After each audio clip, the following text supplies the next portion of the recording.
Uh,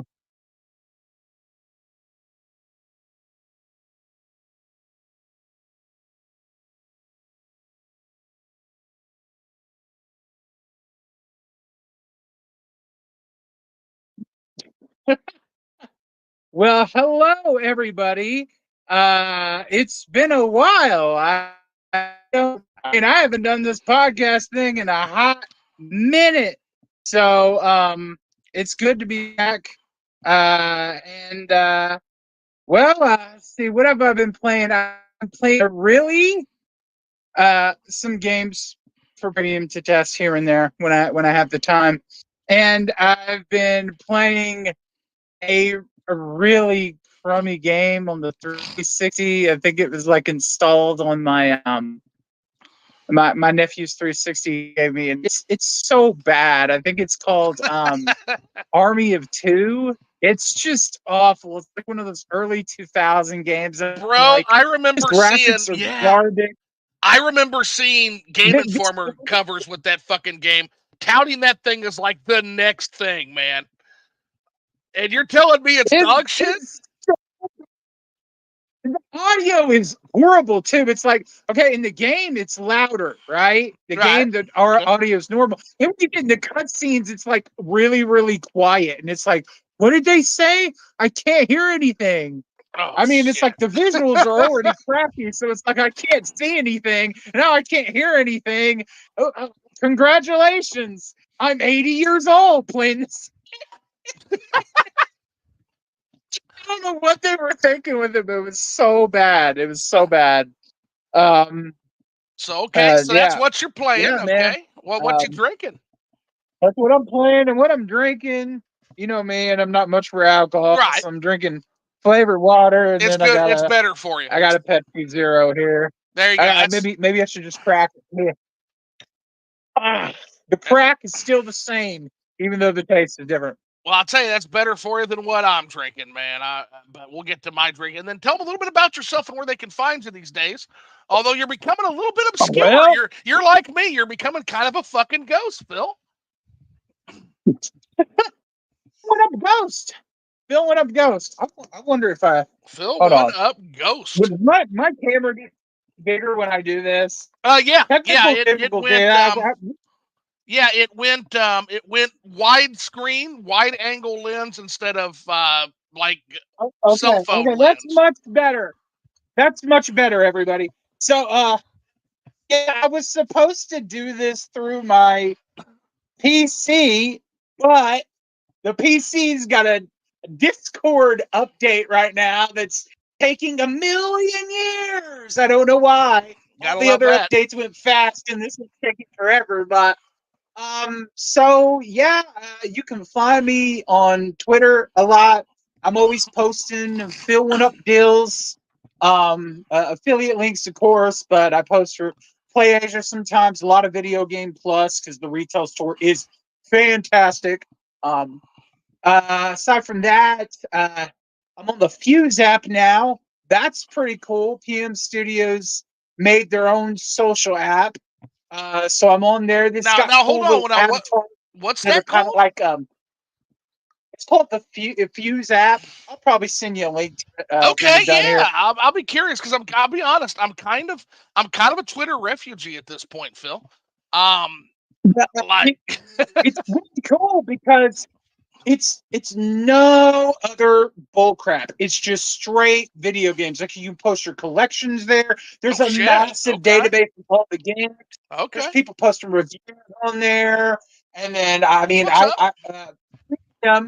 Premium Edition Games, the company that I work for, we are the first real publisher on the platform. So I helped got that set up, and it's really cool. We're on there, and talking and interacting with people, and you got these cool little avatars, and as you talk and you post games and you talk to other people and you make friends, you like level up and you unlock these little clothes for your avatar, and it's really cool. It's really cool, and it's just fun and a positive place for video games without all this other outside garbage you don't care about. Aside from that, I'm on TikTok, believe it or not, quite a bit.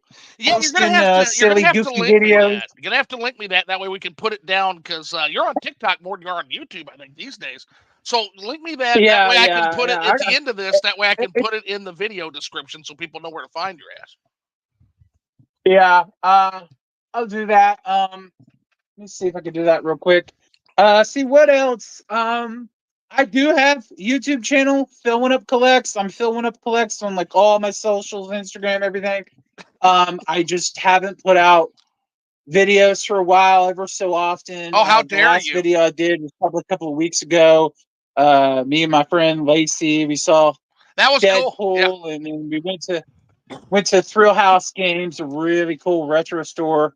Um, but I haven't been uploading a lot because I just got tired of a lot of the negativity and toxicity on like sure. Yeah, YouTube, and like the algorithm, and chasing all this and having to keep up with everything, and then yeah, if you don't share somebody's stuff they get mad, and then it's just I don't want to deal with any of that. I just want to enjoy my peace. I want to enjoy my quiet. Plus, I've had like a lot of health issues and sure, family sure. issues, and other responsibilities outside of YouTube. There is videos that I want to do, and Sweet. I will put out some videos. It's just I go at my own pace, and YouTube doesn't like that. They also don't No, it like the does stuff that I not. do. I don't like to have I don't want to just do the same thing over and over again so I can get into the algorithm and get big. I don't want to do that. I just want to upload things that I want to upload. When I have a creativity moment, and then there's moments where I don't. I'm kind of like a cat. When I want to curl up and give you some love and be here, I am. And when I'm done, I go away and I go do my own thing, and that's just how I am. So chalk it up to being a cancer. That's how we are. I'll say so. But Sounds like you're kind of on the zoo ethos there, which is way can't. Since I'm literally that way myself, can't fault that at all. So yeah, 100%. So um, so I guess I'll do my introductions now. Not that I I mean if you're here, you probably know who the fuck I am. If you don't, or if you're new, I am known as Mungan Zoo. Don't ask. Everybody just calls me Zoo. Um, and essentially, what that ends up being is, yeah, I've been called a lot of things over the years: strange internet ghost, last cool kid on the internet. I got called a physical game earther, which was amazing, and a faceless fuck. So I get called a lot. okay. I go by many names, such as who the fuck does he think he is? But everybody can just call me Zoo. Like, long story short, I've been a gamer since the NES era. Essentially, I'm not gonna lie and say I hit the Atari era, but not at the time. But I've been kicking around since about the NES era. Oh yeah, I do. 90 says, remember not 6'1"? I do. Yeah, that was the Giga Chad. That was that Pussy Slayer guy. Like he had his like video with the two cardboard cutout women, and he was like, "Yeah, you're not a real Chad gamer. You're not 6'1". I'm like, first of all, Miss Cleo, how the fuck do you know how tall I am? But second of all, yeah, I just took it. I actually added that to the handle for a while, but all the nicknames stopped fitting 90, so I had to pick and choose. Um, but yeah, right now, so that's a little bit about me, just a shit talker, random, strange internet ghost on the internet. Now, in terms of the what am I drinking? I am drinking I've got a shot of Midleton's here, which I haven't touched yet. When we want to get crazy down later on. And my main drink here this evening is going to be an elderflower tea. So it's St. Germain's elderflower liqueur and sweet tea. Um, aside from that, I've got, like I said, my shot of Midlotons here. And as for what the fuck am I playing, I have been on a journey, Phil. I have been a little bit. So I just finished Mass Effect 3, which is the Mass Effect trilogy, is one of the most incredible games I've ever played. Definitely surpassed my expectations.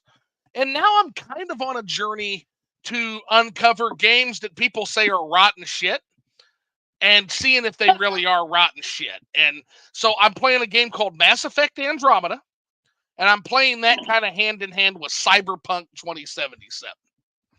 And I got to tell you, I played a demo. It's weird. I played Mass Effect 1, played Mass Effect 2, didn't play 3. And I remember there was a lot of controversy when it first came out. The vanilla ending to that was garbage. So they released like content for like multiple different endings or whatever that made it much better. Because the original ending to Mass Effect 3, from what I remember, it was bad. People were really upset. That's how it ended. So they fixed it. And now everybody's forgot about that. But I always remember things like that. Nobody ever remembers those things, but I do. And I didn't play 3, but I played a demo of Mass Effect Andromeda. And I made a really, really as good looking as I could, like Asian babe. At this point, I was like, this gameplay is bad and the jetpacks and things is, but I mean, something is kind of missing. The gameplay's okay, but I'm not invested that much because it's not the characters that I just spent like 2 other games, 2 or 3 other games with. Where the fuck is Garrus, right? Where's Garrus? Yeah, like, now, of course, the answer for people who don't know about this game, Garrus is fucking dead. Garrus dead. Because this game takes place like 700 fucking years after Mass Effect 1. Garrus dead. Tali dead. Liara dead. Rex bring him back. Rex might still be alive because Krogan don't really have finite lifespans. But Liara might be an old woman, to be fair, at this point. She might be a matriarch. But most of the characters are fucking dead, right? Now, so yeah, I get that. Now, what I will tell you, Phil, is keep playing. The story actually picks up and actually gets pretty interesting. Yeah, I had a copy, and I think I got rid of it. But it's such a cheap game now that I kind of wish they would put out like a PS5 I got it for $8 version of it with like all the DLC and everything packed in, so you kind of have like the revamped because there is no DLC. This game was such a failure that EA just fucking abandoned it. There is no DLC for this game. Nope. For Andromeda? Well, I think there was like pre-order bonus stuff. That stuff. Yeah, maybe roll that in. But yeah, no, there was no actual DLC expansions for that game. None. There was like a lot of issues and bugs and problems. It was like a lot of updates because I remember it was pretty bad. I remember all the bad PR it got. So now the other game I'm playing, Cyberpunk 2077. Now, you mentioned that people forget about like the launches, the bad launches of games. I promise you, nobody has forgotten the bad launch of Cyberpunk 2077. I promise you. I can't even mention the fact that I'm playing this game without a million people showing up to be like, cyber trash, Cyberpunk sucks. Like, people are still really mad about that game. But here's the thing, Phil. No, it doesn't. It does not. It does not suck. Cyberpunk 2077 is fucking fantastic if you can find a PC that can run it without setting itself on fire. Okay, well, I definitely have a PS4 copy of it. I remember they were getting rid of it. Don't even bother. Right? It was $10 though, and it came with the Steelbook, and I was like, why not? Yeah, you still won't be able to play it. Yeah, I don't know if it came with a free PS5 upgrade or not, but my big problem with that is okay, PS4 vanilla, the vanilla version of the game on all platforms is garbage. They totally screwed the pooch, which is crazy. They did that after the massive success of Witcher 3 and how perfect it was. I mean, even Switch, they got Witcher 3 and all the DLC and the free DLC on the cartridge. So how do you go from doing that to completely screwing up with your next big game, right? But I mean, my it's big bad. problem It was was bad when it came out. Yeah. my big problem with the afterwards is like, okay, there's going to be a PS5, the Series X version. It's getting a physical. They have an opportunity to do this right, fix it right. Guess what? I think the DLC is like on the disc for the Xbox version, It is. but it doesn't matter because that platform is totally littered with like DRM and online check-ins for the whole system, which means it's pointless. But on the PS5, it's just the base game with all the patches, but none of the expansion pack. And I'm like, you could have just given us the perfect physical release. The best version of Cyberpunk 2077 is the good old games version. And if you download that now, you get everything. Everything. Which is what I will do. Yeah. Because I recently made my first. Well, you're not going to do. Well, hold on, Phil. You're not going to do. Stuff. You're not going to do shit because your PC is barely running this stream right now. Do not. I repeat. Do not buy Cyberpunk 2077 for that PC. Do not. Well, I mean, I don't know. I'm using my phone, so. Oh, okay. I was gonna say, please do not, because you're wasting $60. I barely when I first I had my first stream on this fucking game was a goddamn disaster, Phil. You had T-posing and headless people, and the gun wouldn't fucking fire because my mic wasn't synced in. That was the most disastrous live stream I've ever done in my life. It was amazing, man. And I gotta tell you, that was I finally was able to get some help. I went to the low sodium cyberpunk Reddit, great community, by the way, and they were able to walk me through like what the fuck I was doing wrong.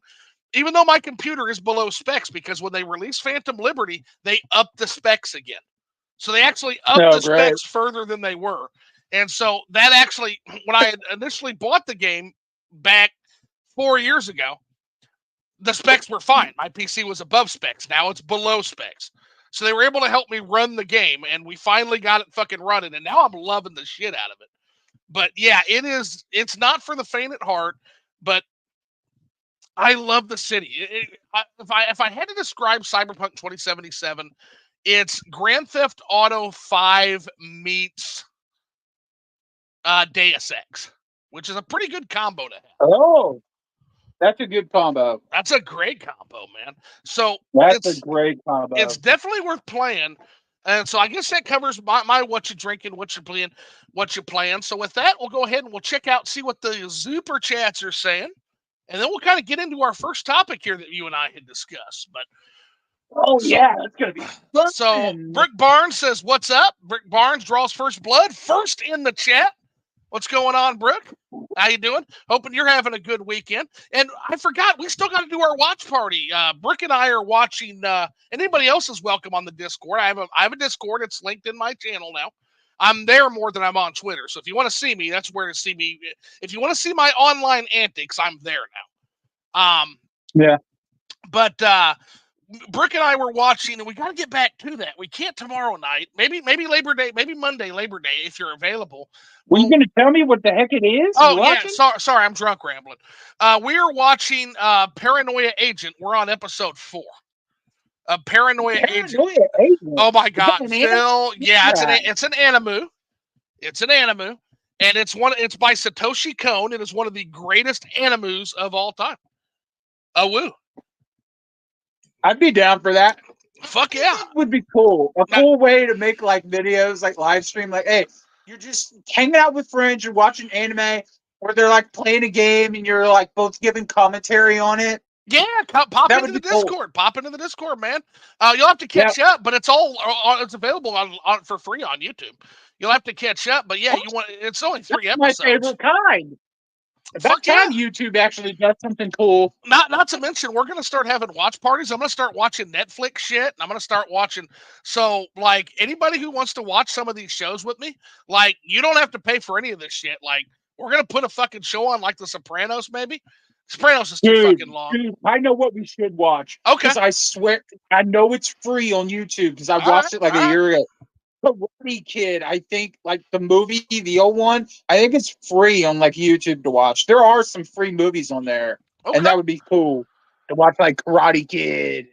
Fuck, dude, bunch of 80s and 90s films. God, you know what we should watch? 1, Cobra Kai. Terminator 2. We should watch fucking Cobra Kai. It's such a great show. He's so badass. Let's do it. Oh, Cobra Kai is so good. Cobra Kai is so good. What we could watch for laughs, like we could watch really bad stuff for laughs, like the old. Because I saw it on sale. Like The Room, like watch The Room. The full animated series of the Zelda cartoon. Hey, you know what? Zelda cartoon is better than people give it credit for. I'm gonna have to disagree with everybody on that. Watch it again. Watch the Zelda. And maybe watch it on the Discord. Watch it again with Zoo. I will point out all the ways that fucking Zelda cartoon is more Zelda than some of the Zelda games y'all fuckers like. I'm not even kidding you. I'm not even kidding you. Take away "Excuse Me, Princess," and the dynamic is there, man. The dynamic is there when you take off all the cringe shit. I'm gonna have to do a video where I defend that fucking series, man. Do it. I would tune in. I'm gonna have to, because I'm so tired of this. I'm so tired of this being maligned. It's more Zelda than Wind Waker. He didn't take the bait. Yeah. He didn't take the bait. All right. So, dude, I love Wind Waker. I know you have. That's why I said that. World. I will admit there was 7 out of 10 IGN too much water. That's ridiculous. That's ridiculous. That's a dumb review.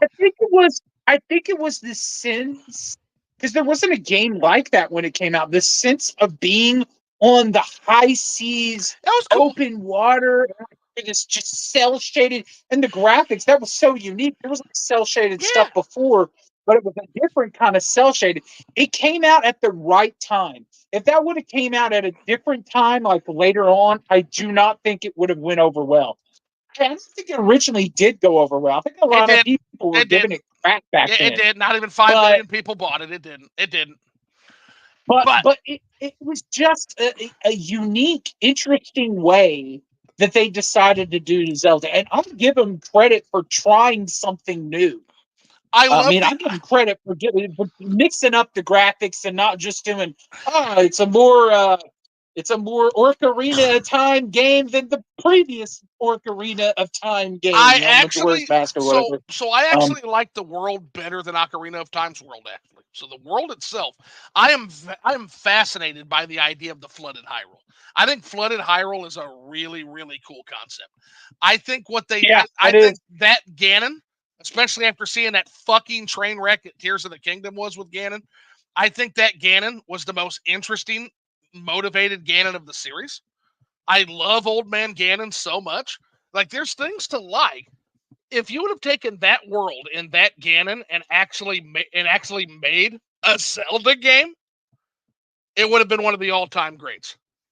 It would have been one of the all-time greats if they'd actually stuck that world and that concept with an actual fucking Zelda game. Would have been really cool. Yeah, it's interesting we're talking about Zelda right now, because I saw on Twitter that there was a picture of a new timeline setup. I'm so mad we're going to talk about that. Tears of the Kingdom completely separate from everything else. Dude, Nintendo does not even care about Zelda anymore. Like, you can tell they don't.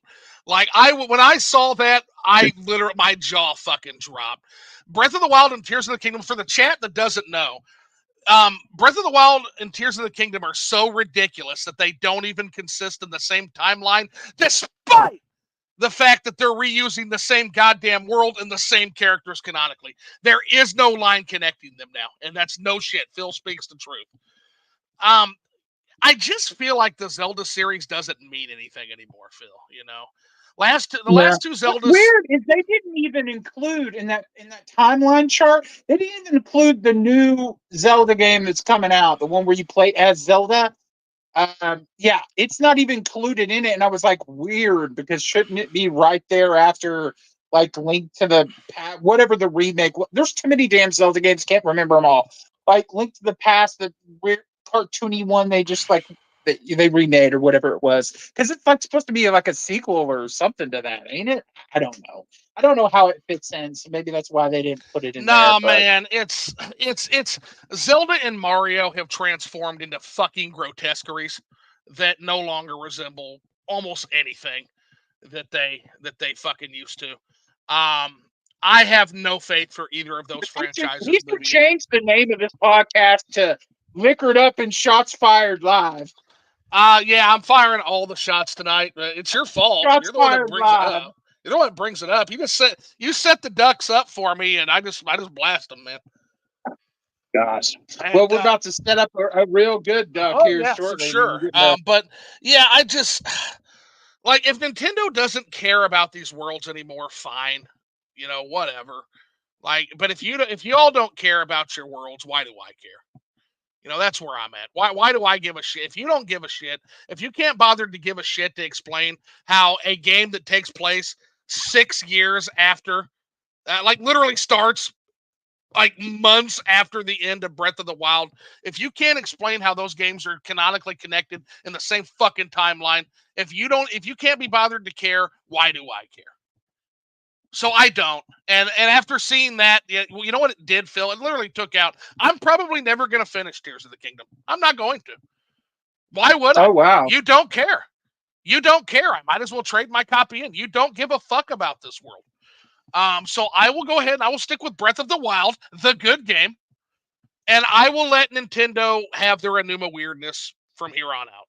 Although I will say, let me just reverse, because amazingly enough, Echoes of Wisdom, the Legend of Zelda Princess game, looks like more of a Zelda game than Link's game.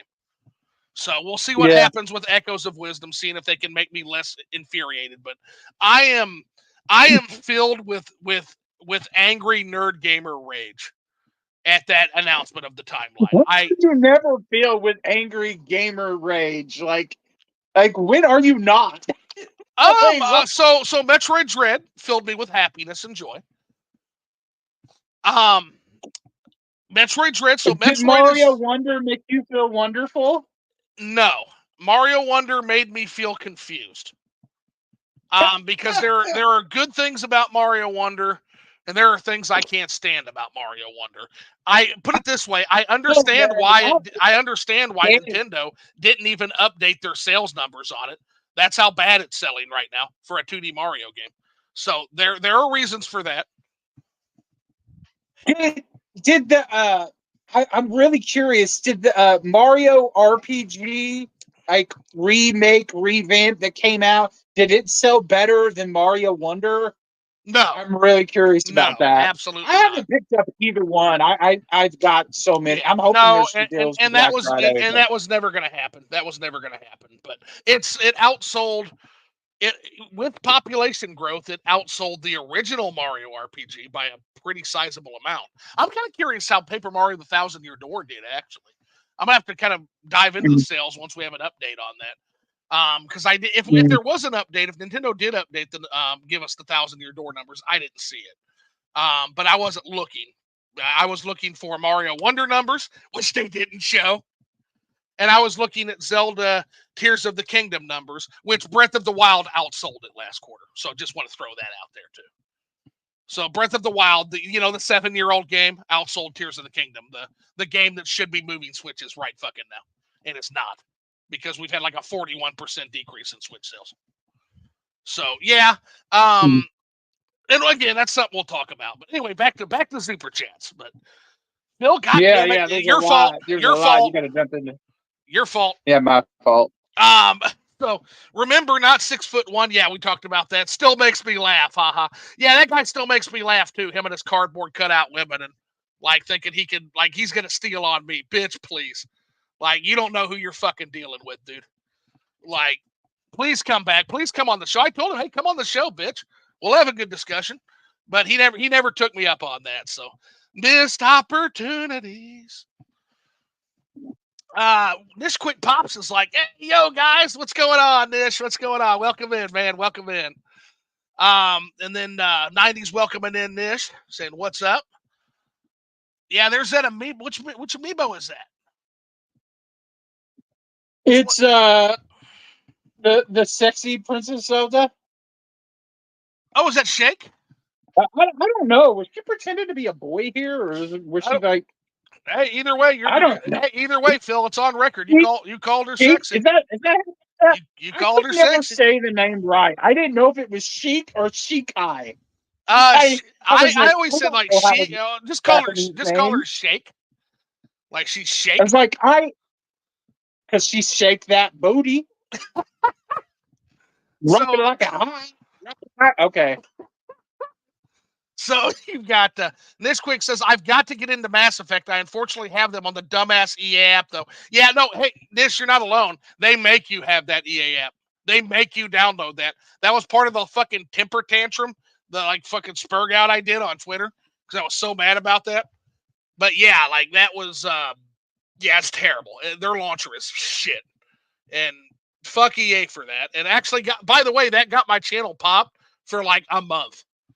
Because I was talking shit about EA while I live remember streaming their you game. telling me about that. I was like, whoa. Yeah. I wish I would have got to see the video where you went off crazy about it. Yeah. Missed opportunity to not get to see that. Yeah, I don't know. Everybody's copyright striking my shit, though. Cyberpunk is copyright striking my shit. And I hate that notice. It's like, and it's so funny. These dumb fuckers are like, hey, you can't monetize in some regions because your video. Guys, I don't monetize. I can't monetize. I have like 200 fucking followers, you idiots. Like, yeah, I'm going to go ahead and keep doing what I'm doing unless you're giving me a hard strike. Like, bye. What the fuck does it matter to me that I can't monetize? Like, that's one of the joys of not monetizing is I am free, man. Unless you're going to hard copyright strike me, you can go pound sand. Because I'm going to keep doing whatever I want to do. Like, it's great. Then you got, yo, Paul. Then 90 says, I just started Emio tonight. So you're going to have to tell me how Emio is, Paul. Because the thing is, on one hand, it's a Super Famicom Detective Club game. Really cool premise. Murder mystery. On the other hand, Sakamoto made it. So, you're going to have to tell me how that ends up because I want it to be good, but Sakamoto scares the shit out of me. So hopefully you end up really liking that. And then if someone tells me it's good, then I know I'll probably buy it. So going to try and make this my first visual novel that I fully play through. My first visual novel, believe it or not, was AI The Somnium Files, which was a fantastic start to that genre. And then closely followed by The House in Fata Morgana. So I did myself a horrible disservice with visual novels because I started off, my basis is two of the greatest ever. But I do like a good visual novel, especially after a long day of business, a long, hard day of business. The visual novels can really help you wind down and de-stress, relax. I like them. I like them a lot. Then Phil1Up getting in that chat, because he understands that I hopelessly ramble and it takes me forever to get to anybody. So Phil doing the Lord's work down here in chat saying, hey, everyone, happy you're here. Something that I'm too fucking rude to do.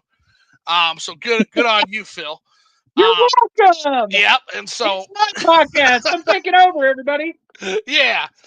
And so Chill Collects says, yo, I'm finally here. LOL. Welcome in, Chill. Glad to see you here. Phil, welcome and chill in. What's up, Phil? And then he says, nothing, bro, just chilling. Happy Memorial Day weekend. It is. Is it Memorial Day or is it Labor Day weekend? I think it's Labor Day. Labor Day? Memorial Day? I get them confused. Yeah, Whatever day it is. Flip a coin. Have a good one. Flip a coin. And then Rad Bash Gaming is in. What's up, Rad Bash? What's going on, homie? And 90s on it. Wish everybody said, chat. See that my chat is so nice. They're the nicest fucking chat in the world. Like they do the heavy lifting, Yeah, so I don't it's have popping to. over here. Yeah, If I went live on YouTube, nobody would show up. I guarantee you. Yeah. Someone would probably pop in and say, "There's a fatty right here." Well, And yeah, then they you can't disappear, and I'd be see like, me, but two fatties. So because I could sure stand to lose some fucking weight. I put on actually over the last couple of years I put on like 20 pounds. It's grotesque. I gotta get it off. I gotta get back down to fighting weight. I can feel it like when I do jujitsu and shit. I can feel that added weight, man. Like, oh, it's not good. Like, whew, like you just don't last anymore. And he says, heck yeah, gonna be playing that BO6 beta. Also gonna crack a buzzball. Fuck yeah. There we go. And then Bash saying sup to 90s. And then Chill saying what's up to Rad in 90s. And then Rad Bash also saying sup right back. And then you got 90s Handheld Gamer just chilling, playing some MEO Smiling Man tonight. And he's going to let us know how good that is. And then Brooke says she's good. Sleepy, her dog kept her up all night. I saw that. You were up pretty late. Yeah, I woke up around 3 a.m. and Brooke was still up. And I remember her chatting in there. I'm like, holy shit. I'm not alone in my fucking strange sleeping patterns. Because for people that don't know, I don't actually, very rarely, like only on weekends, do I usually get anywhere close to an 8 or 9 hours of sleep. I usually do power naps throughout the day, anywhere from 2 to 3 hours. I'll power nap to get my REM sleep in. And then, is that dead? Did you get that at the Deadpool? yeah, I got that at the Deadpool movie. We'll have to briefly touch on that movie too. Remind me before we go. I want to touch on that because it was fun. But yeah, I do like 2 to 3 hour power naps to get my REM sleep. I'm mainly worried about getting my REM sleep. That's more important, by the way, and it's science. Like it's more important to get a solid 2 to 4 hours of REM sleep than it is to get 8 hours of. Phil, you're. Uh-oh. I was gonna say I'm about to out you. I am outing you, sir. So chill. Distract him, y'all. So isn't Twitch allowing that now? LOL to stream episodes and do a watch party.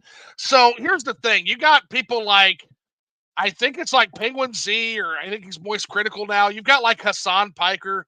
You've got people that all they do is eat food and fucking watch copyrighted material on fucking stream.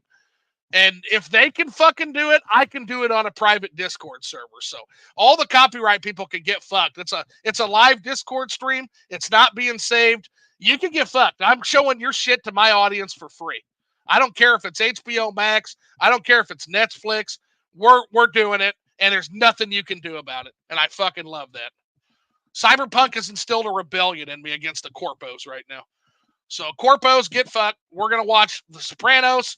We're going to watch Animu that you guys love to copyright strike, and it's live, and it's on a private Discord server, so there's nothing you can do about it. Rush Dog in the house. Hey, what's going on, everybody? What's up, Rush Dog? Glad you can make it in.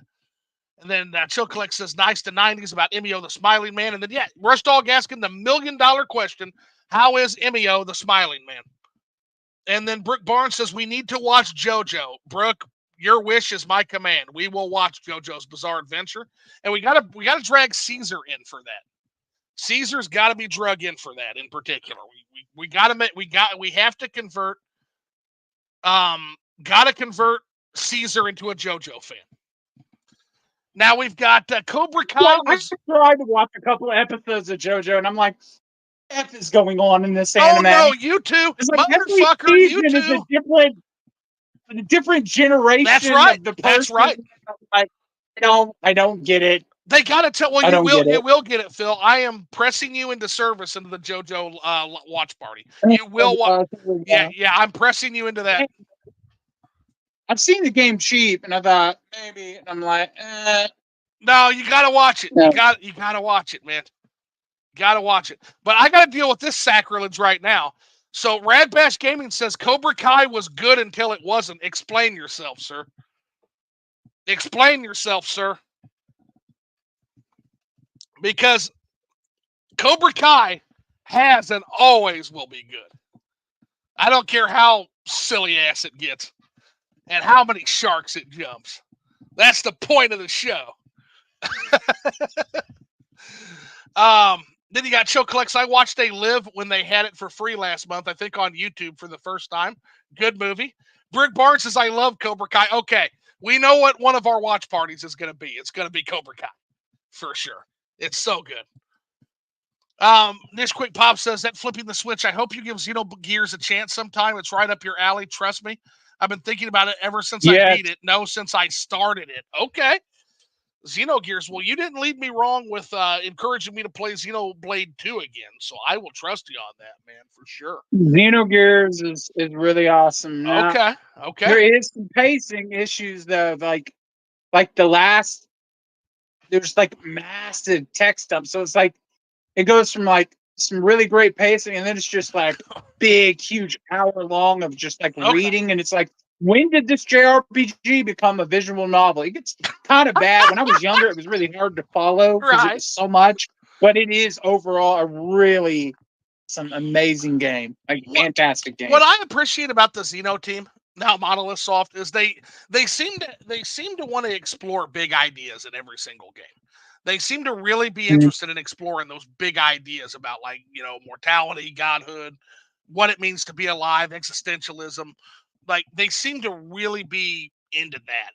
And again, right up my alley, because I'm a philosophizer. I happen to be a bit of a philosophizer myself, as the meme goes. So, you know the best thing about it all? Yeah. You know the best thing about it all? Man sex. Right here. Man sex. What we got here? Is that buy herbal essences so you can get hair like this guy. Sephiroth. Yeah, that's the villain I'm told so much about in Final Fantasy VII, like the emo guy. Yeah. I'm sorry, I'm just being stupid tonight. Being stupid. You ain't being no more stupid than I usually am. So you're right. You fit right in, man. So he says, flip the switch. If you're doing a watch party, I'm down. Yeah, we just got to decide what we're watching. We're finishing up. Me and Brooke are going to finish up. And again, everybody's welcome, but it was kind of me and Brooke solo in the first one, just because I'm fucking terrible at announcing. I never use the Everyone tab. I actually just discovered the Everyone tab, like, just a couple weeks ago, so you're all fucking in for it now. I'm going to be lighting you motherfuckers up every time I sneeze now. I'm kidding. But I did find the Everyone tab, so that should at least alert people to the fact that there's actually shit going on in my server. Because I wasn't just like posting my shit, and somebody's like, yeah, you know that you're supposed to use the Everyone tab when you want people to show up, right? I'm like, oh, okay. How do I do that? Well, now that's been fixed. So, yeah, I will definitely let everybody know. Phil dies laughing. I'm laughing because I'm reading this chat. When you get down to where I'm reading it, you're gonna love me. Like, fun. No. Well, it's okay. Yeah, he's already and Steve. You know what I mean right now. Yeah, he's already waiting for the Sue reaction. So, still. Well, eventually they're gonna have to let us get to our fucking conversation. But let's see here. Still very early on, so all I can say is so far it seems interesting and has some banger music. Cool. Music helps. I've always said music might be one of the most important part of a video game, actually. Without good music, you'll never see me say your game is one of my all times ever. You have to have. It's so important. Like, you can get past bad graphics. Like, I don't know why people focus so much on graphics. They're nice, but man, I come from an era where graphics really weren't all that great. You go back and play some PS1 games, I'm like, why did I ever think this was actually great graphics? At the time, it was. But man, if the music hits and the story is good, that's all you really need to get me invested and keep me coming back. Those are important in good games. Well, and again, about the graphics, because I'm discovering something interesting about graphics, because I usually am not a graphics person. Like, it's just not something I'm usually super important with. But I've got to tell you, Cyberpunk is one of those games where I've literally been like, "Oh my god, these fucking graphics, man!" And Yeah. I don't think people buy graphics. I've always said I think people buy blue oceans. So the reason why a game that comes along and is just graphically just on the next level sells isn't even so much because people are into graphics. It's because people are into something that is completely different than everything else. And so I think if you look at Cyberpunk sales, even with the bugs and glitches, that game sold like one on CD Projekt Red's reputation. But I think another big part of that was the presentation of that game, from the city to the density to the verticality to the graphical. I think it's all next level stuff. I think they shot for the fucking stars on that game, and they missed, and then had to spend the next 4 years correcting it. But I got to tell you, I'm glad they did, because the game is a fucking masterpiece now.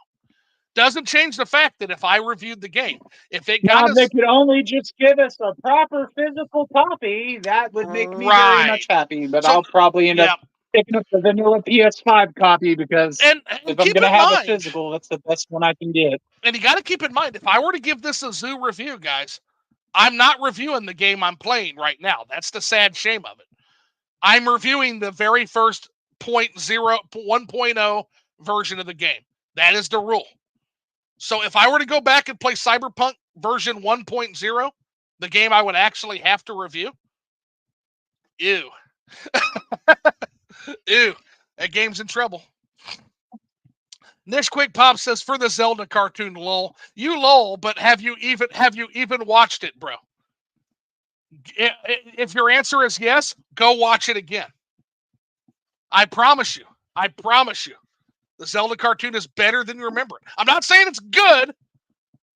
I'm saying it's better than you remember it. And then Rush Dog says, have you ever seen The Legend of Neil, Zoo?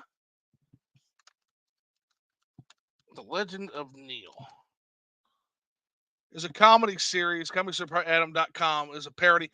No, but we're going to watch that. It's 3 seasons. 3 fucking seasons? The Legend of Neil. Okay. No, but I'm going to watch that now. I almost got it, but couldn't muster up the $60, LOL. GameStop didn't have any copies, but Best Buy had 2. So it might be a rare game in the future. I better get on that, though, as soon as somebody tells me it's good. The MEO, the smiling man. Brooks says, I'm watching Ace Attorney right now. I will get to Zelda anime after. Yeah, it's better than people remember it. There's some cringe. But I still posit that it's more Zelda than most Zeldas. And then Radbash says, Wind Waker is the best Zelda game. Fight me. No. The answer to that is just, well, I'm not going to fight you, Rad. You're my brother. But in terms of Wind Waker being the best Zelda game, no. I'm tied for Twilight Princess and Wind Waker. Those are my favorite. So, you know what? Princess Minna is like waifu. Everybody says Princess Minna. Her true form makes my heart sing. Oh my goodness. Goth, she's like Goth Zelda. I was like, give me all of her. In fact, bring her back for another game, please. I mean, why she got to be a one and done princess? I need more of that. I agree. I agree. So, but my problem is you've got, so pros, Midna. I think Midna's a cool character. Cons, you have to play through the intro to Zelda Wind Waker to get to her. And I'm sorry, it's not worth it. It's not worth it to play through that intro. It's not worth it. I was like, Shannon, Wind Waker, what are you talking about, fool? Not Wind Waker. Sorry, I'm drunk. Twilight Princess. It is not worth. He's getting drunk, y'all. He's getting drunk. He's mixing up the games. If she was in Wind Waker, it would make so much sense. Well, yeah, because Wind Waker doesn't have a Wind Waker version. Yeah, I agree, because Wind Waker doesn't have a 9.5-hour fucking tutorial in the way where you herd goats and do evil baby chores. Like, yeah. Like 100%. Like, yeah, Wind Waker is Wind Waker a better game than Twilight Princess? Yeah, probably. Are they both shitty Zelda games? Yeah, they are. So, alrighty. Yeah, you and Rad Bash can get together and have a cry later. Let's see here. Yeah. He's gonna have to hold me. Hold you gently. Nah, I mean we gotta have a we'll all have to debate, like have the great fucking Zelda debate and just have it out, and we'll have Nish Quick on. You can be on for Twilight Princess. Rad Bash can be on for fucking Wind Wanker, and then fucking Nish Quick can be on to talk about how Skyward Sword's like the best fucking thing ever, and I can just like shake my head and point to fucking Zelda 2 and fucking Breath of the Wild. Like we can just have that. We can just have that out. I think that would be a fucking fun Royal Rumble of a fucking, because that's the thing. Here's the amazing. Ultimately, regardless of our bad opinions on Zelda, including mine, there is a Zelda out there for literally everybody. There is. There's a Zelda out there for everybody. It's a Big Ten, to be fair. I don't like that it's a Big Ten. They're wrong for making it a Big Tent because it's obvious that some games sell better than others. But from a business perspective, bad idea. But I'm not upset that these games exist because they all sell well enough to continue the series. Like even Skyward Sword managed to do that somehow. So yeah, I mean, I guess what I'm trying to say with my drunken rambling is like, fuck it, man, shit. Like they're all good in their own way, I guess. That's as close as you'll ever get to hearing me say those games are good. So, read some super chats, but yeah, I think it's time to get to our. I think it's time to get to our topic, and I gotta. We're going to. Yeah, let me. I gotta change to the appropriate color. Yeah, let me turbocharge because yeah, you're right. There we go. I was gonna say because the chats are not. There we go. Yeah, we're in the perfect color. We're in red here. Perfect, which is perfect. So real quick now, let me super roll through some of these because yeah, they just keep on rolling, huh? I don't really see it getting discounted much, so I figured I'd buy it. Emio the Smiling Man. Yeah, only one GameStop in my town had a few copies. Never played Wind Wanker. For me, it's Twilight Princess after Breath of the Wild. So you speak the truth. Breath of the Wild is the superior Zelda game. Twilight Princess, though, I gotta question it, man. I gotta question it. You like herding some goats to go fetch a fish to give to a cat, to give the cat to evil baby so you can leave town. You like that, do you? I guess everybody's got their thing, man, but I can never do it again. Yeah, it might be a regret I don't pick it up, but I've been trying to stay away from buying day one. So far, I've been doing good, but I might have to end the streak for a couple games that are coming out. Dude, this holiday chill is going to wipe me the fuck out. And I've got a pretty good sizable amount to spend on games. I am worried fucking sick. When you count the indies that are getting physicals, I am easily going over 500 games. Y'all be ready. Switch. Y'all be ready, man. VGP every single holiday season they drop crazy deals, man. My God, so many games for discount. And I'm not just like trying to say like y'all go buy it from my links or whatever. I'm just saying, man.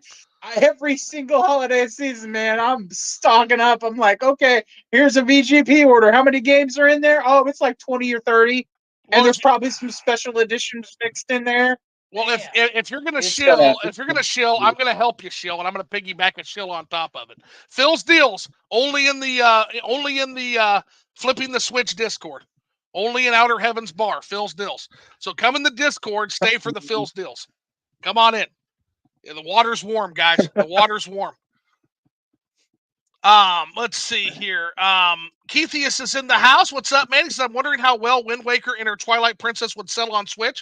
Probably the same amount that Skyward Sword sold, which is none at all. That's why I wish they would. Please put those games on the Switch. Please put those games on Nintendo Switch so we can fucking settle this once and for all. Please, Nintendo. Like, I want to see it because there'll be no excuses. There'll be no excuses that they can make anymore about why these games sell no more than 5 million copies and Breath of the Wild is doing fucking 20 plus million copies. No more excuses. Like, let's do it. Let's fucking go. Good idea, Keithius. 90 says, I'm sure it'll get restocked, but it seems similar to that other Nintendo games. Other code recollection never really went on sale. True. Then this quick pop says, flipping the switch at how that, unfortunately, because of how drunk I am and how much I ramble, that got completely lost. So this quick, if you want to specify what you mean by how, I'll be happy to answer. Chill Collect says, yeah, that one is also one to pick up. Didn't seem to drop in price at all. That's another code recollection. Nish Quick says, how's the Xenoblade 3 progress? Haha. Oh, it's going good. I'm like one chapter in because I got derailed by non-Switch games. I need to change my channel to Flipping the Not Switch at this point because like I keep playing fucking PC game, Flipping the PC. As some people like to like fucking private message me. I don't know if it's just me, but Phil is cutting out a bit. Let me know if that's still happening. I hope that's not the case. If not, please note we're boomers and there's nothing we can do about it. Which sucks. But Rush Dog says the Zelda devs never intended for there to be an overarching timeline. I agree, Rush Dog. I agree. Zelda works much better if you think of every Zelda as a retelling of the same legend. The Legend of Zelda. It's literally in the fucking name. I don't know why they had to do this. I don't know why they chose that route to go with the fucking timeline. And then the motherfucker stuck all my favorite games in the so-called failure timeline. So all of my favorite games were in the timeline where Link fucking loses to Ganon. Don't think I don't know what Enuma was doing. I wonder why. Maybe because they suck. Oh, okay. Okay, yeah, they suck so bad that they sold 14.7 million copies in 1986. I knew if I said that to get you riled up. Fucking Zelda 2 Zelda 2 with a cartridge shortage broke 7 million or 6 million or whatever the fuck it was. I'm drunk. Somebody will fact check me. But yeah, with a cartridge shortage. Not having it. Not having it. Alrighty. Let's see. Sorry for the typos. I'm slightly liquored up myself. Plus, I just removed my contacts, so my eyes are readjusting. No, typos are fine. Like, have you ever seen a Twitter post or a Discord post from me, Nick? Like, holy shit! Like, I can't spell worth a shit.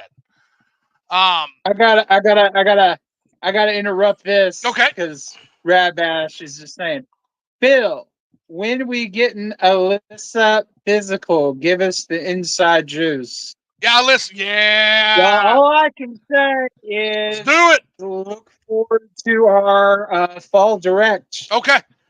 No, Phil, you don't understand how fucking excited we are for Alyssa, bro. You don't understand. You have no clue how excited we. Champion that game. I was like, I want this physical. Like, even it was like, I want this physical. This is so damn cool.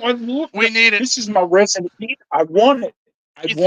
Me and Jordan of Switch Watch, we were so passionate about that, and we just fought for that game. So hey, I want to talk to that guy. And I'm drunk enough to be fucking shameless right now.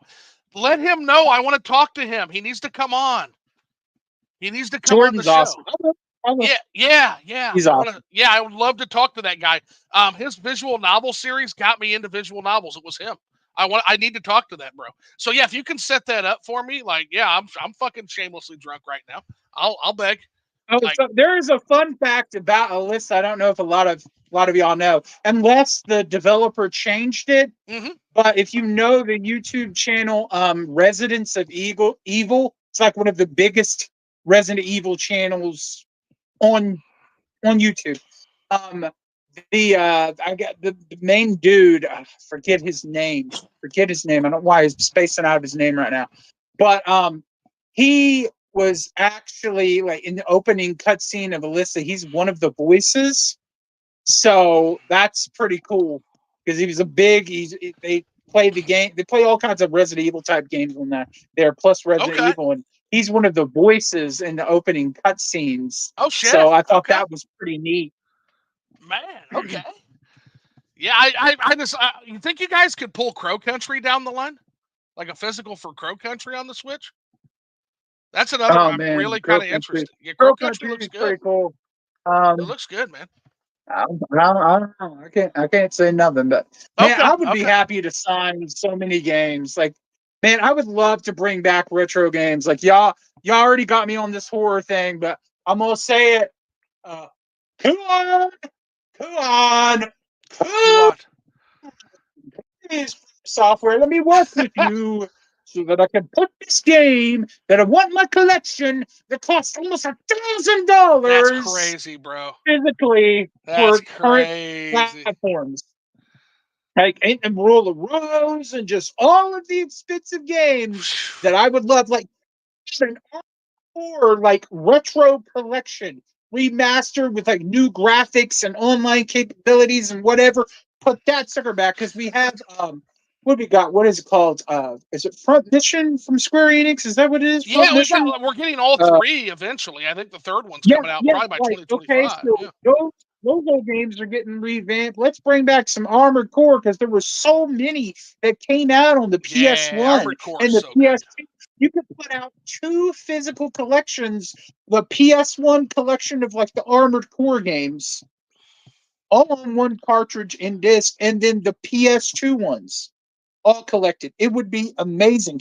Capcom could even put out a collection of the old Monster Hunter games on like from all the PSP collection, put all of them on like one disc and cartridge. Like there's so many opportunities to do cool things with retro games, and we're getting some, but there's more that could be done. And if we could do it, man, I would want to do it. I'd want to do it. I'm down for it. It's just having the right connections, Right. talking to the right people, and showing them that hey, we'll do this. Like, just let us have the keys to the kingdom. I would love to see some of those on there. Because yeah, like you said, $1,000 for a fucking video game is ridiculous. Like I we know, do need to I kind of know. that's your sign that that game needs to be put out in some other form, for sure. Oh yeah, so it's Nish Quick saying what's up to Rad Bash and Rush Dog, and then Rad Bash responding. Nish Quick says Tears of the Kingdom storytelling doesn't have consistency and continuity, but uh, continuity exists in Xenoblade. I know Xenoblade is kind of becoming my replacement. I feel like for Zelda if Zelda doesn't get its shit together. Um, 90s handheld says those cutscenes in Tears of the Kingdom look great though. Yeah, they do for sure. And then Tears of the Kingdom cutscenes were good, other than Demon King / Secret Stone. Haha. And then Retro Force, Super Retro Force, also in the house. Hello, everyone. What's going on, Super Retro Force? 90s handheld gamer says, I'm not sure I even made it that far niche. I played about 65 hours and dropped it, but I want to go back eventually. Yeah, you definitely should. 90s.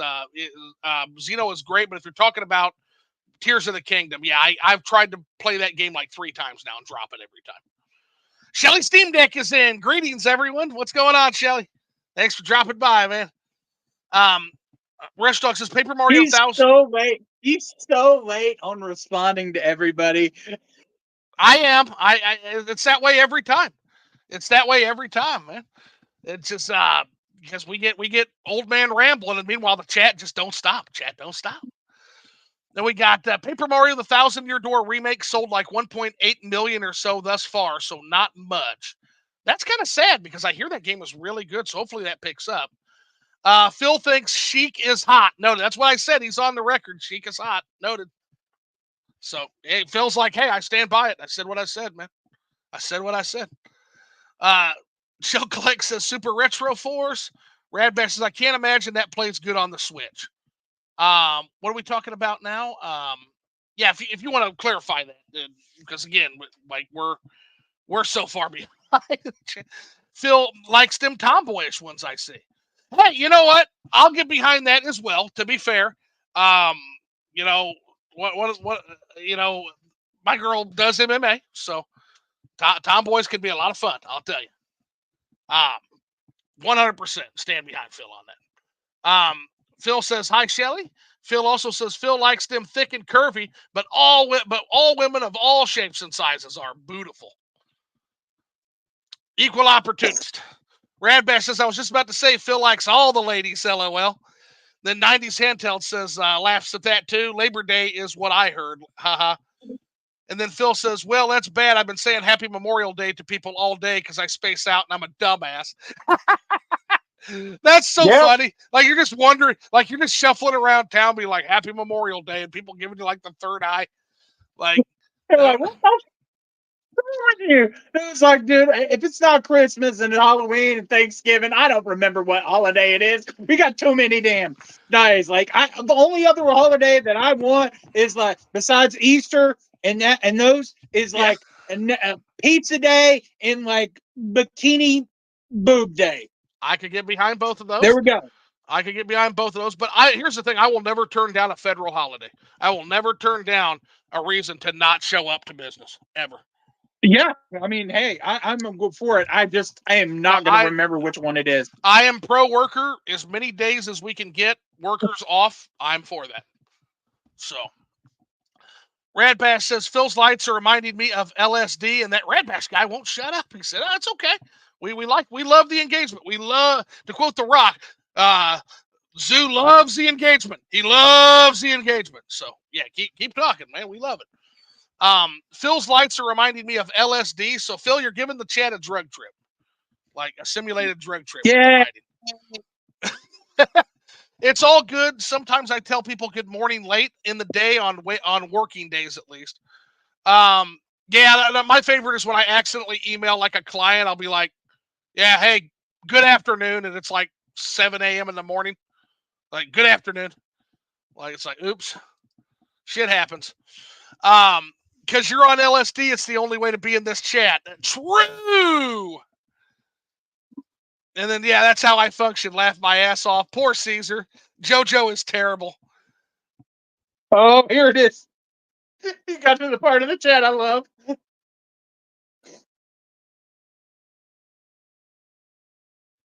What did you say? Said you got to the part of the chat I love. No, not you. What did he say? Did you just fucking say JoJo is terrible? And did Scorpio Caesar just say agreed? Are you fucking kidding me right now? Y'all awoke the dragon. I am ashamed of y'all. But I guess what can I expect from the evil baby fan club in Zelda? Like, no, these fucking guys are always shooting me pictures of like the evil baby, and I'm just like, why do you do this? Aside from it being hilarious, because it is hilarious to troll me with that. But like, seriously, y'all can't talk about JoJo. You like the intro to Twilight Princess. So anybody who likes the intro to Twilight Princess can't talk about JoJo. Yes, JoJo season 1 is kind of a slow burn. Yes, it is. Get to fucking season 4 and tell me JoJo sucks. What? Okay, what? Well, no. How many seasons of JoJo are there? There are 6 now, soon to be 7. Okay. So, how many episodes per season? So the first one's like 12. The second one's like 24. Okay. The third season is like 70. It's crazy. 4th season is like 48, and the 4th season. So my whole thing is, so what I always tell people, hold on. No, that's not. You're about to. So what you're saying? Why is it when people say so? What you're saying, they're about to say something you're completely not fucking saying. But go ahead. Go ahead. No, what you're saying is we have to watch the season 4 before it gets good, and then we'll like it. No, it's good. I'm though. Sorry, no, that's not what I said. I'm not gonna see that much anime. Your hallucination is noted. I didn't say that. What I said was that season 4 is amazing. They're all good, but season 4 is like peak TV. Now, what I will tell you is, I will recommend you skip seasons 1 through 3 and go right to season 4 after reading about what stands are. And it's still. Wouldn't we not know what the heck is going on if we just jumped right into season 4? Nope. Each season is self-contained. You can literally get away with watching the first 3 episodes of season 3 and like the last 7 episodes of season 3. The rest is literally villain of the month stand fights. There's no storyline progression whatsoever. That's not a good aspect of it. So watch the first 3 episodes, watch the last 7 episodes, and go to season 4, and you will know I was everything you about need to to know. say, bro. I was like, I'm not. And then if I had you're this hooked thing. by then go back and watch all of seasons 1, 2, 3, and then watch season 5 and 6.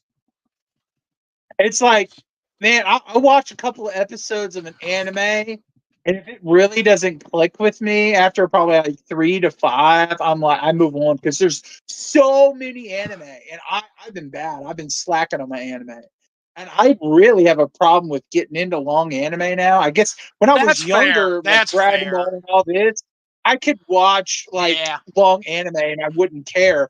Now it's like, man, I don't want to put this much time and energy into this anime, and if it doesn't wrap up good or it doesn't hit right, it ends crappy, I'm gonna be so mad. It's like when you spend years. It's like my mom spent years, and I watched it for a while, like The Walking Dead, and then it just got really crap. And now I don't care. I haven't watched the last like 3 seasons. I don't give a damn. Then we got movies and spinoffs. Like, who cares? Like they ruined it. So no, I'm picky like that. So I kind of Right. think I like shorter anime now No, because it's easier I to get get that. into, and there's less chance of like filler and like bloating it and going off the path from the manga because I like things that are true to the manga. Right. So Paranoia Agent is like 15 episodes. I think Madoka Magica is oh like 12 episodes. So I've got some short anime I can recommend you, but totally fair that, yeah, like I'm trying to watch One Piece right now and it's like pulling fucking teeth. Not because One Piece is bad, but because in the back of my head, I'm like, there's 900 more episodes of this fucking show. yeah, yeah. It's I exhausting. was trying to watch Fairy Tale, and I mean, it wasn't bad or anything, but it's like there's just so much. It's like I Yeah, can't. yeah. I was with the Naruto, and then I was with Yeah, the Bleach, OJ and then they made the spinoff OJ from Player Essence wants me with to like watch his Naruto, son, and I and can't. I was like, I don't care anymore. Bleach had a bunch of problems, and I didn't care anymore. I heard the new season they finally came out with is good, so I might watch that. But it's like the only one I can consistently stay with.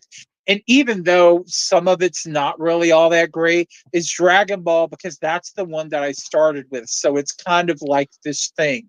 It's No, like Ninja Turtle for my kid. I mean, when I was a kid. So I'll watch it, but I'm also over it at the same time. long anime I don't know. long anime are rough, and again, when you got people, so I've got Emily saying watch One Piece, I've got OJ saying watch Naruto, and then I've got John Super Eye Patch Wolf, another YouTuber, telling me to watch Hunter x Hunter, and it's like, oh my god, like that is like the rest of my life in anime, like literally, if Yeah. I commit to all I 3 of mean, those. if they want to come out with, I wish they would reprint it. It's kind of expensive to get some parts of it, but they made Dragon Ball Z Kai that cut out all the filler and just gave you the core manga story. Yeah. And I absolutely loved that. Now there Okay. were some like dialogue differences and things that I missed from it, and probably some more Right. exposition like fights and things, but it wasn't like 50 episodes fighting every single villain.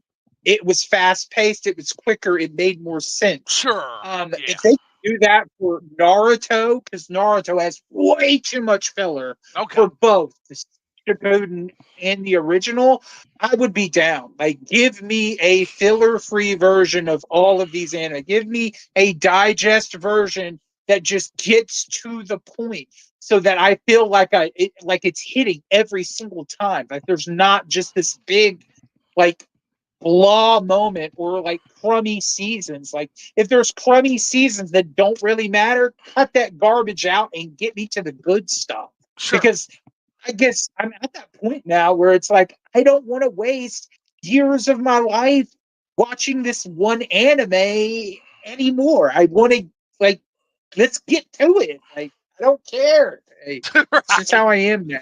No, I hear you. Then these guys just keep escalating. They just keep escalating. Lol, Caesar, we should start a JoJo hate club. Oh, should you now? Should you now? Yeah, that would make you mighty unpopular with all of the millions and millions and millions of JoJo fans. I'll tell you. because JoJo's Bizarre Adventure is like fucking the shit. And then he says, "Nah, man, Cobra Kai went downhill after season 3." Yeah, I can kind of attest to that. I can agree to that actually a little bit. That's when post season 3 is when it started getting like really silly.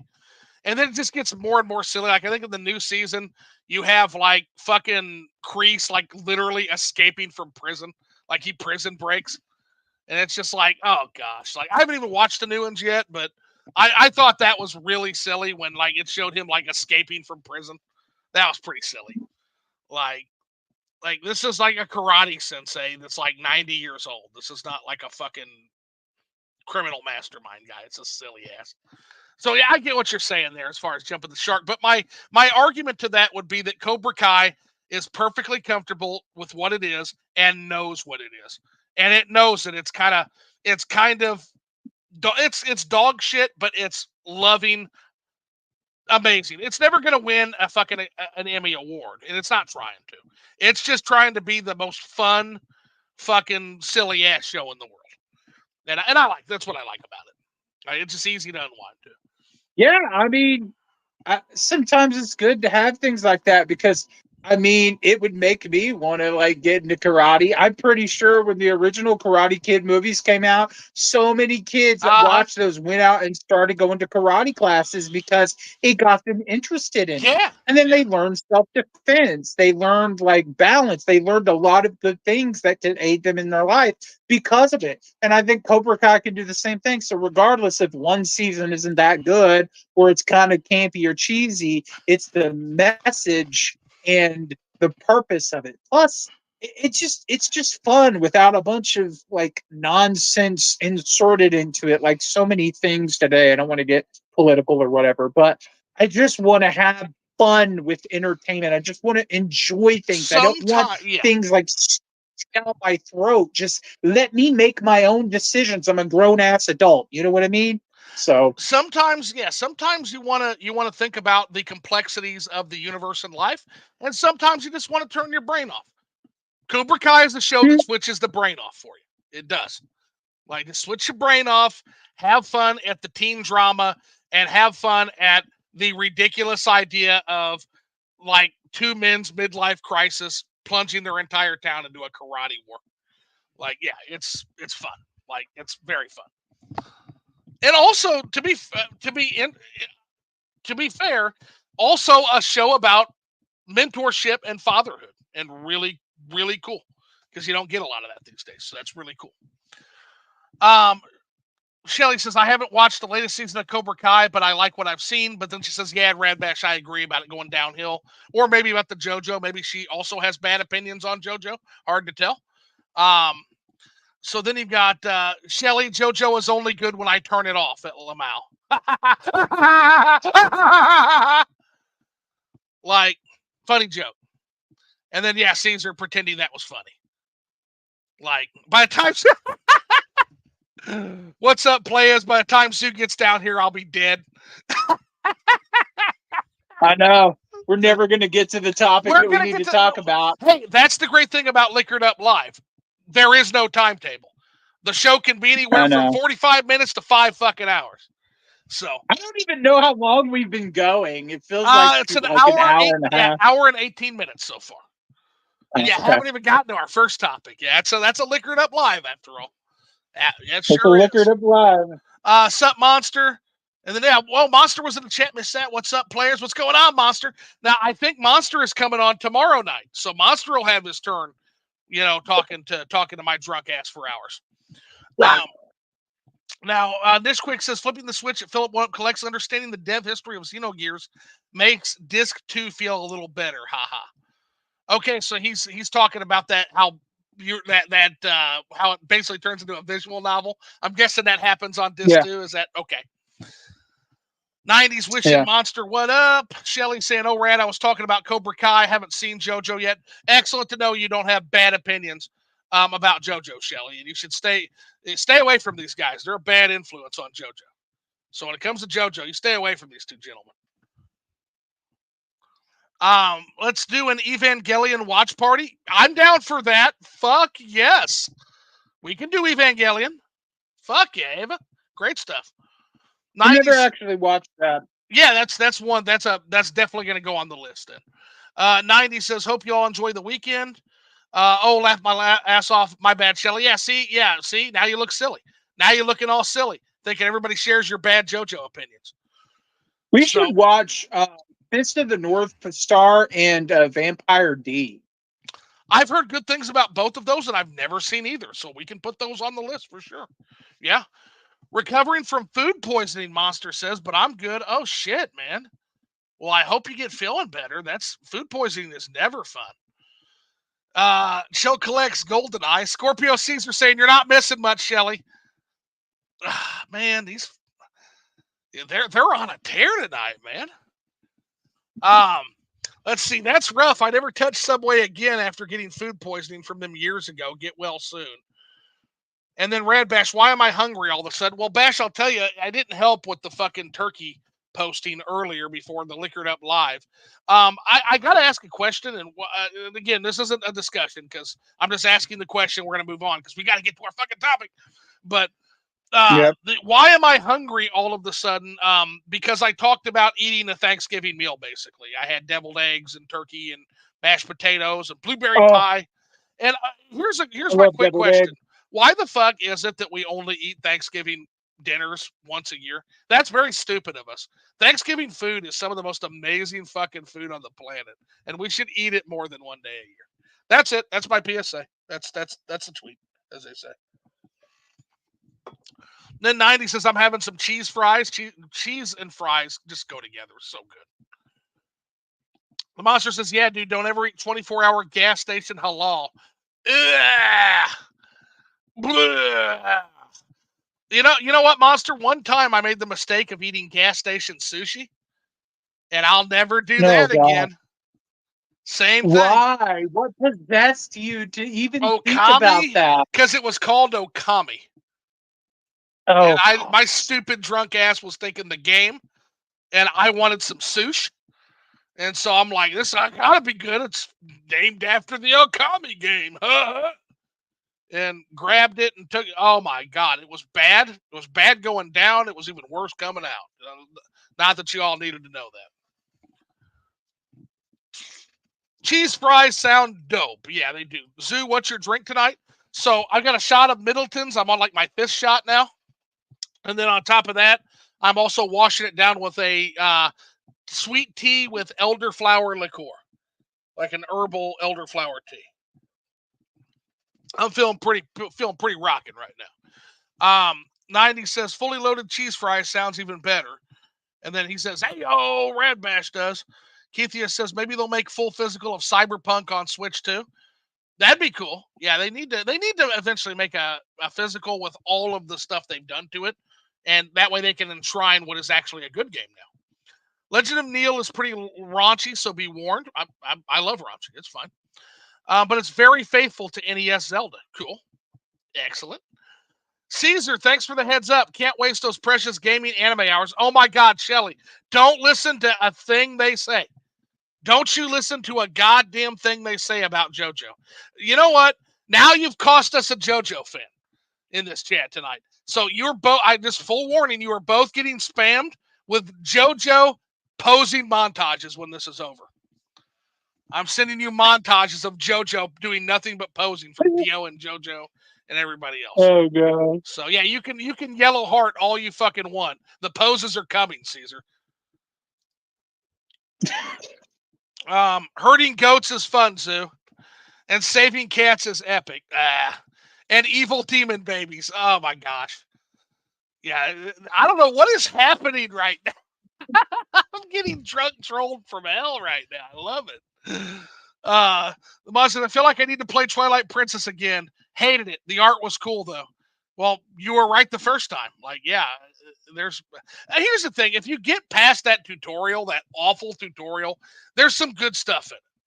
But it's just getting past that. It's like 3 fucking hours of just, like if they ever put Twilight Princess on the Switch, please give us the skip the tutorial option. Please. And who doesn't like fishing? And chicken men. Wind Waker HD fixes a lot of the original's problems, so I'm told. Let's see. Rich Dog says, Scorpio sees arcade. I'd buy an entire game about saving cats. And that's a handsome little baby. Agree 90s. The Chad 90s. Zoo doesn't like big tips. Noted. Kirby pwned Zelda. Maybe. Then Croc pwned Zelda. Gex pwns Croc. Man, I'm not going to argue with some of these. Like, some of those games are really fun looking. Skyward Sword is peak. Says, yes, dude, Gex and Croc announcements in the same year. What the fuck? Yeah, we're back. We're back in the 32-bit era. Phil taking charge like a Disney boss. Never played Croc, just talking crap. Brooke says, I'm a grouch if I don't get any sleep. Yeah, I hear that, man. That's why you gotta try to take power naps instead of trying to go for it works, man. I'm telling you. Gex is the man 90 says. Scorpio says, I speak boomer only. I don't know what those emojis mean. In that succession. Croc's fun. Gex is better in my opinion, but it's all good, the monster says. Red Bash says, where is my Alyssa at? Yep. Want that physical, yo, 100%. Brooke Barnes says, I plan to get Emio the Smiling Man for Christmas. Yeah. Feels deals wake me up at 3 a.m. Probably because Phil is a night owl and doesn't know how to go to bed at a proper hour. So, Phil, what I will tell you is, yeah, like maybe one, if you want people to see the deals, you have to post them when they wake people when people are up. Number two, don't do that, stupid. that's oh, that's amazing. Maybe somebody's awake at 3 a.m. and they're like, you know what I can use right now? Phil's deals. Phil's deals. Everybody laughing at that. Phil's deals are love. Phil's deals are life. A true hustler. Phil Nye, the science guy. Monster says the 90s says, I see Phil's deals all day at work. Yeah, so funny story about Phil's deals, right? So, and I love this because this is just a perfect example of how we handle things at the bar versus other Discords, not to throw shade at anybody else's Discords. So we had Phil, and like Phil's utter domination of the show and tell tab was noted. And it was noted several times. I will tell you this. And so what we ended up doing is like, okay, so how do we go about this? And I'm like, okay, I tell you what we're going to do. Somebody complained about me making the post. I apologize. I'm sorry, no, nobody complained. It's just that everybody's like, man, Phil has a lot of deals. And these are people who thought the deals were useful. But people are like, Phil has a lot of deals, but I kind of want to watch videos on the show and tell tab. And so I'm like, okay. So what we're going to do is we're going to go ahead and we're going to make this the Phil's Deals tab. And we'll make a new show and tell tab for videos. And now everybody's happy. We can get Phil's great deals and people can watch videos that aren't lost in the great deals. So that's how that ended up happening. And again, that is why Anarchy is better than fucking whatever kind of top-down bullshit that most Discords are run by. It's like, hey, we're all here, and there is no boss in this bar. Like, we just come together and we figure things out, and we did. And now we have now everybody knows exactly where to get the sweet deals, and everybody and the videos don't get lost in the great deals. So let that be a lesson to take that, non-anarchists. Like, we know how to do things around here. I also got a Facebook group that I made, which got about like 300, over 300, where I post them there. Okay. And you just go there, and it's just like the database of the deals. So shoot that to me, and I'll put that in the description too. And I'll post them on Twitter. I'll post them in some Discords, and then I also post them on the Fuse app too. So that's where I just because it's like, I swear by the deals too. I've gotten 2 or 3 good deals on there, man. When somebody buys it, but it's not a lot. It's like 2% of a sell, right? Well, and so it's not that much. And here's the thing: dude, if somebody is going to show you a deal, I don't mind paying you for. It's like a finder's fee, right? I don't mind paying you. Like if I'm going to buy the fucking game anyway, I might as well give my friend some money if he's got that. I don't care and about it's that. not like it's taken out of your money. It's just like given through by VGP. But I it's don't give like a shit if it is. was scary. People have gotten mad at me and they've kicked me out like Facebook groups, and I get like the spamming thing, but it's like, look, I was sharing these deals before I was ever an affiliate, and I actually buy from this store. I would not promote any stores that I would not trust with my own money. Buy from VGP. Like I got way too much stuff. Y'all should go back and see some of my holiday pickups. I'm telling you, I had stacks and stacks of games. I scooped up. So no, I love them. You have forwarded some really great deals. Like that's what I'm saying. I keep checking every day because you're going to be the one. You will be the one who alerts me first about Rocket Knight because you're always perusing that page, and so you are gonna. Because the thing is, Rocket Knight's gonna fucking drop. It's gonna drop at some stupid time. I don't give a fuck if it's 3 a.m. When Rocket Knight drops, I need to know. Because that game's gonna be gone fast when it drops. I'm telling you guys. That one's going to be gone fast, and I want it. So, yeah, Phil is your guy. I'm honest, I'm honest to God. Like, he's your guy if you're looking for video games plus deals. He's your guy. Yeah, and then let's see. I'm playing Donkey Kong Country Returns, and it's so hard.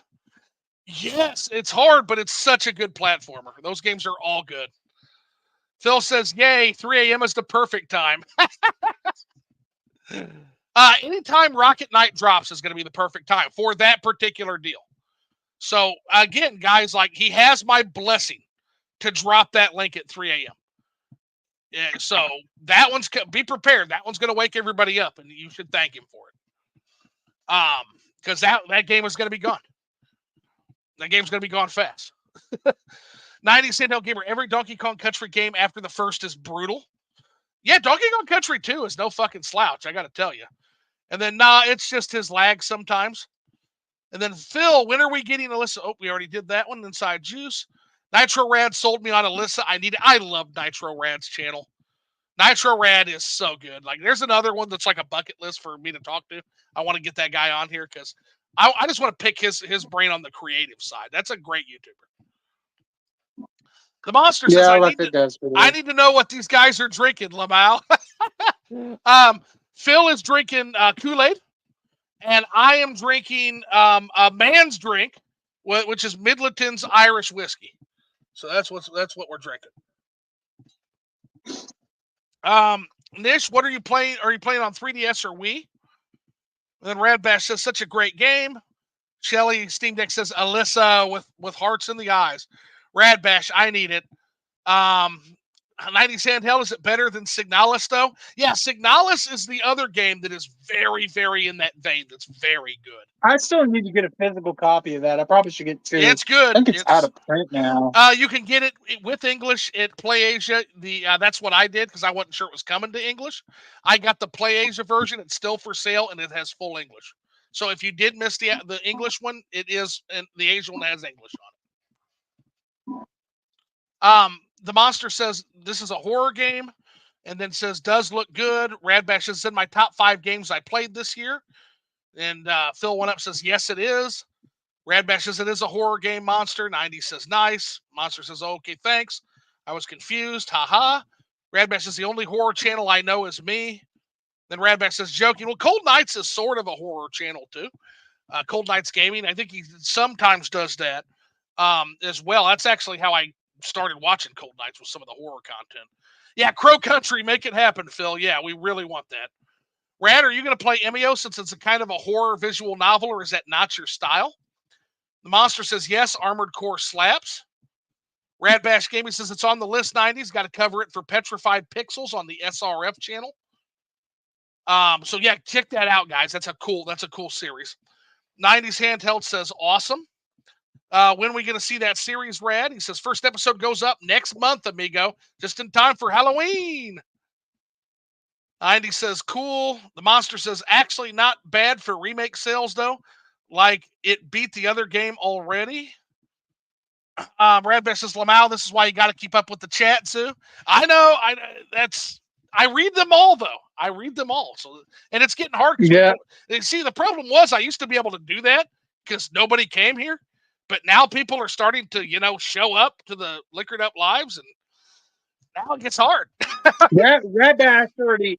I've already scrolled down to Rabash already dipped, so he's Okay. still go eat a meal right now. That's hilarious.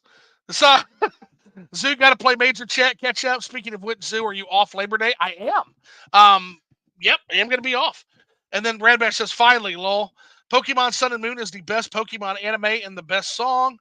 And then Rush says, your position on JoJo so it gets good after 30 hours. Your hallucination is noted, just like Phil's. It's not what I said. So let's see. JoJo gets good when I don't watch it. That's too good. That's a good fucking burn. It's too good. I can't. Yeah. No, JoJo gets good when you don't watch it. You're right, because JoJo is good no matter what. JoJo just sticks with you, homie. I won't let you kill anyone anymore, Dio. I saw season 1 and a bit of 2. I love the rock references. Haha. Yes. Anime is life. Red Bash says. Nishquick says, I like Zeppelin, Tom Petty, etc. They're all band or song names. It's fucking great. Anyone in chat watched Evangelion? And then the Monster says, Sandland is really good. Almost done with it. 13 episodes. Show collects. One Piece is great. Radbash says, Walking Dead is dead. The Monster says, Walking Dead sucks after season 3. Ooh, shots fired. I have not watched The Walking Dead, so I'm just an audience for that. Yes, but JoJo is literally over 35 years old. That's Roland. Welcome in, Roland. I appreciate you, man. It's been around and influencing all of those spin-off animes. So many people rip it off. 100%. Yes, Evangelion is very good, Nishquick. Gungrave is so good if you haven't seen it. I'll add that to the list. Ew, so many mainstreams. Kai is the best way to watch. Kai is awesome. Phil says, I love Gungrave, so there's another one. An Outlaw Star, yes. Outlaw Star is like, I always joke, it's kind of like a B-Team's version of Cowboy Bebop, which makes it better than like 99% of everything. So absolutely watch Outlaw Star. Yeah, I still have my DVD box sets for both of those I bought back in the day. Yeah, Rush Dogs, I've been rewatching Kai this year. Dragon Ball is the only anime I can get into. Radbash says, Rush, did they ever release the end of Kai physical? Then Roland says, Gungrave is fun. Video game is cool also. Outlaw Star is one of my first animes ever. Probably Toonami, right, Roland? Radbash says, Gungrave. Monster says, hate Kai so much. Outlaw Star is amazing. Rush Dog says, good question, Bash. I think they did, but I'm not sure. I watched Kai online. Radbash, last time I watched, they were on sale, so it's already a long time. Radbash says, Phil for president. Oh, wow. Okay. Phil1UpCollects, have you not heard about One Piece? It's One Piece without filler. One Piece. Oh, my God, Nitchquick, you might have saved my life there. One Piece without filler, One Piece? I'm on it. Yes. Haha, yeah, that's an amazing description. That's an amazing description for Cobra Kai. 90s handheld night guys who will be on here all night if he can. Laugh out loud. Yeah, you know it, buddy. You literally broke the record with me. Have a good one, 90s. Thanks for stopping in. Phil says, Phil1UpCollects says, Rush Dog, I got way too much Dragon Ball merch. Radbash and his cool snapbacks is why I bought my Boo Snapchat back hat. Radbash says, Lamau, you know your boy loves his snapbacks. Monster says, peace 90s. Night 90s, Radbash says. Let's fucking go, Monster says. Monster's coming on. Sold. And then Rush Dog says, I love your Boo voice video, Phil.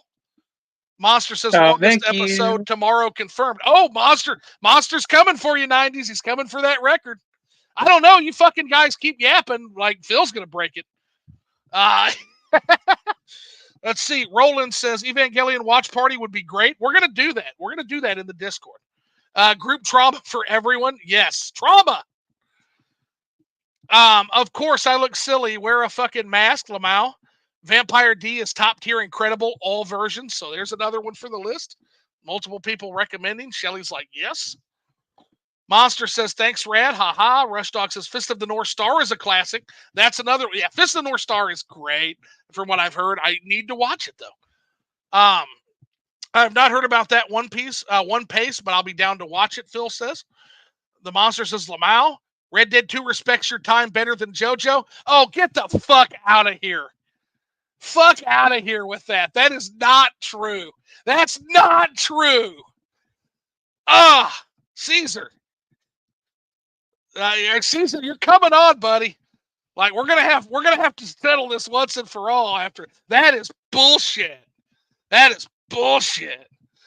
If you got to eat gas station sushi, make sure it's veggie, Rush Dog says. How about no? How about never again? Like, JoJo hates itself as much as we do. Jesus fucking Christ. Nah, Shelly, it's bad. You can watch paint dry. Be better. These fuckers hate JoJo, man.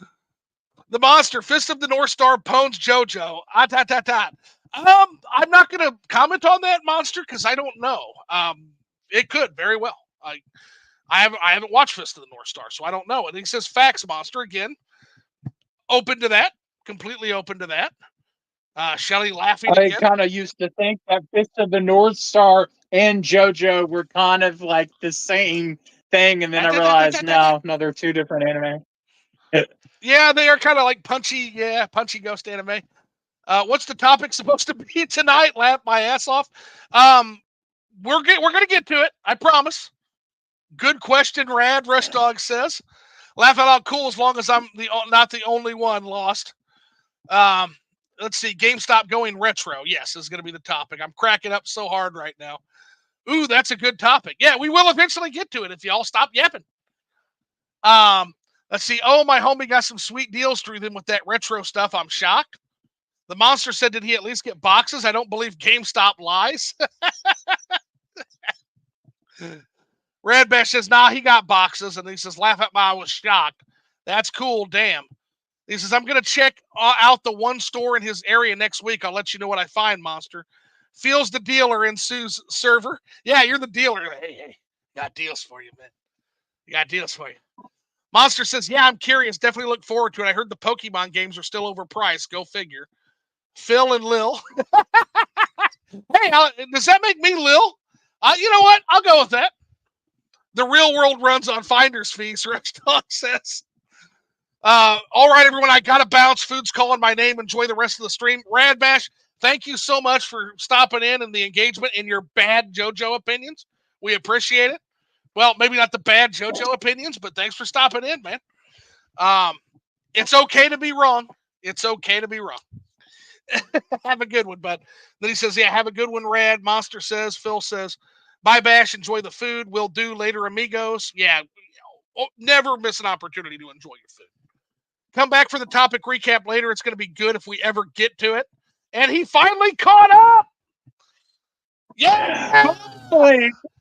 Now, if y'all quit, now again, I'm going to just tell you. So, chat, you're well aware of how I run this podcast by now. This was on you. You don't get, nope. I take no blame whatsoever. That's on y'all. All right, so Phil, fucking GameStop going retro. What do we lead us in, Phil?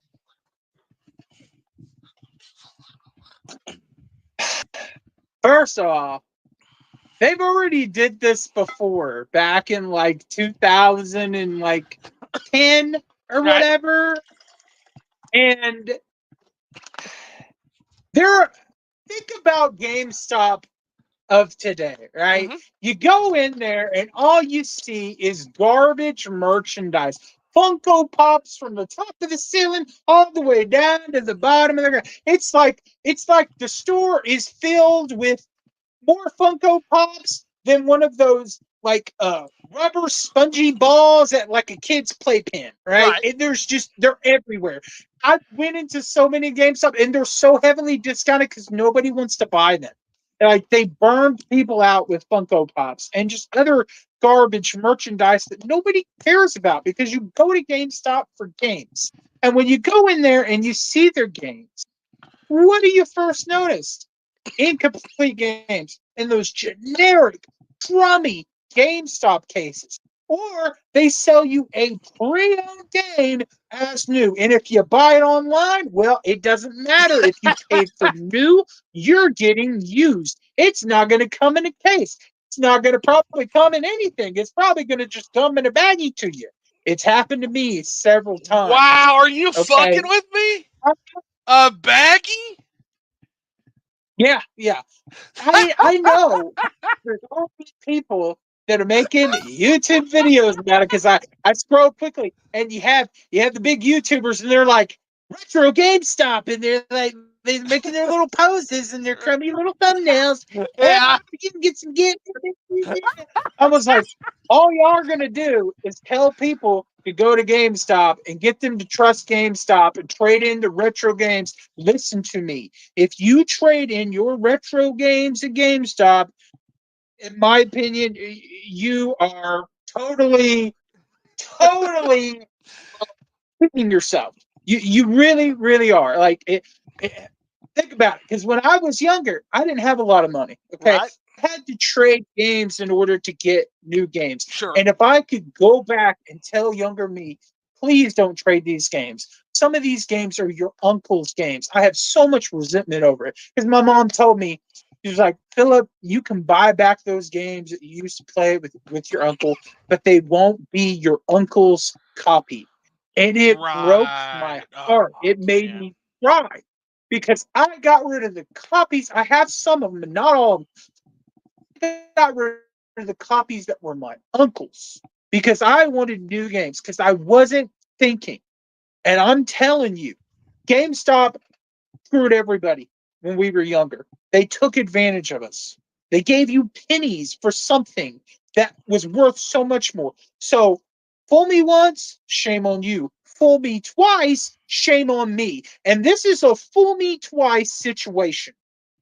GameStop is not going to do retro right. And first of all, they're going to make it harder for mom and pop shops to actually exist because I was talking to I believe it was Shelly.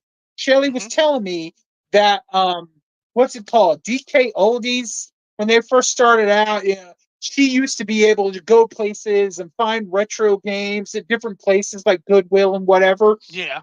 in yard sale. DK Oldies came along and they started buying up everything in the area. She's saying they were sending people out. They were paying people to go to different areas in the city or whatever and just buy stuff up.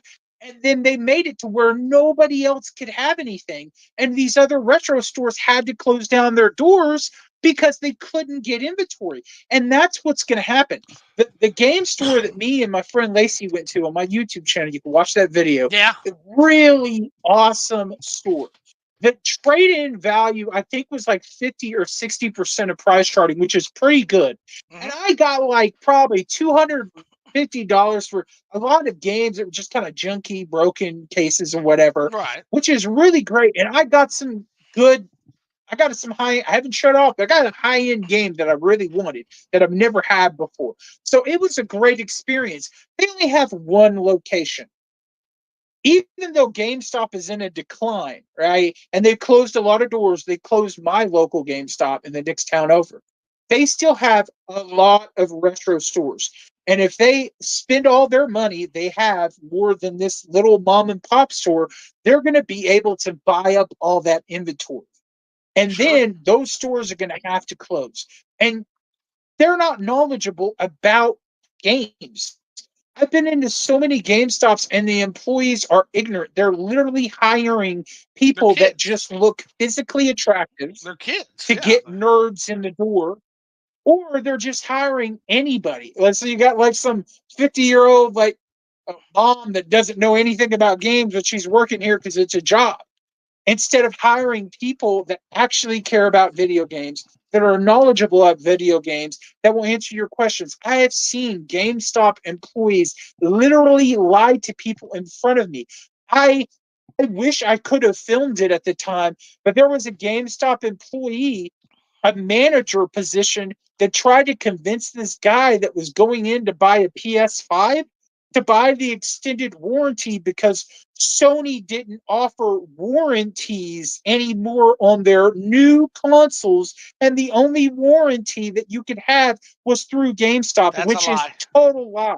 You That's a lie. cannot sell a product and not offer a warranty. Yeah, it's You literally legally have to. literally illegal. Yeah. So she was lying to them.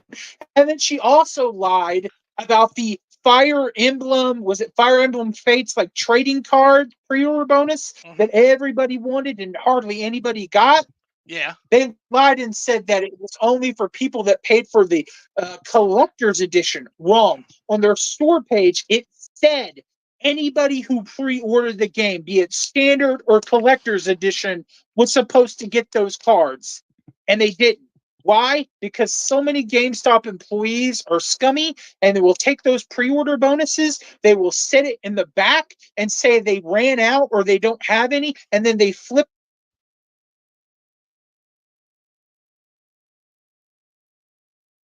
Uh-oh. Phil, you still there?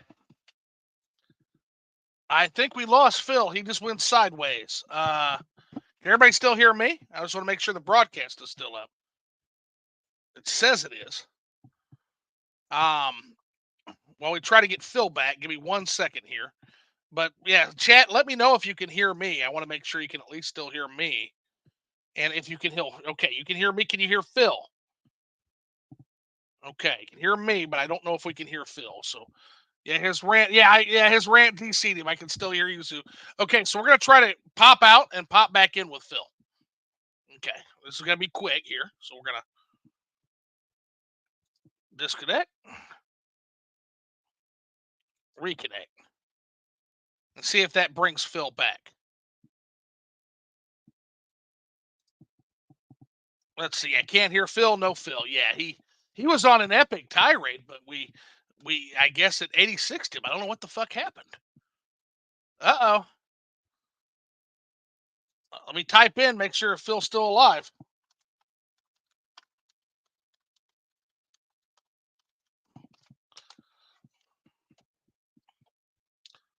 Philly, come back to us.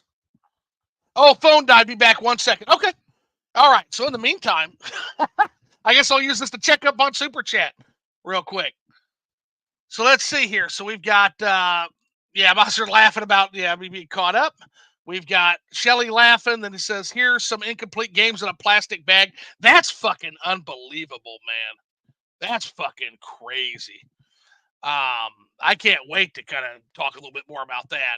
I believe strongly that if all consoles go digital, GameStop will have to go retro to survive. They have to stop throwing away the boxes and manuals. Shelly also says, "Yep," talking about when Phil, his story about how how DK Oldies bought up all the inventory. Monster says, "Preach Phil," and then then the technical difficulties start. We are summoning Phil. Phil, you still there, buddy? I see Phil's icon, so we're just waiting on Phil to pop back. I think he's charging his phone. So Phil is here, but we're just waiting on a phone charge. Oh, goodness gracious. Yeah, we are all using our power to summon Phil back. But in the meantime, I guess I'll kind of go over some of my thoughts on that. So I said a long time ago, guys, back in there was a post on the old Playing with Superpower forums where I talk about that if Xbone had gone the route of always online DRM and not reading used games disc, if they had gone that route, I said that GameStop was going to go fully retro. They were going to just stop. It was okay, fine. We'll just stop at Xbox 360 era and we'll go Xbox 360 era and back. And then it would become the world's largest retro gaming store. I think you're right. I think the writing is on the wall, Keithius, that I think the writing was on the wall in 2012 that this was going to have to be what GameStop did. Now, the problem with that was back in 2012 when GameStop was a decent business model and they hadn't fucking ruined their storefront with a bunch of Funko Pops and a bunch of cheap-ass fucking plastic toys and candy and all this other fucking bullshit that isn't related at all, only tangentially to gaming. And they became like the fucking nerd culture Junkman store. But yeah, in 2012, I said, I said if I were an investor, I would be asking. That's what I said. It made more sense to go retro in 2013 than it does in 2024. Yeah, literally, if you go back to that forum post, I'm like, if I was an investor in GameStop, I would be asking them to capitalize on what seems to be the movement of the games industry right fucking now and go retro. But yeah, about 15 years too late. Rush Dog says, yep. Or Monsters is 15 years too late.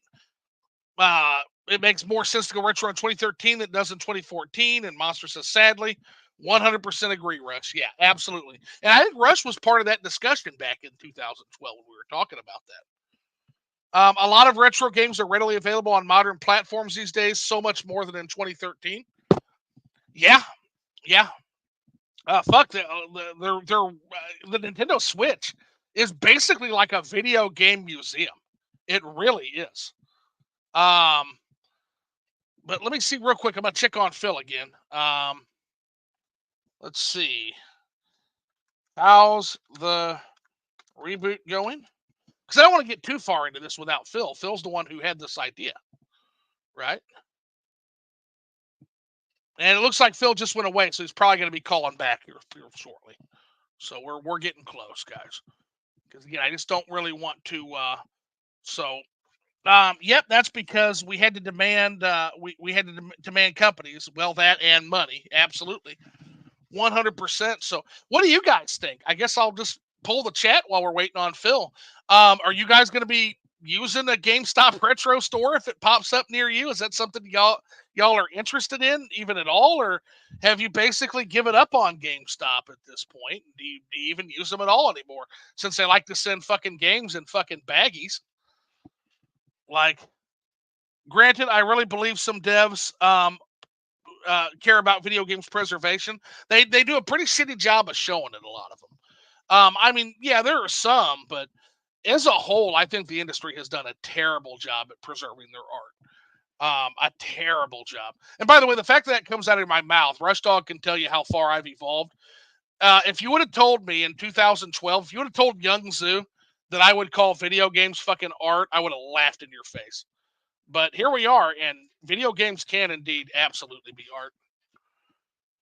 Phil says, got to go to the bathroom. I'm going to go ahead and take a bathroom break. That's perfect. Yeah, my teeth are floating. I'll be right back.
All righty.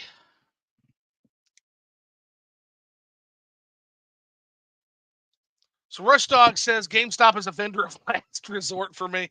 Yeah, that's kind of how I feel. Like I've had some sus ass games be sold to me used.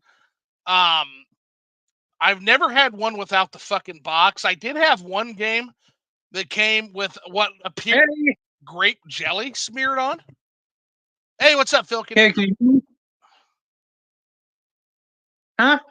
Can you hear me? Okay, you're coming out of my speakers real quick. You're not coming out, which is fine. I mean, I just hope there's not a reverb. I'll pull the audience. But yeah, for some reason, your voice is not coming out of my headset. It's coming out of my TV speakers right now, which is fine.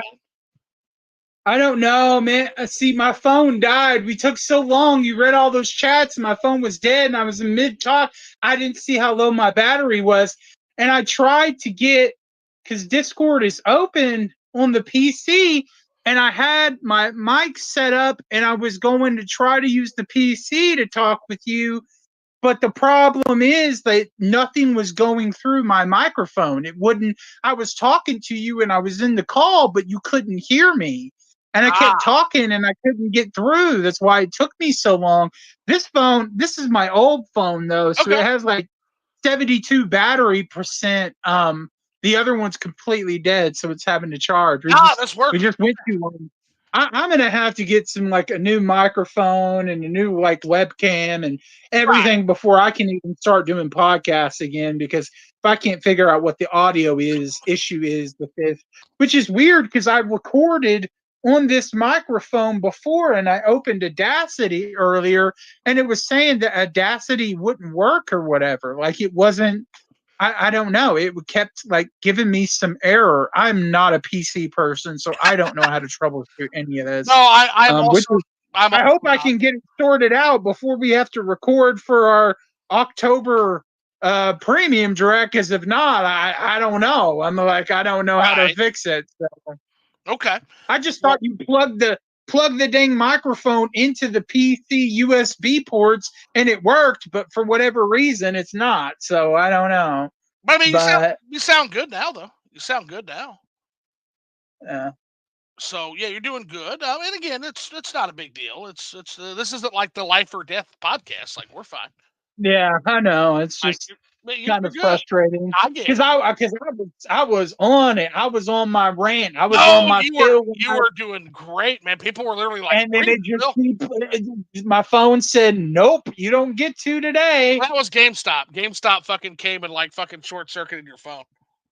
Yeah, but So I all I know is that when it comes back to this, I'm afraid for mom and pop shops, but then I'm yeah, also afraid for really good, genuine resellers because I know I have a friend who goes by like Tate's Gaming. She is absolute sweetheart, and she's willing to work with me. Like she's telling me stuff, and she's like, "Oh, you can make payment plans with me. It's totally cool, or I'll hold you some stuff, and it's all good." And it's like you don't get that with many other resellers. They won't be willing to work with you.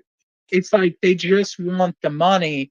right. And I feel like it's getting harder and harder to find good deals with places buying it up like DK Oldies, and now GameStop is going to be buying up whatever you can find, and it's going to make it harder for these mom and pop shops and really good, trustworthy resellers to find inventory.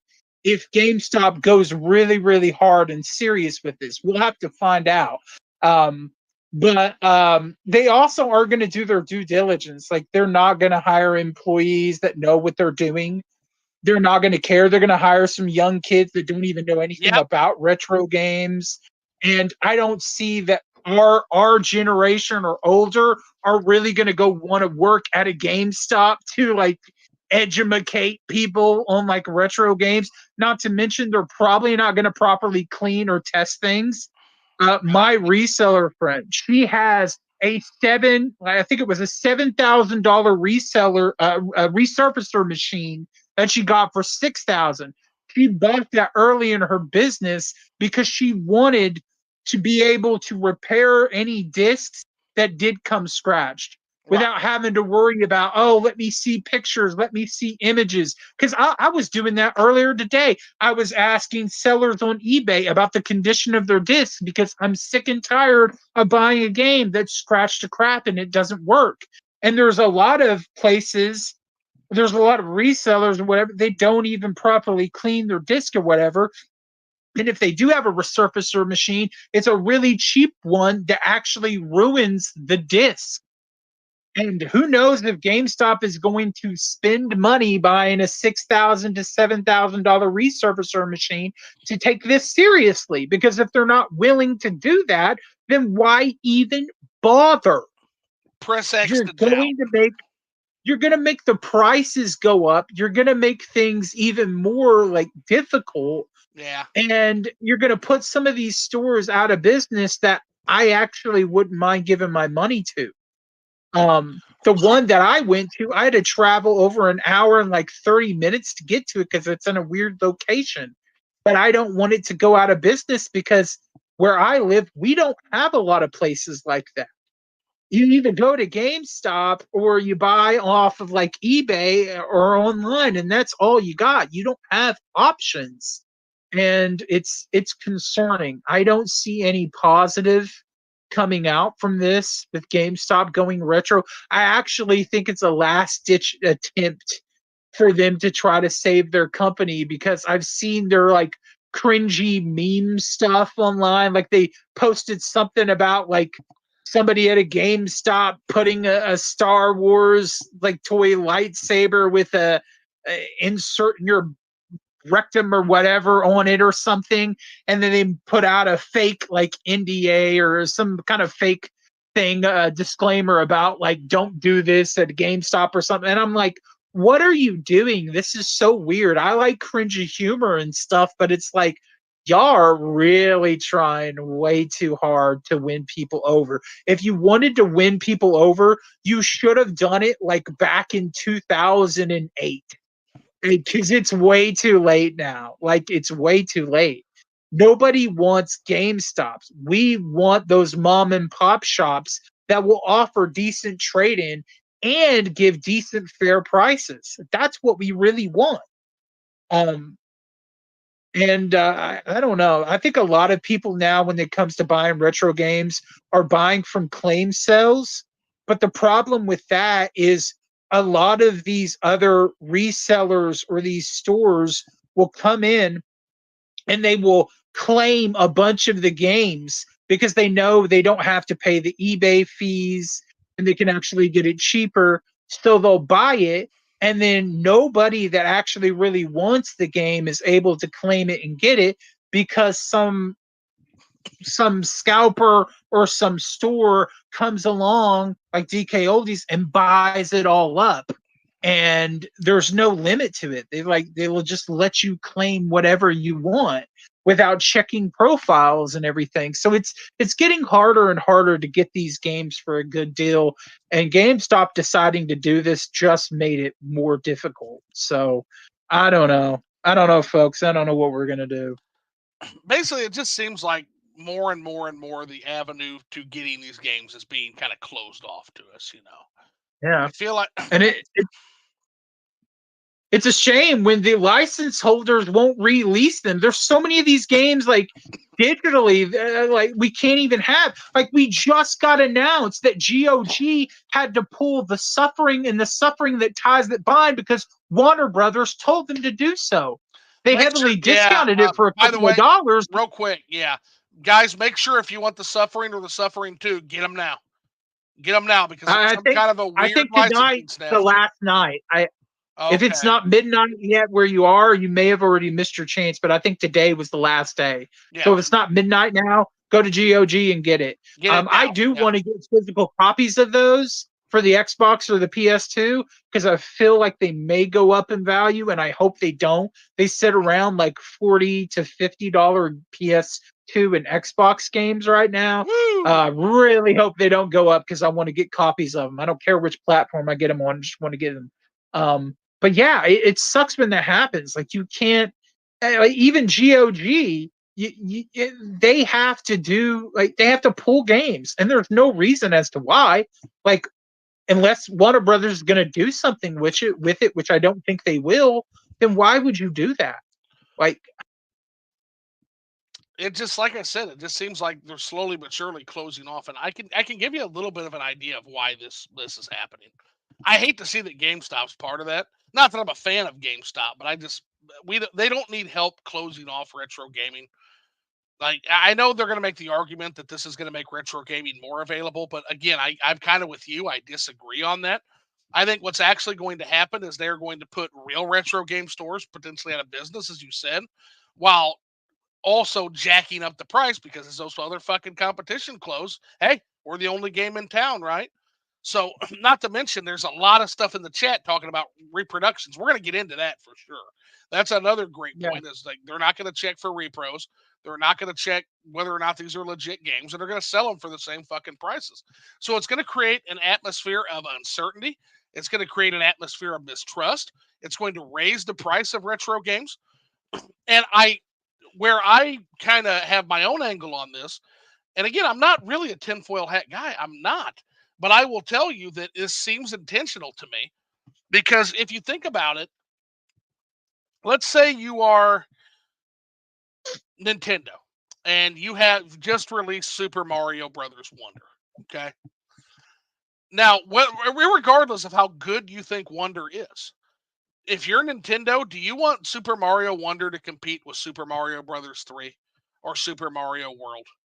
And the answer is no, you don't.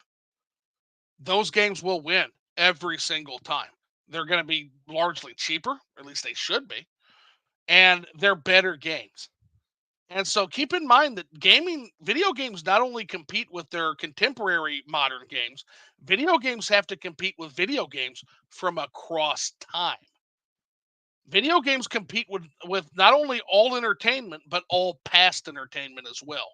So the Mario Wonder is not just competing with Super Mario with other platformers, it's also competing with old Mario games. And the way you deal with that is you make those games harder to access in a physical manner. That's what you do. Or you lock them behind a Nintendo Switch Online instead of selling them digitally for one cheap price. Oh gosh, Yep, that's don't even what get you me do. started on that. That's what you do. You make it harder and harder to own those games. And that kind of clears the air for your lesser products from the modern era. Harder and harder to own those games. Here's Yep, Golden Sun. Where is it physically, Nintendo? Where is correct. it? Correct. Very hard to compete. If they were to make a new Golden Sun, I'm sure people would love it, but I doubt it's going to be able to compete with those old Golden Suns. It's just a lot of the craftsmanship just isn't fucking there anymore for some of these games. Yep. Or they either forgot or never knew why those games were popular in the first place. And the sequels show that in so many games. So, yeah, I wouldn't want to compete. Like you said, I've always said I would not want to compete with The Legend of Zelda, A Link to the Past. I would not want to compete with games like Super Mario World. I would not want to compete with games like Chrono Trigger if I was a JRPG. To this day, I wouldn't want to compete with Chrono Trigger. So it kind of explains Oh, the unavailability of some of these older games to me. Like when you realize that, hey, all entertainment competes with all entertainment, and that includes past entertainment. Same reason Hollywood movies are having trouble right now. Yeah, like Hollywood movies are going bad, and people have found all kinds of reasons to blame for the decline of Hollywood. But if you watch like The Little Mermaid that Disney made now, and you go back and watch The Little Mermaid from the 1990s, or The Lion King, or any of them, it's not even a fucking question, man. And I mean, take the politics out of it, take the sales analysis and the macroeconomic analysis out of it, and just look at it from a fucking quality standpoint. And the quality just isn't there, guys. Yeah. It's just not anymore. Like those classic Disney films are timeless. Timeless. You can't beat those. And like the fact that Disney's doing it with Stitch, and I mean, I don't know how that's really going to work. I mean, maybe it'll be good, maybe it won't. It doesn't really matter though. It's like it was a different era, it was a different time. That old style of like hand drawing that art and painting it is gorgeous. Go back and watch some of the very first Disney films, like the really old ones, like Snow White and Cinderella. Those films are gorgeous from an artist. They're absolutely gorgeous. You can't Bambi is a work of remake art, or man. replicate that and make it be better than the original thing. You're never going to be able to. You can make something that might be good and might appeal more to modern art audiences, but it will never be better than that original work. It never will be. And they try to erase the past. They try to erase these things or bury them so down deep they think that nobody's going to care anymore. And time again, we show them that we do care.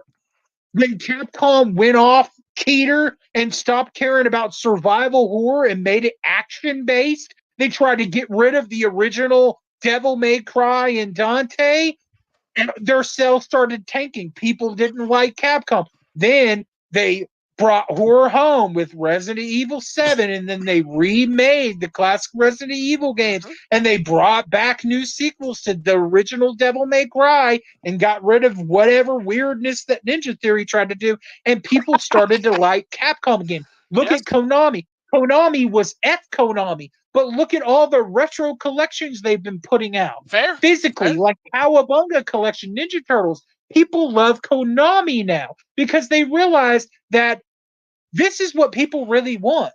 They're nostalgic for these things. They care Dude, about these things. Rush They Dog, matter. yeah, Rush Dog has been making the point for a while now because I'm still kind of on the fuck Konami train, but I gotta say I'm probably gonna be getting. I still am. I'm probably gonna be getting off of it shortly if they manage to make Silent Hill 2 good, which it looks like it might actually be good. If they can deliver that, Phil, I'm probably gonna hop off the fuck Konami news train. But yeah, the retro collections they've been putting out are nothing Metal Gear short of. Solid 3. Let's hope the Metal Gear Solid 3 remake is good too. I have no hope for that because there's no Kojima. That's the thing. Yeah, there's that. There's no hope. Yeah, if Hideo Kojima was involved, it just shows me that people love the games that they grew up with, like that era of gaming, the 80s, the 90s, the very, very early 2000s, the PS1, those kind of generations, GameCube, whatever. Those games are so timeless and so fantastic. It was in a time where there wasn't all these constraints and worry about censorship and politics and all this other. It was just about fun and love of games. Developers back then were not afraid to take chances. They made these games that were fantastic. Some games that are totally freaking weird and wacky. And it was just so nice. And that's why they were so great. And why, if you look past, a lot of these games are 10 times better than most modern games now because they're stuffed with like greed and like just making an investor happy over making gamers happy. And it's like, look, you can make your money, but you can also make your consumer happy if you just do the right thing. Why is it so hard to do the right thing? Like, I don't understand. It just drives me absolutely up the wall. It's like, I just want to have these games.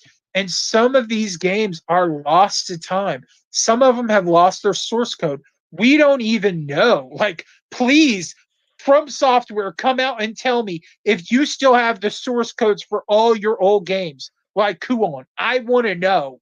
Seriously. Because I want you to release them digitally.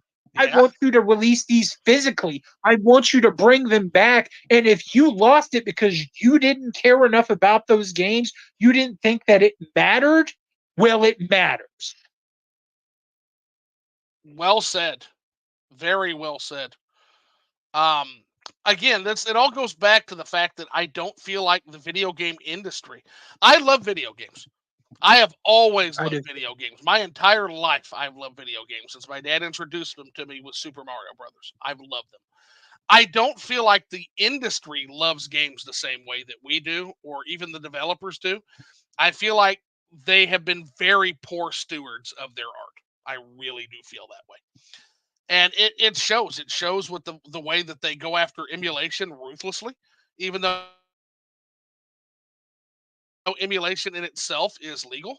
It's hosting the ROMs that aren't, but they still go after it. It shows in the way that they lose their source code. Like, how the fuck do you do that? Like, I know that Iron Maiden, my favorite band, has lost a couple of masters, but you know what they fucking do? They immediately go and re-record that song so it's not lost to time. Like, literally, it's like, oh wait, we don't have the fucking masters of that. That's okay. We'll go ahead and just re-record it.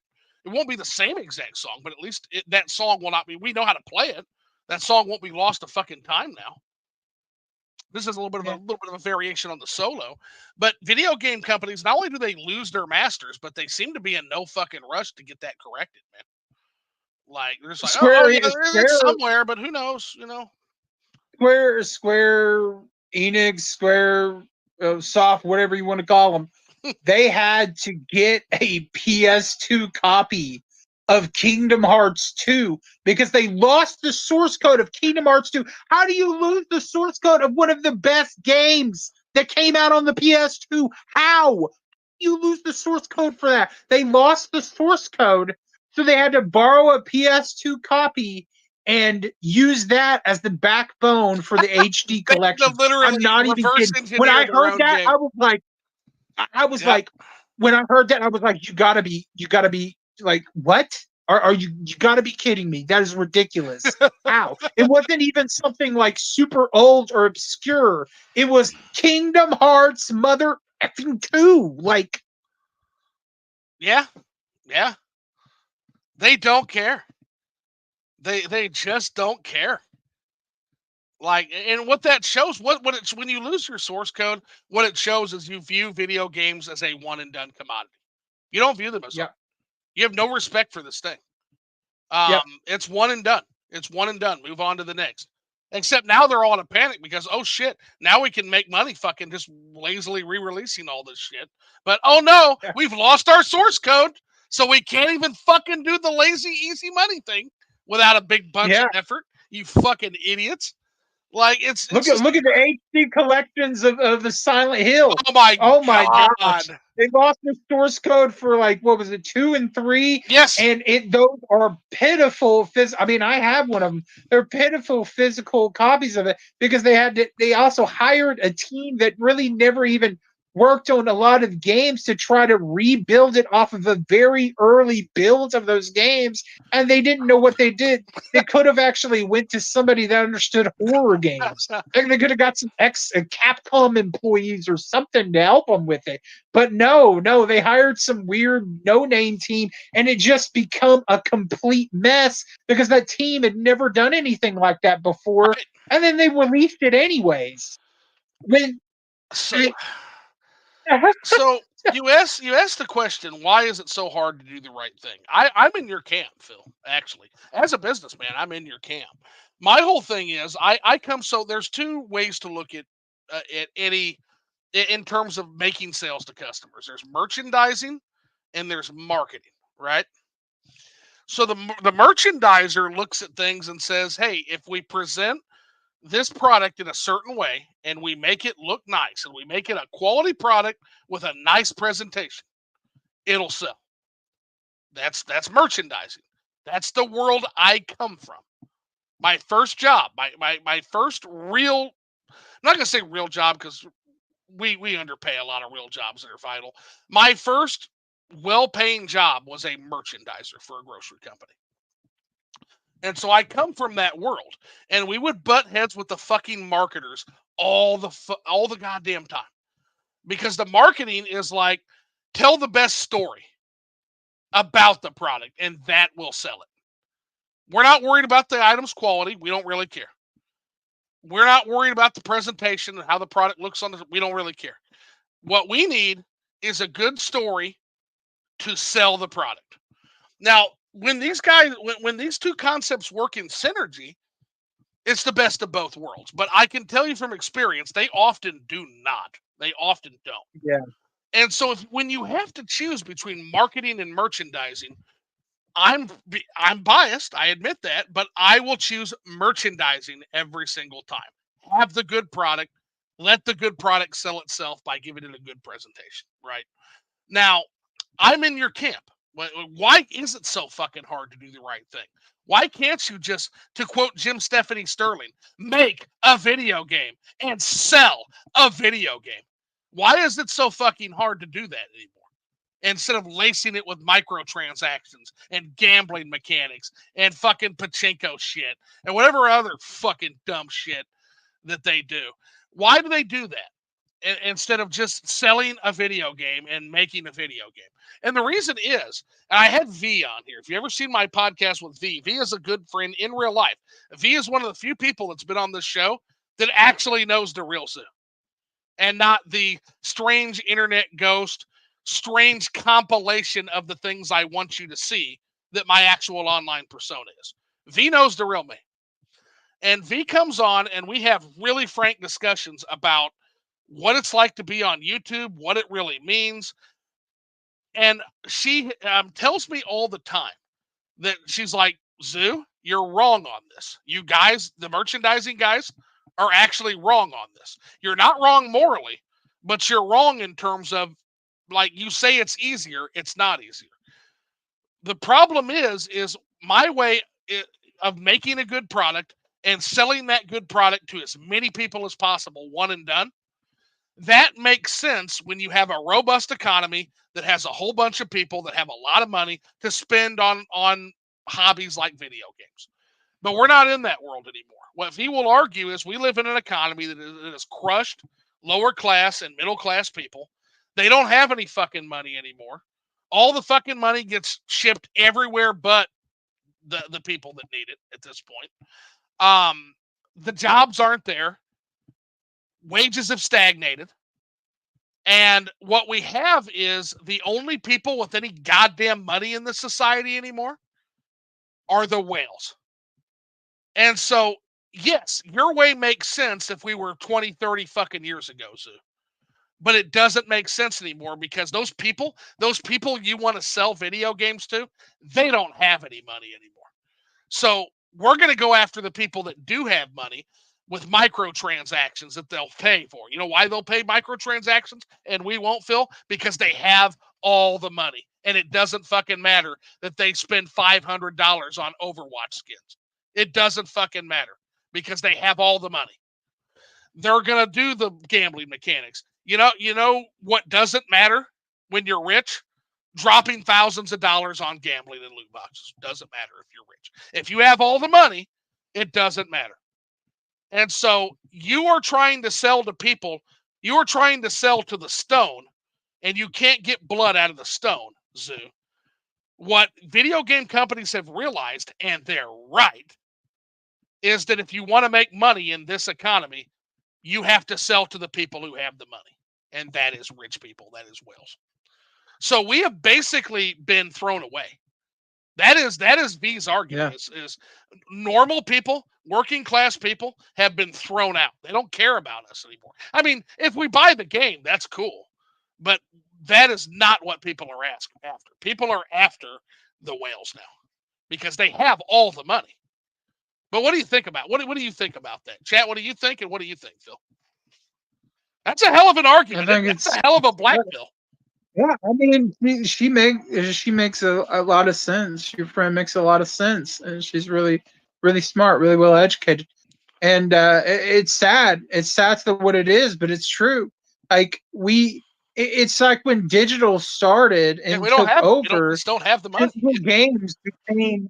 Physical games became the minority, and now when the whole limited thing popped up, it started a resurgence, and then physical kind of became more important. But now we're also seeing another decline again of physical media as Microsoft and these other companies like Sony are trying to push digital memberships and subscription services for the extra money and make you give up your ownership of physical games. But at the same time, whereas that's true, now you're also seeing a shift as well because we have these games that are coming up that are shaking the foundation and making people remember what it's about. So, like for example, Wukong, the black Wukong, the monkey game, Wukong, it is massively it overridden P-Cube. What was it? Not P, but it was PUBG. PUBG on Steam as the #1 spot. Jeez. It made so much money. This game that has no sequels, it just came out of nowhere. Yeah, is this that Black Myth Wukong game? Is that what you're talking about? Yeah, the Wukong game. Yeah, it did fantastic. Like it shook things up. I really want to play it, Anita. And then you got games like Water Virgin, so yeah, I want to play that too because it's based on the old Chinese. Was it Stellar Blade, the hot animated babe game? Yeah, Booby Everybody Blades. was like, people get mad because she was physically attractive, and you can't have sexy girls in video games anymore because it's sexist or whatever. All that nonsense they try to shove down your throat. Now that came out and it took things up. So I still don't know. Hold on real quick. I still don't know what happened there. Because I've got people like it seemed to me like there were people that were mad because like she wasn't sexy, And then there were also people that were mad because she was too sexy. And so that was such a strange situation to me. Like, because it just seemed like, Whatever. yeah, it seemed like it was just drummed up and like, is the fucking game good or is the fucking game bad? Like, that's what it comes down to. And You know? then you got things like Baldur's Gate 3 that comes out and it makes all these other publishers and developers mad Yes. because they deliver a physical product Yes. that had all this content on it without charging an extra dime for it as DLC. A jam-packed game. Fantastic physical release. Oh, one of the best I of still all need to time. pre-order a copy of it. I'm glad I remember. So you One of the got best some of of all these time. companies that are understanding that these things, and it's kind of making it rocky for these companies that are only caring about the whales.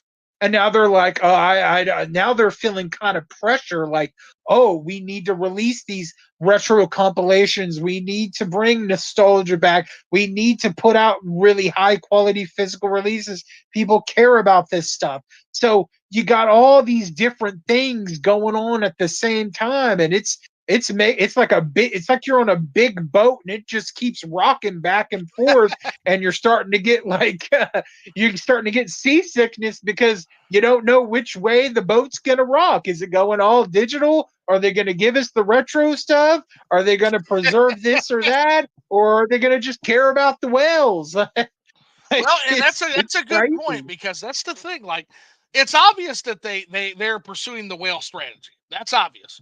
Yeah. But it's also every once in a while a game like Elden Ring or Baldur's Gate 3 or this Black Myth Wukong shows up and fucking surprises them and says, "Hey, Yeah. by the way, motherfuckers, we all still have money. You may your statistics may say we don't have money for this hobby. We have money for this hobby." So that Yeah. is kind of a fair counterpoint. I think that's true because There's always an exception to the rule, man. right, There's always something that's gonna there's always something that's gonna pop up and say it's not you're not always right. It's always gonna humble you. it's There's something okay that's to be always gonna wrong. pop up and humble you. It's okay Yeah. to be wrong. Yeah, Yeah. 100%, 100%. Um, yeah. So hopefully, like again, we'll have to see what happens with this, but yeah, the general consensus, and let's take a look and see what the chat says too now. But yeah, the general consensus I'm seeing is there's not much faith in GameStop here. Yeah. To kind of shepherd this along. Because yeah, GameStop vendor of last resort for me, Rush says. The Monster says thinking like Capcom, but yeah, true. Shelly's like, honestly, GameStop should have never stopped buying selling retro games in the first place. Keithius is like, I can't trust GameStop. I've been disappointed since all the companies formed. What is GameStop today? I miss Funko Land. Brick. Oh Never my got to god. experience Funko Land. Oh my god. I just put it together that Funko Pop is a reference to Funko Land. I literally just put that together somehow right now. Wow. I Okay. don't like Funko Pops, but I wonder if that Funko Pop Game. video game is going to be any good. I mean, It it kind of looks cool, but I it don't doesn't. know. It's intriguing. It's not my normal type of game, but like I don't know. Like I'm a sucker for like properties that I love, and there's a lot of the properties I love represented there. So I don't know. We'll find out. Brick Barnes says I will go to one. I'll go to one once I get a chance to go back to Louisville, Kentucky. Oh, I have friends in Louisville. That's pretty cool. The monster says Phil was cooking, huh? And then tell him, Phil. And then Nishquick says I went to a local retro game store in Houston, and the owner properly cleaned my copies of Final Fantasy 10 and 12 with the resurfacer machine. It took an extra 10 minutes, but I appreciated the effort he took. See, that's what you won't get. I can promise you, you're probably not going to get that at GameStop. No, you're going to go in and they're just going to, oh, there's a copy of Lunar. Oh, is it complete? No, it's just the discs in a baggie and they're scratched to crap. Here, give me top value for it like it's a complete in-box version. No, GameStop, that's not going to fly with me. I'm The sorry. disc in the baggie is fucking wild. Like that story. And then also, I think Mandy had one from Amazon of all places where they shipped her a game in a baggie. Mandy from Jay's Cold Nights Discord. Um, there's how the fuck could you even think you can get away with doing that? That's fucking nuts. My GameStop store, I have two. I bought one used game, and it looked like the disc it was a Wii disc, and it looked like what I can only hope to God was grape jelly smeared on it. Like they sold it that way. And then I also bought a copy of Hades for my first Switch copy of Hades from GameStop. And that game, it was brand new. I bought it new, and it shipped in their fucking GameStop bullshit box. So it was a used copy. Like it wasn't even in the Hades new box. It was in their box that they put that doesn't have a cover, and yeah, it was in that box. So yeah, thanks GameStop. That's how I will always remember you.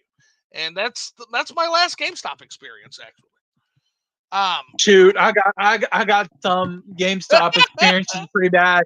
So like I bought some games that were brand new on there, right? And they sent them to me like 3DS and I think like already Switch game. And they didn't come complete. They didn't have all the stuff, and the boxes were totally tore up or ruined. And I was like, "This isn't what I ordered brand new copies." And then they're like, "Okay, sorry, we'll send you replacements or whatever." And they sent me replacements, but guess what? They were used too. They were my replacements were used copies as well. Oh man. And then on top of all that, because I made that purchase and didn't get brand new copies, I get a letter from GameStop that says, "Yeah, our website was hacked and you purchased from us, so your personal information was Oh stolen." my god. Yeah, that's going And everywhere. then I was like, "You gotta be kidding me." And by the way, that's happened multiple times with GameStop online because they never updated their website. And I was like, "Y'all suck so hard. Like you just suck, man. Like, can you just stop sucking? Like, No. can you please?" Yeah, the answer, of course, is no. Now, I will tell people it's not good news. It's actually really not good news. It's actually really shitty news. But there was a hack recently that was so big it makes any of those information hacks like not even matter anymore. Trying to find it here, but it was a crazy one. Like, let me see if I can find it. It was like one of the biggest oops in financial history. So your information is out there now. It is just out there now. And that is, let me see here. I'll have to find it. It was the largest security breach in history that just recently happened. So yeah, your data's out there. Your data is on the darknet. It absolutely is 100%. If you are an American, your data is on the darknet after this new one. I think it was like it was some big company like that everybody has to use. Also, there was the Equifax breach. So we're now Equifucked thanks to them. Because Equifax, everybody uses Equifax. It's the fucking credit bureau. So they had a big breach. So yeah, thanks for Equifucking us is what I like to joke about that. Like, thanks guys. Like, thanks for contributing to the dystopia. So Rush Dog says the way a lot of vendors test if a disc works is to simply see if it boots up, and this is not completely accurate. Yeah, just because it boots up doesn't mean it's not going to have stutters and frame rate drops because of the scratches. Yeah, absolutely. Roland says not only that, but in the past, GameStop has sold emulators and manufactured mimic cartridges as if they were real retro cartridges.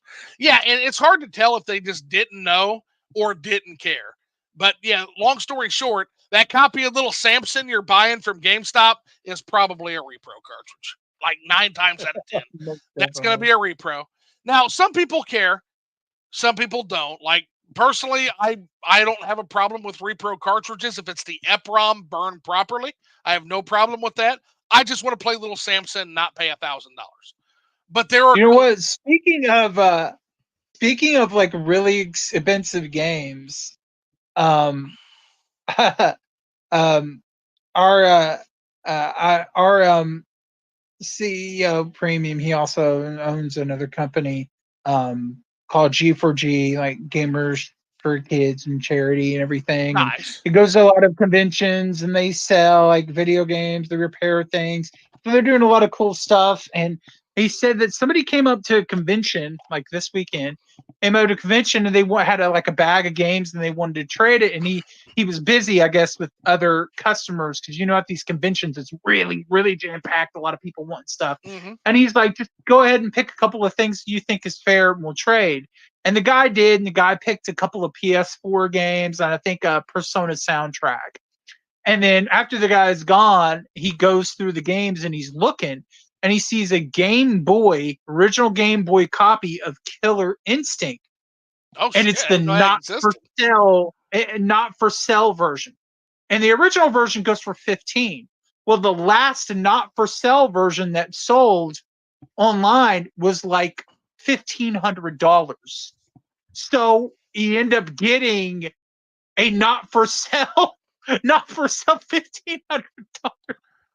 Crazy. And on the guy that traded in didn't know, and he only got a couple of PS4 games and like a soundtrack out of it. Jesus. Craziness, Well, craziness. so there's the problem though. Is like if you're advertising your little Samson as a repro, then that's fine. You should sell it for a repro price, so not more than Yeah, like $20 or so. But if you're selling little Samson at GameStop for $800 and it's a repro, that's a fucking problem, guys. yeah, Like yeah, because you didn't do your due diligence and you think this is a legit card. That's where it becomes a problem. Because now you're literally ripping motherfuckers off. Like, don't do that. And then yeah. Scorpio says, so Caesar says, it's always funny when I go to GameStop to buy something and they always try to hit me with the usual warranty, sub, reserve stuff. And I'm like, I worked for this company for 4 years. I'm good. Yeah. And you work for Yeah. it, Caesar. So you understand that's not the bored kid who wants to do that. Like most GameStop employees aren't fucking Captain GameStop. They're not trying to. They're not super enthusiastic. They're made to do that, and you can actually like lose your job or lose hours if you don't fucking do that stuff. So that is No. basically at gunpoint. I had a friend who kind of spilled the beans, and there was a channel. I think it's like Camelot or something, or like Camelot or Castle Lot, or there was a channel that literally I don't know what the fuck they do nowadays because I haven't seen them in a while, but they used to literally be like a GameStop under the hood, like spill the tea on GameStop channel, and the stories that guy fucking told, holy shit. Like not only the bullshit practices they put their people up to, but the sexual harassment from like the district managers. That place is a fucking nightmare. Like Yeah. there ain't no way I would want to work anywhere near a GameStop. I don't care how much I love video games. No fucking way. Like I'm good too. I mean, if I wanted to work at a store for video games, I would want to go work at like a real retro store, a mom and pop store that's got like arcade machines in it and gets cool stuff, and it's actually a cool store that appreciates their customers that come in and will be willing to make a deal and do trade-ins and do cool things like that. That would be awesome. Like I would love to go chill at the actual Video Games Plus store in Canada. I'd love to just look around and see all the stuff They they have have a store. in They there. have a physical Like store. that would be freaking awesome, man. Like if I could take a trip to Canada right now, I'd be in there. I'd be filming videos for YouTube and everything. I'd be hanging out with the owner. I'd just be a whole fun thing. That would be awesome. Where is the Video Games Plus physical store? Do they have one It's physically? in Canada because Video Games Plus is Okay. based in Canada. So Okay, well, when I'm next in Canada, I will try to make it to where that store is because I want to fucking see that. That's cool as hell. Um, let's see. Also, what are the odds of people trying to trade in repro carts into GameStop and like rip off their dumb shit employees that don't know? Very high. Like Caesar says, very high. Rush Dog, and they don't check yeah, to see if they're and not repro. only that, but there's also going to be people they'll be like going to like garage sales or whatever, and or just going into just taking people's old games and like flipping them. Because I've always heard like, oh, somebody broke in and stole some kids like PlayStation games, and then they're at the GameStop trading in like it's their games or whatever. I can see people doing that for like retro games now. It's like, oh, I'll just break into this person's house and steal all their retro games and go trade it into GameStop. And it's all like really high end stuff. And GameStop's, yeah, we'll give you like $100 for all that. And it's several $1,000s worth. Yep. Like, because GameStop don't check to see if that stuff is stolen. Well, it They depends don't on do no background checks or so anything that so I it know of. they don't do background checks on stolen, but in Illinois they have to present an ID, and that ID is on file in case they are stolen, so that the police can easily track Oh, it down. okay. Not that the fucking police are gonna find your stolen game collection anyway; they don't fucking care. But why do you think I'm a ghost online, man? Like I don't want any part of people knowing where my fucking physical collection is. Like there ain't no way. Yeah. 'Cause I've got a fucking down payment for a house in fucking Switch games. Like no, I'm good. I don't need anybody breaking in here. Like no way. Actually, funnily enough, like people who know me and have seen the artifact collection that I have actually know that the video games being stolen would be like the fucking least of my concern. Actually, like I've got an authentic fucking Kuniyoshi fucking watercolor. Like yeah, I would fucking die if that got fucking lifted. Like I would literally fucking like. You got your stuff like insured. Oh yeah, it's insured. It's definitely Yeah, insured, like but how much but here's insurance the or whatever. but My mom's been saying like, oh, you need to get like renter's insurance or something it to doesn't insure your matter like though, game man. collection. Like again, you're not gonna replace an authentic Kuniyoshi with insurance. You can give Yeah, that's me true. $5,000, and you're not replacing that painting. You're not. You're just giving me Yeah. $5,000. It doesn't fucking matter to me. Like that painting is irreplaceable. The Spanish American saber that my grandfather wielded in the Spanish American War. What? That Your yes, grandpa wielded a saber and a he, what the? That's some badass. my great I think great grandfather was a cavalryman in the Spanish American War, and I have his sword. It's part of my collection. Dude, I want to see pictures of that, Okay, dude. yeah, I want to see pictures. I want I to think see I have pictures them. of this Kobayashi painting too that you Oh, have. yeah, I've never. yeah, I'll link it in the chat right now. Yeah, I have that one on hand. Give me 1 second. Kuniyoshi. This is an authentic Kuniyoshi samurai painting, and it is authentic. This is an Edo period Japan print, and it actually hangs in my study. Actually, is where it's at.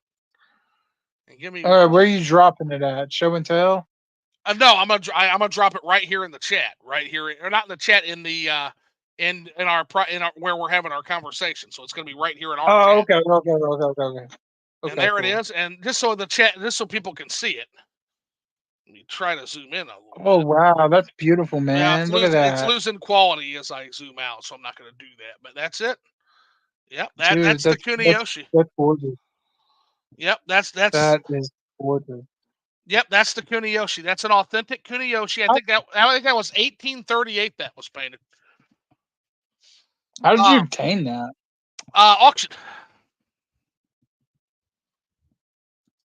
Boy, So I wish I had the money to scoop up some auction like video game clear outs. I'd be like, yeah, as far as this I'm now as starting my far as the reselling sword, business, y'all. yeah, give me one moment and I will try to see if I have a picture of the sword.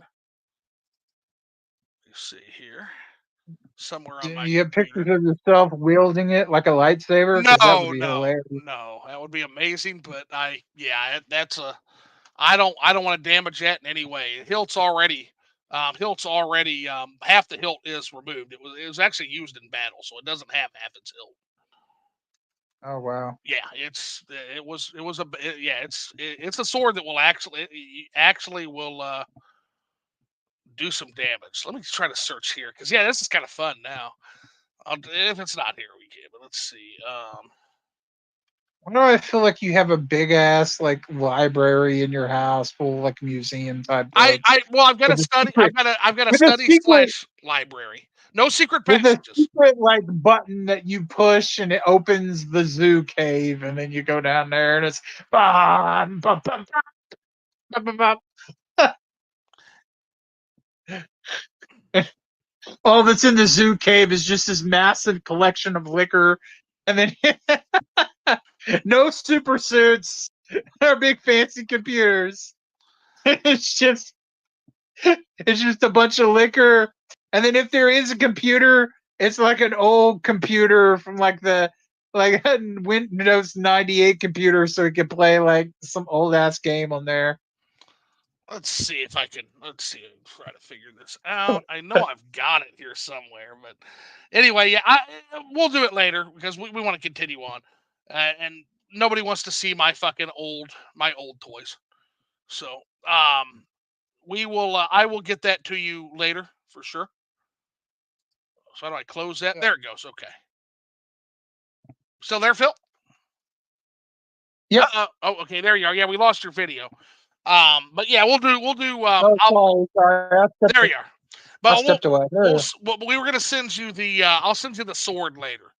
I'll send you the sword. I've also got a All piece. right. I've also got a piece of Greek pottery. That's pretty cool. Um, so I've got authentic ancient Greek pottery. I've got a Ushapti, like a large Ushapti, ancient Egyptian. Um, let's see. Got a Buddha head. That's all. I got some cool stuff. I got some really cool stuff. Um, for sure. But yeah, so the video games would be the least of my concern. There's big reasons why I don't why I'm a ghost, for sure.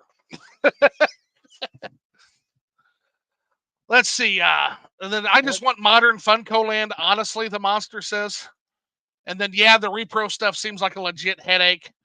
Yeah, they're opening themselves up to so much liability with that too. Like, oh my god, like you'll probably have to. I'll tell you how they'll deal with it. You'll probably have to sign fucking waivers just to buy shit there, and that's gonna really kill their vibe.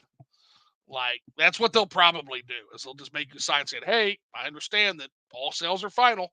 You'll probably have to sign something like that. I could see it. You'd be surprised at how many retro game stores are overpriced as well. That's true. No, that's true because people know the value of the games now, and so the market just keeps one upping each other. Again, that's another point V makes is we are all at the mercy of the fucking price setters, man. The price setters, the price setters have us by the balls. Like they set the price Speaking and of we have to that, pay it. one thing that irritates me because I've experienced it, and I think I've shared this before. I don't know if I shared it here or my podcast, but I know I talked about it before. I really hate when you go into one of those stores, right? And let's say you find something that's actually been lower than price charting, lower than what like eBay is asking for it or whatever. And you go up there and you go to pay for it, and this seller goes, "Oh, let me pull out my phone and go check prices right now to see if that's what's going for." And then they decide they want to just jack up the price on the spot right there in front of you when you're sitting there, and the sticker clearly says that it's lower than that. That happened to me with a with I think either it was a PS1 game or I think it was the Dark Souls Trilogy Steelbook Edition. I found it, and they wanted to jack up the price or whatever. And I was like, dude, you totally didn't even acknowledge that I came into the store. You didn't say hi to me at all. You only care about Magic the Gathering cards. But as soon as I pick out a game that I want to buy in here, you just decide to jack up the price because you're an ass? Like, come on. I don't think that's right. If you are a retro store or you're a reseller, whatever it is, and you don't do your due diligence, you don't update your prices, whatever it says on that damn sticker is what you should have to sell for it. And if you are and you're gonna jack up the price right in front of somebody that came in your store to do business with you over going to GameStop or some other place, then shame on you because that's wrong. That's wrong. I don't care what you say. That's wrong. Yeah, it sure can be. I'm kind of partial to the fact that I'm just too business fair and square. Like I'm not a fan of these people. Like there's Phoenix Resale got caught literally changing a game from the $5 case to from the $20 case to the $5 case. Not a fan of that kind of fucking behavior. But I'm also not a Whoa. fan of the behavior of, hey, you listed it for this and now you don't want to fucking follow through. That's bullshit too, man. That is complete horseshit too. Yeah. So like, yeah, if you list it, you list it. That's you, like you said, for not no. Yeah, you have to just just be fucking honest. Like All I want is people to be humble and genuine. Like I love when I buy something from somebody, I don't want to just make a transaction. I like to talk to people. I like to have a little story to share. I like to have a conversation. Like I bought a PS1 game that's coming to me right now, and I talked to the nice lady, eBay seller, and we had a nice little conversation. She was saying, "Oh, well, we just got hit with like a power outage, and everybody in my city is like out of power." And I was like, "Oh no, that's so bad. I hope your power comes back on. I hope everything's gonna be okay. I hope you're doing so good, doing well. You don't have to worry about shipping this out right away. It's okay if it takes a few days. I understand." And she was like, "Oh, I sent it out. You're so kind. You're so sweet. Thank you so much." And it's like I do YouTube videos sometimes. I'm to do shout outs. And if I show your game in a pickups video, I'll put a link to your eBay store so that maybe some people that watch my channel will come by to your store, maybe buy some games from you or follow you or something to kind of help you out because that's paying it forward. That's showing kindness to somebody that showed kindness to you. And I'm all for that, but it doesn't seem like that's the case now. Everybody's just like, just give me the money and then go away. And I don't know. I just can't jive with that. It drives me up the wall. transparency is important. Yeah, I think that's the main thing. Just be honest. Just be transparent. Like fucking Yeah. come on. And that's the thing. Like You there's want to get me you want me to get to come back and be your customer again? Be humble, be genuine, be good, and I will trust you with my money again. And I mean that's the kind of people that I want to pay for shop with because I'm looking for certain things. I'm looking for certain games, but I don't want to buy it off somebody that's going to be a jerk to people. Like, no, and then even if you did want something they had, like if you don't trust them, if the fucking trust isn't there, like what do you have, man? eh, Like eh. that's the thing. You've got to fucking have it. So yeah, 100%. Yeah, definitely. Now, the monster says Stitch was one of their last true animated films. Yep.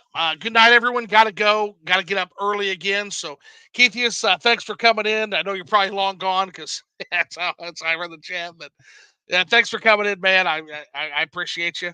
Rush Dog says, "Good guy Konami casually dropped a brand new classic Vania game in 2024." Yeah, Matt Belmont was talking about that. That was the Haunted Castle revisited, and it's good. They made an absolutely shitty, terrible game, and they made it really good, is what I hear. So, kind of an added awesome bonus as to that Dominus collection for sure. And then the monster says, "Yeah, Konami is finally making good decisions. I need a Bloody Roar collection."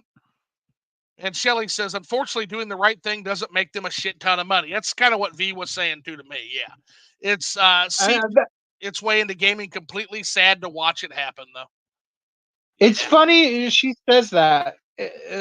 Doing the right thing doesn't make them tons of money, and that kind of. I mean, I guess it's not really related, but that's another thing that going back to the YouTube thing.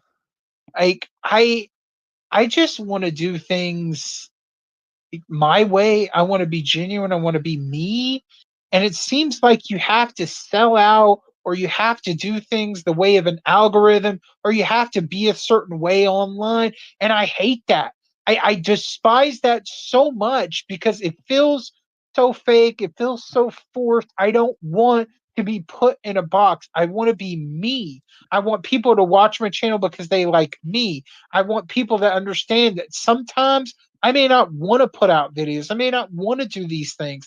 I don't want to have to do it's not all just about being massively famous and getting tons of money. Like that would be nice, but it's like that's how it seems the whole world is now. Like I see. I don't agree. sacrificing See, I disagree. sacrificing I don't know if it would be nice, Phil.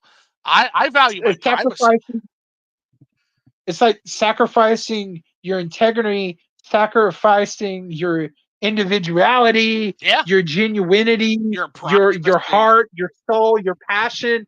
It's like become a little robot and a little drone because the algorithm isn't going to let you have your time to shine unless you do everything this corporation wants you to do Hmm. or this website wants you to do Yep. or these people want you to do. And it's so bad. Like people have no idea how bad it is online when it comes to anything video games, being on YouTube, being on Twitch. Like I wonder how many people that are at the top are literally just tired. Like they're tired of churning out the same video or doing the same thing or lying to people because they got these free promo items or whatever. And Yeah. it's like I just makes me want to totally disappear online. Like You just have be you an have internet ghost, like you yep, said. yep.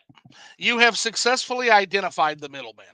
So again, like the common misconception when people do YouTube, people think, okay, it's a relationship with it's a parasocial relationship built between the content person and the content watcher. That is not what is happening here. What's happening right now, what you think is a relationship between you guys and me and Phil is not what's happening. What's actually happening is it's me and Phil and other content creators. And what's happening is there is a middleman in between you guys and us. And the middleman will sometimes depending on whether it thinks it's going to make money or whether it thinks it can get garner some kind of use out of it. It will sometimes show you guys that my link is up and running. Sometimes it won't. Sometimes it'll show you that my video is posted. Sometimes it won't. And if you don't know the video's been posted, how does it even exist at all? So what is actually occurring is, yeah, it's not a relationship between me and you guys. It is a relationship between me and you guys with a gigantic algorithmic middleman in the way. Yeah. And the middleman rewards certain behaviors and it punishes certain behaviors.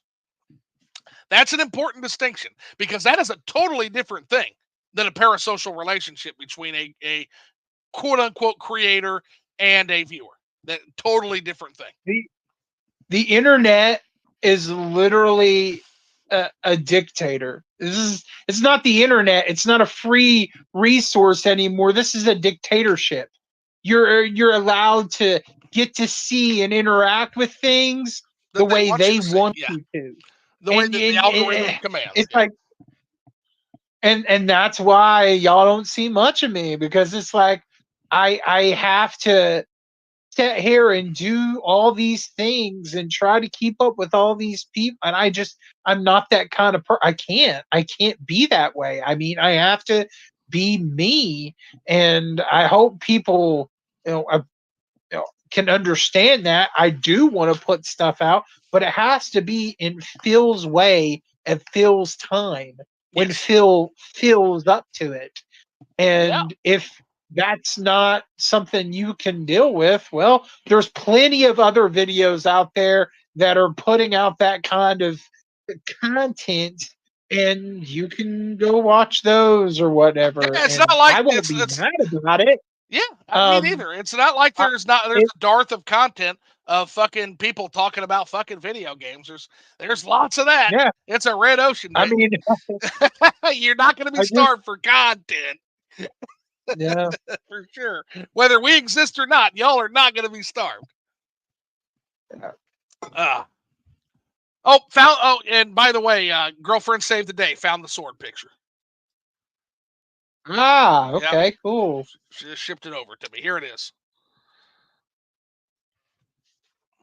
Let me see this sort of picture.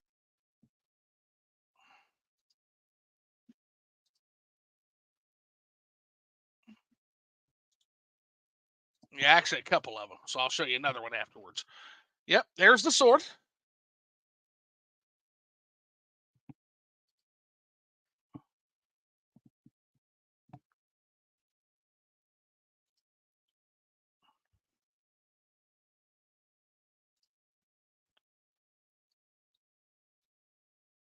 Oh well, it would help if I had shared it, wouldn't it? So sorry. Why is it not? Why is it not fucking sharing? There it goes. Okay, there it is. Okay, there's the sword. Ooh, that's cool. That kind of looks like some of those swords in like some video games I played. Oh yeah, it's a Spanish American era. Almost looks like a little bit of a swashbuckler pirate sword, a little bit. And then, yep, there's a picture of it unhilted. Oh wow, It's got the blood groove. Notice? got it. Wow, Yeah, yeah. There's got the blood groove. There's a good picture right there. Actually, you see the blood groove down it. Yep, that's it. Yep, that sword cool, was man. actually used. So it kind of creeps me out too a little bit. I wonder how much that's actually worth. Not sure. Never would sell it. I couldn't part with it. I know, but I'm just like, if somebody had to put a value on it, I wonder what they would say. I mean, to you, it's priceless, but I Priceless. wonder Yeah. what, like, worldly value wise, what somebody would say that's worth. I wonder. Yeah, I do wonder. Because I collect And you could, I collect yeah, ancient yeah. weapons. You ever watch the PBS channel? Remember they had like all those old people that would come and they'd have somebody like tell you history about the item and how much it was worth, and they Yeah, would get yeah. all excited Antiques. and Oh, I they watched the thought they shit. had junk. Yeah, buddy. I you watched the fuck out of Antiques Roadshow. It's Antiques Roadshow. Yeah, Yeah. you could do that. You could go on Antiques Roadshow if it's still around and do that with your sword and be like, "Oh my gosh, it's worth that much." Well, the question is whether because like half the hilt has been broken off in battle, so that sword was used on people. So like, does that up its value or does that lower its value?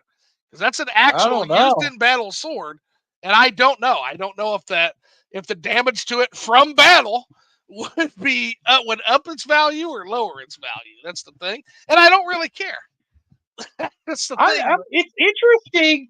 It's interesting to me because you said that was your what relative? Your great I grandpa or lose track. something? It's at least great, great, great. Your great. Yeah, My thing his is, name was why Military Mind. why why would he keep the broken sword though? I'm surprised he didn't just like get rid of it and said, "Ah, this is junk." Like, A I lot of wonder why he kept. that's officers. That's officers etiquette. He was an officer. He was a cavalry officer. That was his sword. You don't throw away your sword. No, no way. Uh, Yeah, yeah, no that makes fucking way. sense. That makes No, sense. especially a sword you wielded in battle. No, that's a symbol, brother. That's not just a weapon. That's a symbol of your power. Like, yeah, that's why I could never get rid of Different times, man. Different times. It's cool though.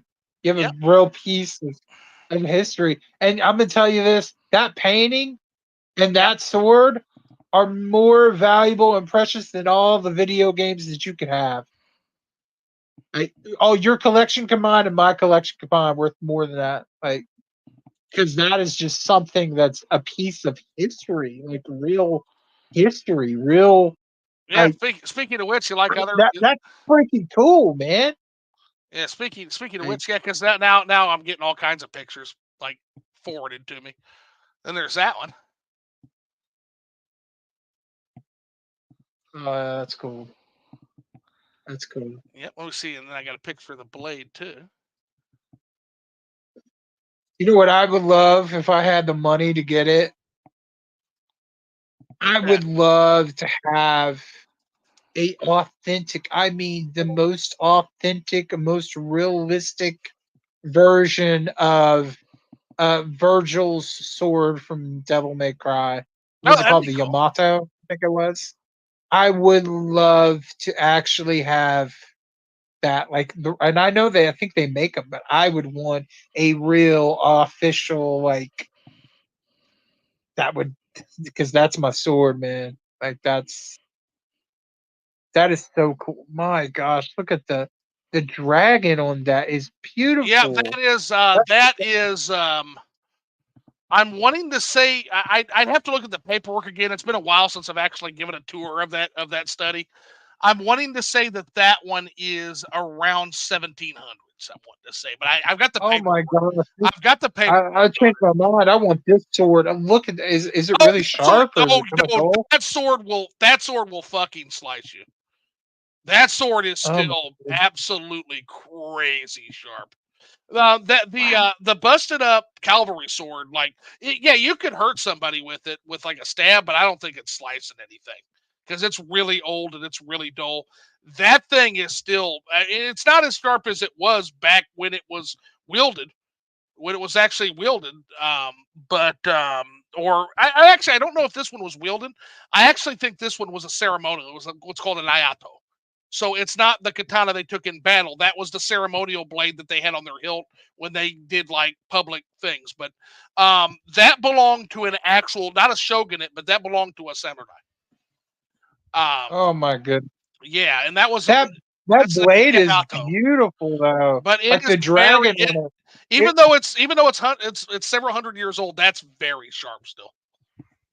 Man, But I love that. I don't know how it would hold up in an actual sword fight because Ayatos are typically not made to the same hardening standard as your battle katanas, which, by the way, are much more valuable. So, in terms of value, like yeah, that would go for some stupid money, but not like an actual katana.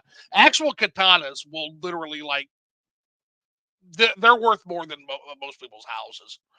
The actual old Wow. katanas are. Your uchi katanas and your katanas are worth a lot of fucking money. Ayatos are expensive, but because they weren't battle ready and they're not as pricey. So that's an Ayato.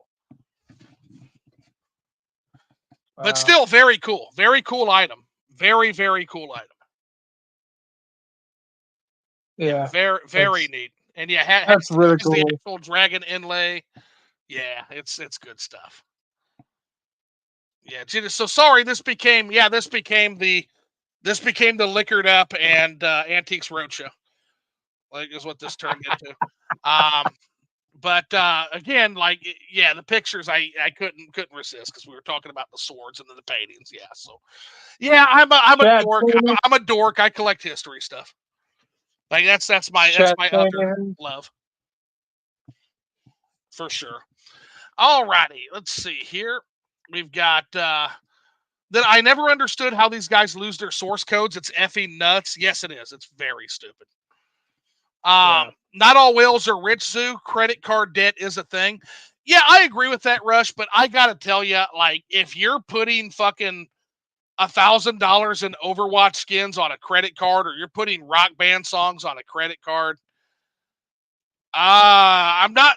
I'm not trying to judge because I know people. I know people, especially when they're poor, do make financial decisions that are not good under duress because it's a way of coping. But don't do that. Like if you're putting that stuff on a credit card, that's not good, guys. Please don't don't let them enslave you debt wise. Like please don't do that. It- yeah. But you're right. You're right. You know that is fair that not all whales are rich. Yeah, saying all whales are rich is a bit like saying all gambling addicts are rich. And same thing. Yeah. No, you're right. You're completely correct. And then no, he says that no was a typo. LOL. And then Dish Quick says, "Gotta go, guys. It was a fun stream, and that was 36 fucking minutes ago. So he's long gone. But Dish, again, I'm gonna thank you anyway. So thanks for coming in, man. I appreciate you. And then yeah, Monster says it's the Social Security leak. Yeah, no, that's it. Social Security literally had a data breach. So every fucking American shit, every American social security number is out there. Yay! We have all of our social security numbers, every single one of us, every last one of us. And that, if I remember right, that impacted like everybody. Like they got it all. So thanks. So anyway, that's what I'm saying. Like, so GameStop losing your shit doesn't matter at this point. It really does. It really does. It's still, well, no, that's wrong. It does matter. They should be responsible with your data. Like, just because everybody else's fucking sucks and is irresponsible, like Equifax and Social Security Administration, doesn't mean they shouldn't protect your data. That's part of their contract with you. Rush Dog says, I don't have an issue with repro cartridges so long as the cartridge obviously looks like a repro at first glance. And then, which agreed, that's exactly right. Like, it should be noticeable and it should be full disclosure. This is a repro cartridge. I've been to the Video Games Plus physical. The store honestly isn't worth visiting. It's pretty underwhelming. Well, that sucks. And then the monster says, wait, what? Laugh my ass off. That is a sick painting. Well, thank you. I appreciate that, man. I liked it. I had to get one. I had to get it. Rick Barnes says, I am thrilled and excited for Trails in the Sky first. I can't wait to play it when it comes out. Yeah, you have no idea how excited I am that Trails is going to actually be fully available, it seems like, on the Switch. It seems like they're by 2026, we'll probably have the whole thing outside of Trails from Cold Steel. Seems like they're still only going to give us 3 and 4 so far on that. But yeah, it seems like we're going to host the whole Trails series on Switch. My hope, if they can figure something out with, I know those games are locked in limbo, Trails 1 and 2. I know we're locked completely in limbo with they're feuding with Xseed on something or some shit like that. The monster says, take it on American Roadshow and get it appraised for the laughs, or Antique Roadshow. Yep. Yeah, I might have to do that just to see what it's worth. Yeah, it might be worth doing that. And then Chill Collects says, all right, I'm back. So Chill Collects comes back, enters the battle again at 11:38 p.m., which is going to be just in time for our next topic, because I've got something I want to talk about that's tangentially related to this. So I'm going to be right back. Once again, my teeth are floating because the alcohol is really flowing tonight. I'll be right back. So I'm going to take a quick bathroom break, and then I'll be back. Phil, sing them a song while I'm done. Well, everybody, while he's taking a bathroom break, you can come with me. We're going to go get an actual drink, because I'm getting thirsty from all this talking. But, yeah, what are y'all... What's a game that y'all really would like to see come back? Like some old game, retro game, something like that. Let me know, because I'd really like to know what's something that you would want. Haunting Ground, Kuon, a lot of horror games. And I actually had this idea years ago. So all the first party Sony PS1 games and other PS1 games like that back then, it'd be really cool if they just made a Blu-ray collection of all the best PS1 first party titles. And they can even call it like PlayStation Underground collection, because remember PlayStation Underground? It'd be cool. And then you would have like a Blu-ray disc of like 10 of the best selling PS1 games of all time, or 10 of the best first party Sony PS1 games. I would love collections like that just to come back physically for us. It would be neat. And I don't know. I don't know if they ever will do anything like that, but it would be cool, because those games, no matter how much time passes, those games will always matter, because these companies wouldn't exist if it wasn't for those first few games they came out with. Like right now, video games as we know it wouldn't exist if Nintendo didn't come into the US market with Rob the Robot and try to disguise it as a toy and not a video game. And then it's video games with Mario Brothers and Duck Hunt, the first Zelda, like they saved video games. Yeah. So those old games always will matter. And that's why these companies should remain humble and should continue to release these old games in both digitally and physically because both matter. So yeah, I would love old collections like that. I really would. 100% agree. Super Mario Brothers 3 is a better game than anybody has made at all in the modern era, period. Super Mario Brothers 3 is a better game than anything I have seen this generation. Anything. Yeah. You still can't compete with Super Mario Brothers 3 in terms of sheer joy and fun. You can't. So yeah, these games will always be worth keeping around. They'll always be worth playing. I agree completely. Apologies while I'm probably going to heat me up something because I'm kind of feeling a little hungry. Perfect. So I'll sing them a song while you're gone. You don't see my face, but I'm still here. That's awesome. That's the joy of doing this on a cell phone. You can actually go pop your hot pocket in or whatnot. And hell yeah, man. So Chill Collect says, let's go. And then he says, Dino Crisis. I played that one before Resident Evil. Rushtalk says Dino. Oh man, Dino Crisis. Dino Crisis all the way. Monster says that would be sick. PS1 or two bangers. Yep. Parasite Eve collection, even Third Birthday, all in one collection would be great. Everybody sings the praises of Parasite Eve and says, I need to play that one. Like everybody loves Parasite Eve. Dino Crisis 1 and 2 are awesome, Rush Dog says.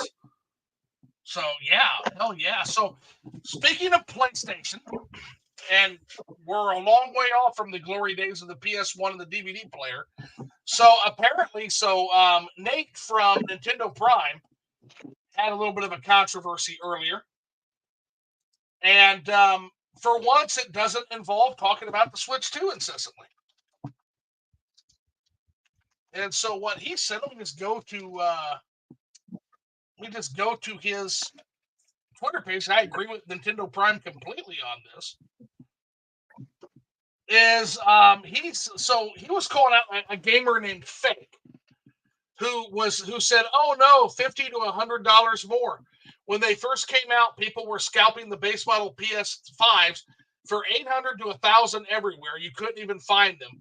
The gaming hobby costs money. Deal with it. And Nintendo Prime says PS5 is currently $550 there. Let's say the Pro is $700 here, $750 at least. Maybe $800. But hey, don't pay attention to the worldwide console pricing, right? He says a PS5 Pro is rocking $600 digital and $700 for physical and still has only 1 terabyte of storage. Sony is out of touch. At $700, you can actually build a PC from used components online that is more powerful and has more storage.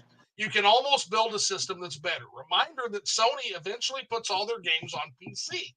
Hence why this comparison matters. The PS5 Pro is already a tough sell because most I talk with feel PS5 hasn't been properly utilized.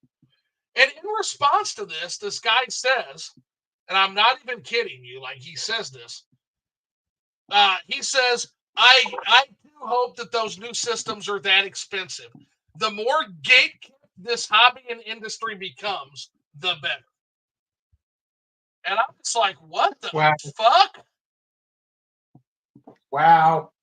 What the fuck with that take, Fake? Like that is a pro gatekeeping take. So I just wanted to kind of get your take on that, Phil. Like this guy is literally being like, yeah, the PS5 costing $700 is a good thing, and I hope gaming gets more expensive so less people can play video games. What do we think? That's the take. That's the take. That guy's crazy. Like, are you kidding me right now? Like, buddy, you know that means less games, right? Like, I hope you understand that means less customers means less games.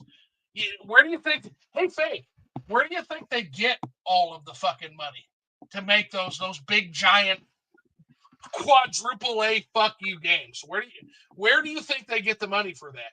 from customers. If you have less customers, you have less money to make those big budget games. Like, I am, that flabbergasted me. And it did Nate too, apparently. Nate's like, oh, okay. He's like, wow. All righty. Well, I'm just going to go ahead and end this conversation because that is not reasonable at all. He's like, okay, oh God, muting all my PS5 threads. I can't even anymore. Like, which was the right call. Like, because if you I'm sorry, if you literally have somebody that's pro gatekeeping, they don't understand this hobby. They don't understand how this hobby is funded. They don't understand where the money comes from, and therefore they don't understand where their video games come from. Like, that is some circus shit. That's really crazy, man. Why would you want to gatekeep like that to where people can enjoy this hobby? Do you realize that if it was that way, that means you would have to pay twice or even more for what you want to enjoy? Because what you're saying is it would be like when DVD first came out. Right, DVD players could only be bought by rich. It was like $1,000 for a DVD player. Yes. The reason why the PS2 was so successful is because it was the first device to combo a DVD player with a game console. And to do it cheap and on top of still being able to play CDs, music CDs in it. So it sold like gangbusters because it was the cheapest way to buy a DVD player. It was the first DVD player most people got. And by the way, now you're saying, go look it up. By the way, go look it up. There is a market increase in the availability of different movies in the DVD format and the rapid adoption of DVD thanks to Sony's PlayStation 2. If you go back to prior to the PS2, you had a few movies coming out on DVD, but most movies were still VHS only. So, like, this would be like fake being like, yeah, fuck Sony for putting that out. I hope that DVD remains exclusive. And the response is to be like, all right, enjoy your DVD player and the lack of DVDs because everything's going to be still on VHS. Have fun with your, like, 5 DVD movies a year. Have fun, buddy. Like, that's literally what happens with video games, too. You get less video games in that format. There will be less video games for the PlayStation 5 Pro, if that is the price, than there will be for the PlayStation 5, the Xbox Series X, or the Switch. Because the more expensive something is, and the harder it is to develop for, and the less customers that are on the system, the less games that you will have. And if you don't believe me, go ask Nintendo with the Wii U. And not just that, but also the quality of games that you get would be totally different because they're only going to make games for the people that are buying the platform. So if all these people only care about, let's say, online service games, or they don't care about Call of Duty or sports because that's the only thing that sells, then you're not going to get a plethora of different games. And that also means indie games are probably going to go away because the only games that could really exist on the platform are the ones that sold. So that means less games being made, less options and genres for games, and less quality in games. Not to mention high price because they're not going to put out as many games, so they're going to drive up the price for those games, and they're going to drive up the price for the console because they're not selling as much because only rich people could have it. Well, but you want a product that everybody could buy because that's more money. So why would you gatekeep? Why would you want things to be higher and more expensive? Because that makes it worse for you. Like, that is the stupidest thing. That's one of the stupidest things I've ever heard. Like, I like, what is, were they dropped on the head as a baby? Like, what? So two things. Number one, because he doesn't understand how this works. That's period. He doesn't understand how this works. Number two, because it's not about him having good games. It's about keeping other people out and excluding other people. That's why. So basically, he's a shit. That's the brain pattern of somebody that has a lot of issues and they're broken and they need help, because that means they want to ruin somebody else's fun and enjoyment of things. Yep, their enjoyment derives from excluding other people. That's what that means. It's just like those people that sit there. Like, I saw when Best Buy had that $10 deal for 10 days, and a lot of people make fun of it because the deals are kind of crummy. They had a few good ones. So they had the Fist of the North Star game for $10. They had a Sonic game for $10. I missed out on it. And then they had God of War PS4 for $10. Right? Yeah, that's good. And there's this picture of this Asian guy, I don't know his name, but he pops up all of the time on Wario's posts. And it's like he's trying to antagonize people because he posted a picture. He's like, thanks, Wario. And it shows the trunk of his car open with like 100 copies of the PS4 version of God of War Ragnarok and some copies of God of War Ragnarok on PS5. Tons of them. And it's like, you're deliberately doing this to try to make people mad. You're doing this to out of greed, out of selfishness, out of like whatever is broken. I can't stand people that do that. They want to constantly brag about all the stuff they have, and they need to get a rise out of people. What is wrong with you? You're trying to upset and make people mad. And what purpose does that serve? You don't bring any joy. You don't bring any peace. You don't spread happiness in the community. You're just trying to make it harder for people out there. And it's wrong. It's wrong. Yeah, so, and I don't know. We live in a shameless society, my friend. We live in an absolutely shameless society. It used to be that social shame would take care of these people. Like social shame and being punched in the fucking face on occasion would take care of this kind of behavior. But the police will beat you up if you punch them in the face. The police are actually, you could argue that in part the police are there to protect people like that from social consequence. And then on top of that, you've got an utterly shameless society to where there's no consequences for that act. And if the social shame doesn't work, and you live in a society that protects you from social consequences like being punched in the face, then suddenly it becomes easier to do that kind of stuff. Now, please note, I'm not advocating these people being punched in the face. Don't do that. You will be arrested. The police will arrest you despite his shitty behavior. Because it is also kind of shitty behavior to punch somebody in the face. It is. But I can't help but think that there is a reason why societies react, like people react strongly to certain activities. And there's a reason for that. And I think that largely the wisdom of the crowd in things such as this are correct, and that we ignore it at our own risk. Now, again, that's not to say that people should be punched in the face. I'm not advocating for that. What I'm advocating for is, like I put in the rules of the bar, if this activity would potentially get you punched in the face, don't do it. Don't do it in my Discord, please. Because that right there is an indicator that that's not an activity that people enjoy. So don't act like that, stupid.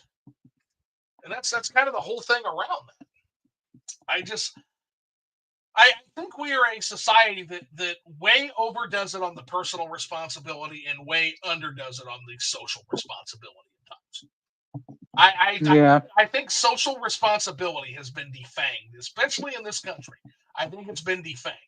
And that allows people with these shitty fucking personalities and these shitty antisocial behaviors to flourish, where they should be socially ostracized and punished for what they're doing.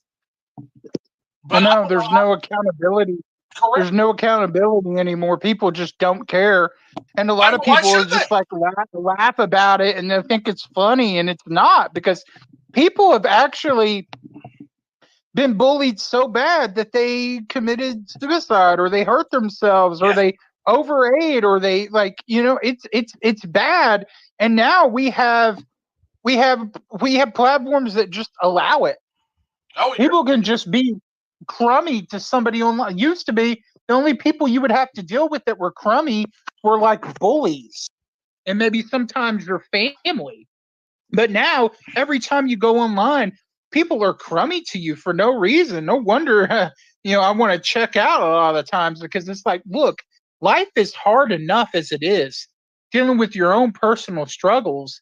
Now you have to you have to deal with people just being crummy to you for no reason other than they're sad in their life and they're miserable, so they only get a high out of making other people feel bad. Like, I just, whatever. I just want to enjoy video games. I want to make friends. I want to have a good time. And I don't want to deal with Phil, all that's that. most people. That's most people. That is most people feel that way. That's the thing. But a few rotten apples will spoil the bunch. And so that's why. So my response to that guy is like, I saw that guy on Nate's post, and my response is to block that guy. Like, you know what? I don't want anything to do with that guy. Like, you can go be an asshole over there. Like, you go be a gatekeeper. I mean, and that's something because you're the type of person that hey, you will not just block anybody. So if that person made you want to block them, the internet ghost block them when you love to like troll these people back, that is saying that person is really needs some they need some help. There's no point in a person like that. That's a sociopath, man. There's no point. Like if I feel like I can get, even if it's like just to fuck with you, if I feel like we can from that trolling can come a good faith discussion, I'm open to it. But I don't think there's any discussing. So if you're literally a person that is reveling in the fact that people are going to be gatekept because of high prices, I got nothing to say to you. And the things I do have to say to you, you don't want to hear anyway. Trust me. So it's just best if like you just go on a list. You're on block list, and I don't have to deal with you anymore. Well, I couldn't believe that shit. Like literally, I saw that, and I'm like, yeah, well, there's one less person that I need to interact with. And yeah, that's very rare for me. It takes that it takes an act of God for that to happen. And again, keep in mind, I didn't interact with this guy at all. We didn't have any back and forth. I just looked at that guy and I'm like, yeah, no, not today, not ever. No. No, I'm not even, I don't even want a chance to have to deal with you in the future. Like, and especially like it used to be that way, but now like I use my block button constantly because of all the bots on Twitter now. Oh my gosh, you there's so many. You have so many bots every day. Like, let's check it right now. I should show y'all a screenshot of all these bots I have on my Twitter pretending to be like hot Asian women. Exactly it. Yep. And we're like, you seem nice. It's like, I would like to tell you want to see my sex. And I'm like, why are all these flooding me? What did I do? Like, oh my gosh, leave me alone. It's everybody. I thought Elon Musk was supposed to take over Twitter and get rid of all the bots and fake accounts. So what you didn't get rid of them? You just had them all come to my inbox. Oh, you mean like, Elon, come on, Elon? You mean Elon Musk? Stop shooting your rockets that aren't going to go anywhere and fix Twitter, please. Yeah, you mean Elon Musk not keeping a promise? Like, wow, what a shot. Hyperloop, remember the fucking Hyperloop in California was going to revolutionize transportation? What happened? No Hyperloop? Remember he was going to fix Flint's fucking water? Remember that promise? He was going to single-handedly like fix the fucking Flint water crisis? There's that one.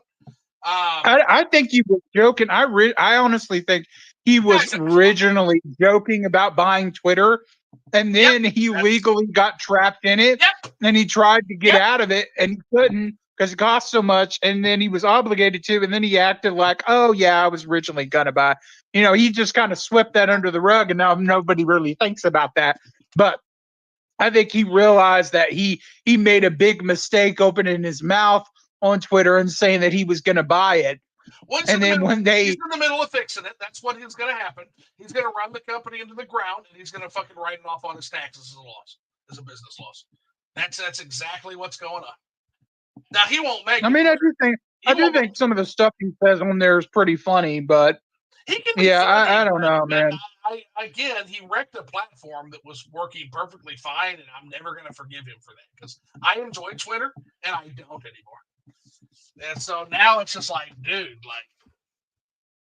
Yeah, I really only use a lot of socials because, well, obligations and all. My engagement has gone rained out. Like nobody sees my posts, my tweets, and they even made it where if you share a link, nobody sees your tweet. 100%. Like, nobody. You got to sign up for premium, buddy, and then all that stuff will activate for you. You just got to pay Elon the $5 for Twitter. No. Yeah, that's exactly right. Yeah, no. Yeah, I don't need to pay him to go premium.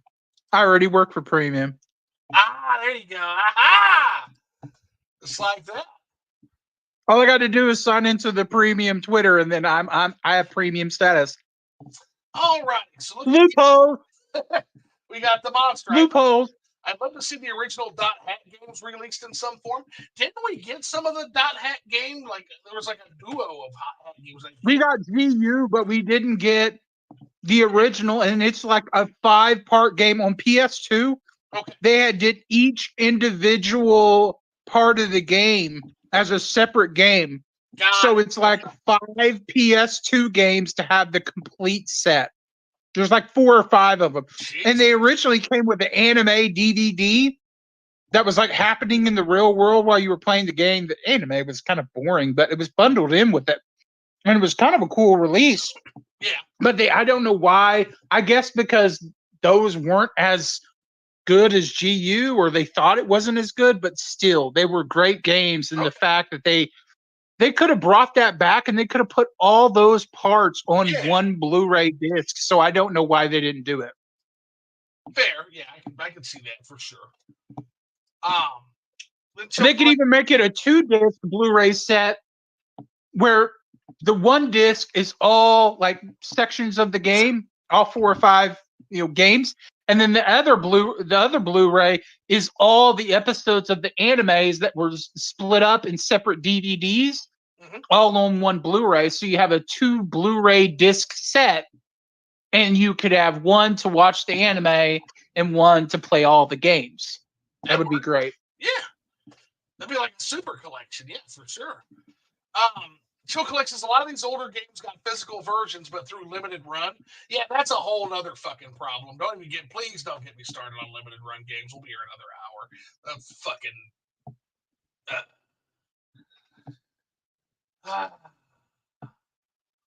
I just decided, I mean, if limited run games didn't get rid of PayPal as an option, because nobody wants to pay for a game and wait like a year or 2 years, because I see all the comments, the negative comments. There's a lot of them. Nobody wants to wait that long. It was easier for me as a customer, because I was a customer for limited run games. My first purchase with them was Shadow Complex on the PS4 and Rainbow Moon on the PS Vita. It was Rainbow Moon and Rainbow Sky, whichever was the first one. Those were my first games. So I've been purchasing from limited run games for many, many years, but I haven't in the past 2 years because of the change. And Purple Dot got rid of PayPal, and I like the pay in 4 option, because they have so many games they come out with all the time. Right. Like there's just tons and tons of games. Like within a month, it's like there's 40 games up there with different collector's editions and special editions. So you want to buy all of them in one big order and wait like a really long time to get them, but you also want to do that to save on shipping. And then if you had pay in 4, you could break those payments up into 4. So I could turn a $200 and something order into a more feasible means for me. Now I can't do that. And that's a shame, but that means I don't buy it from them. I guess if VGP gets it, because VGP does get a lot of the pre-order LRG titles, I'll just pick it up from them. I know I'm not guaranteed to get a copy, that it could sell out, but for me, I'd rather take that risk, because I know that once I buy it from VGP, it will ship to me. They'll have it in stock. I don't have to wait, and I can use PayPal to break that up. So even if it's like a $200 LRG collector's edition, like the Castlevania ones, I can break that up at VGP while it ships to me, and I have it, and I'm still making partial payments. So that's my strategy from that. Yep. Not to mention the reward points when I shop with VGP, so I'm gonna get cash back. It's just an easier way to go about it, so it's worth the risk to me. I mean, I just can't do those kind of big orders anymore unless they get PayPal option back. I think they have that. They don't. I think they have the PayPal option for other countries, which is weird, but they don't have it for the US. I think the only way you can use PayPal in the US is if it's in stock items, but most of the items that people want from LRG are the pre-orders. So that's bad to not have it fully implemented. Why do you have it partially implemented? Well, I don't know. so I'm hoping they'll eventually change it and get that option back, because if they did, I probably would pick up things. Oh, I But would. I don't. Purple Dot has probably cost them, I kid you not, probably over $1,000 this year for me alone. Purple Dot is Uh, worthless. It's not only can I not use PayPal, like it removes PayPal, it won't take any of my cards. And Phil, I have oh money. wow! I have money. My cards are fine. I use them on everything else, but Purple Dot for some reason won't take my money. Is there not? Is there not any way to say no to the purple dot and just Nope. pay regardless? Nope. So it's like it's implemented regardless. See, like I said, I haven't purchased anything with LRG since the purple dot got implemented. Because PayPal is my safety net. Like, yeah, number one, yeah, the fact that I was even willing to give them my credit cards and my debit cards, like, unbelievable. Probably was dumb to even try that, because I'm the same way. I like that PayPal security screening because they can get you your money back. But no, I'm like, you know what? I really like some limited run game stuff. Fuck it, just take my credit card. No, Purple Dot says nope. There's a processing error every time. So fuck you guys. Like, whatever. Lose $1,000. Lose fucking $1,000 every single year directly coming from me. That's fine. Whatever. It's not like I don't have enough Switch games to play anyway, if I do miss out. Yeah, that's what I'm kind of getting to the point. I mean, I'm not trying to say anything negative about LRG or whatever, because they're doing a lot of cool stuff like Tomba and other these other games, and I don't some of the retro stuff. Like, there's a lot of cool stuff that I would get, but I have a limited budget, and I can't really purchase all of these games at the high volume, not to mention the Asian English releases, and then other retail releases and things like that.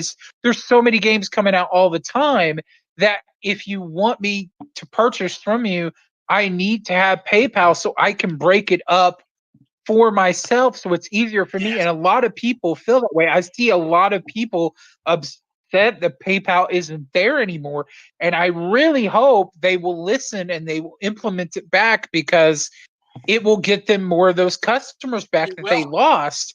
I don't want to miss out on some of these games, but I do know that I already have so many other games that I don't even hardly have the time to play as we speak. So it's not like at the end of the day, if I miss out on this game, it's going to be the end of the world. It's just one of those games that I don't unfortunately get to have. And I feel like when it comes to this, everybody is spending more than they're playing. And I think we need to get back to worry and stop worrying about FOMO and start playing our games, because all we're doing is adding more clutter, and I barely have space back there for what I have. If I showed y'all how my room looks, you'll think it's like hoarders, because I'm just stacking things on top of stuff. It's so claustrophobic back there in my room. But yeah, I mean, gotta start playing some of these things. And it's like you have that intention of wanting to play it, but you just keep purchasing more games because you see other people doing it. Like, I'll see pictures, VGP retweets everything that people will purchase, and I see a couple of these counts that always pop up, and they always have these orders of like 50 games in order, like almost every single picture. And it's like crazy. And I'm like, that person has probably not played 1% of the games they have. They're probably never going to play all those games. They're not going to be able to. I'm not going to be able to play all the games that I have. And I feel like I actually have a shopping addiction, and my shopping addiction is to buy video games. I'm always searching for more games to buy, and I gotta stop it. Like, I got to learn to be okay with letting some of these games go and not having all of them, because I know that I'm not going to be able to play all of them. Realistically, we're not promised tomorrow. You could go out your door, Hey, head to no, that's work, think that you're going to go to work, end up in a car wreck, and I hope nothing, happens. sure. And something could happen to you. And that means all those games that you have, all the stuff that you have, it's not really going to matter. And if you don't have anybody in your family or your girlfriend or whoever it is that knows the value of these things or cares about it, they'll just sell it for pennies on the dollar. So all the money, all the years you wasted buying all this stuff wouldn't matter anyways. Sure. So I guess my question is like, because I'm the same way, at least I have been the Switch generation. I am traditionally and historically not this way, but the Switch unlocked some weird part of my brain. Maybe it was the cartridges, but I don't know. Why do you feel like we do that? Because most customers don't do what we do. What do you feel is the impetus behind why we do what we do? Well, partially for me, because I mean, I think all of us do have something that we are addicted to, that we struggle. 100. One of mine is food. One of mine is food. My other is video games. And I'm trying to work through the food thing, even though I just ate some pizza a while ago. I'm trying to lose weight. Sure. I worked out today, by the way, and I burned Fantastic. like 600 calories. Dude, 600 calories. That's a whole meal. I got this little machine. It's like a pedal machine. You set and you have like restriction. You could turn it up so it's like more intense. Fuck yeah. And I sat there. It has a built-in calorie tracker, and I was just reading, looking at things on my phone. And I just kept doing it and doing it and doing it, and I burned like 600 calories. And then a lady at the church I'm going to now, she gave me 5-pound weights because I only have 3, and I've been lifting those. So I'm trying. I'm trying to lose some weight. I tell you what. Let's make this fun. Let's make this fun. If you don't mind, Sarah, if you don't, that's okay. Where are you at weight wise right now? What do you mean? Like where weight wise, where would you say you're at right now, as far as your weight goes? And if you don't want, oh gosh, I don't know if I want to share that. That's okay. You don't have to. Let's say. Let's just say.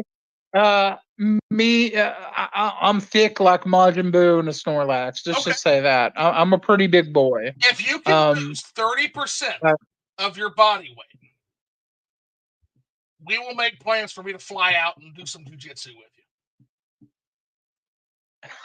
Let's do it. Let's do it. That'll give you some fucking motivation, man. Not that my ass. And we'll go eat some really good steaks. Good steaks and some really good. And then we'll do jiu-jitsu. But I want to get you to a point where it's safe to do the jiu-jitsu, because I don't necessarily know that where you're at it's going to be safe. Yeah. It's very, very intense. Yeah. I mean, I'll stream. I can tell you. I mean, I'm not really embarrassed. I just don't. I know people. I could say it. I have no problem saying it. It's just some people are just jerks, and they will just ride me for it. No, and I don't want to deal with it. So let's just do we'll do the specifics on the phone then. But let's say, just to throw out a number, let's say 30% of your body. If you can get down 30%, which is generally that's significant weight loss, and that would probably put you in the territory where we could do some fucking jiu-jitsu, man. And once you can do jiu-jitsu, that weight will come off so fast. Once you can do some MMA, oh my God, man, that weight will fly off. That's actually why I got, and again, she keeps telling me, she's like, well, if you come to practice, that weight wouldn't be gaining on you right now. If you just come to practice, you wouldn't have to worry about that weight you're putting on. And she's not wrong. She's not fucking wrong. Like, that weight stays off once you can do jiu-jitsu. Once you can start rolling, man. Then I'd be a real karate kid. Oh, yeah. Well, I mean, better than karate. Like, you will turn people into fucking pretzels, man. That'd be cool. Like, yeah, it's just jiu-jitsu is like grabbing their karate blow and like pretzeling them, or letting them take you down and like literally choking their ass out from the bottom. Like that's jujitsu. Wow. Yeah, jujitsu. So you know the That's history. cool. Do you know the history of jujitsu, the origin of it? No. So so jujitsu is a Japanese martial art that focuses on like holds, wrist locks, grapples. But there was one of the jujitsu practitioners was a Japanese man who was seen as being too small and frail to participate in the jujitsu of his family. So he went to Brazil, and when he went to Brazil, he developed a form of jujitsu that allowed people that were smaller and frailer and weaker. It basically allowed them to do jujitsu by eliminating all the superfluous stuff. And that was the birth of BJJ, Brazilian Jiu Jitsu, right? And that's why you see jujitsu is like blowing up. It's very popular with a lot of women. It's very popular with a lot of all kinds of people because it's basically it's an equalizer. So you can. Y'all heard that, right? Y'all heard that key word. It's popular with the women. So if you're a single fella out there, jujitsu might be your way of finding your lady. Jiu-jitsu, yeah, But be nice. It's very Don't be popular. weird, because she'll kick your butt. She'll kick your butt. So remember. Yeah, you'll get choked out. It's not fun. Like 100%. And the moment you're choked out by somebody half your size, like it will humble you, and they will do it. Yep. Like they will do it because they have the experience. Like not. So that's what needs to happen to all these internet trolls. They need to have some jiu-jitsu I done. was rolling with a dude that weighed like 140 pounds, and he choked Wow. out. Like it wow. Absolutely humbling. Absolutely humbling. Yeah, you have a good roll with somebody that knows what they're doing. It's like David and it's like David and Goliath. Yeah. Except I was twice not with a sling. Twice this dude's size, and it didn't matter. It didn't even But matter. to go back to the point you asked my question earlier, why do I think that's that way? Well, for me, when I was growing up, like I said, my mom was a single mother. Sure. Never knew my father. I left when I was a baby, so we didn't have a lot of money for things. We didn't have a lot of money for like video games. She provided. I'm not saying that we were so dirt poor we didn't have anything, but we didn't have enough for like big expensive games because like NES carts and PS1 games and things like that, they were kind of expensive luxury thing. So I would have to like sell games or trade games in order to get new games, or I'd have to go to rental stores and rent games. That's how I got to play a lot of new things, unless my uncle bought me some. So I guess when I got older and I started getting my own money, I just kind of went crazy wanting to buy all these games that I never got to have and just buying this and that. So I just went, it was like unfiltered. Now I can get all this stuff and I just kept buying it. But I also think, aside from my own personal reasons, I also believe that it's the whole thing that now we're so plugged in online. Before, That's way they got you to buy things was you would see a commercial for a product, or you would see like an advertisement for food. Yep. And it was like a subliminal message almost to make you want to go out and get it. Like when a Burger King commercial comes on, BK, have it your way. And then you see that every other commercial after like a couple of days. You're like, dang, man, I really want Burger King. And then you go get Burger King, and that's why. I agree with you. Now you can't get away from it now. But now that we're so plugged in and the internet is so big, you get on Twitter and you literally see people that have, oh, I bought this big stack of games, or oh, I have all these games, or YouTube and talking about these games, and then it's all advertising to you all the time. Can't get away. And now you want to shop. You want to buy all these games this other person has. You want to get this hidden gem that some YouTuber talked about. And FOMO, don't miss out. Limited pre-order here, limited pre-order there, collector's edition, only 1,000 in stock. And you go out and you shop, and you post about it because you want to have the biggest collection when you need to realize there's somebody that always has more than you. Like my 400 something PS4 games is nothing in comparison to people that I know. Oh, like I think Like, Figsy has like the whole PS4 run. Like, just uh, he's got a warehouse full, like for example. So yeah, yeah, yeah. Like I got, I Figsy has a crazy Figsy has collection. The a guy, like, nutso collection. Yeah, his collection is amazing. I want some of the stuff that he has, but that's the thing. You want things that other people have, and it goes right back to that. that's true. Yeah, And that is true.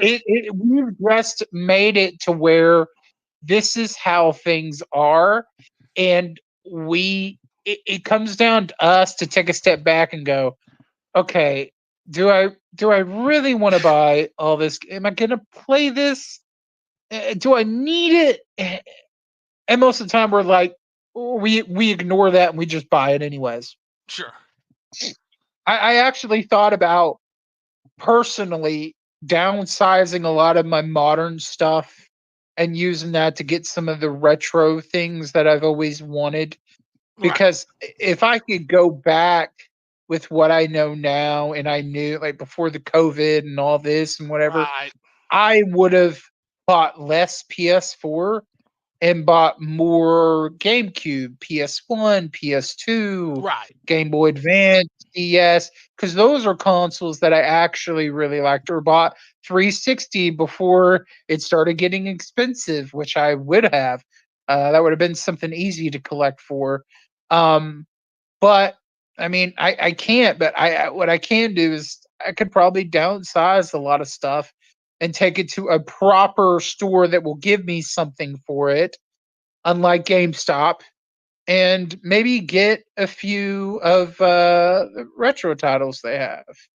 I don't know. It's something I've been thinking about.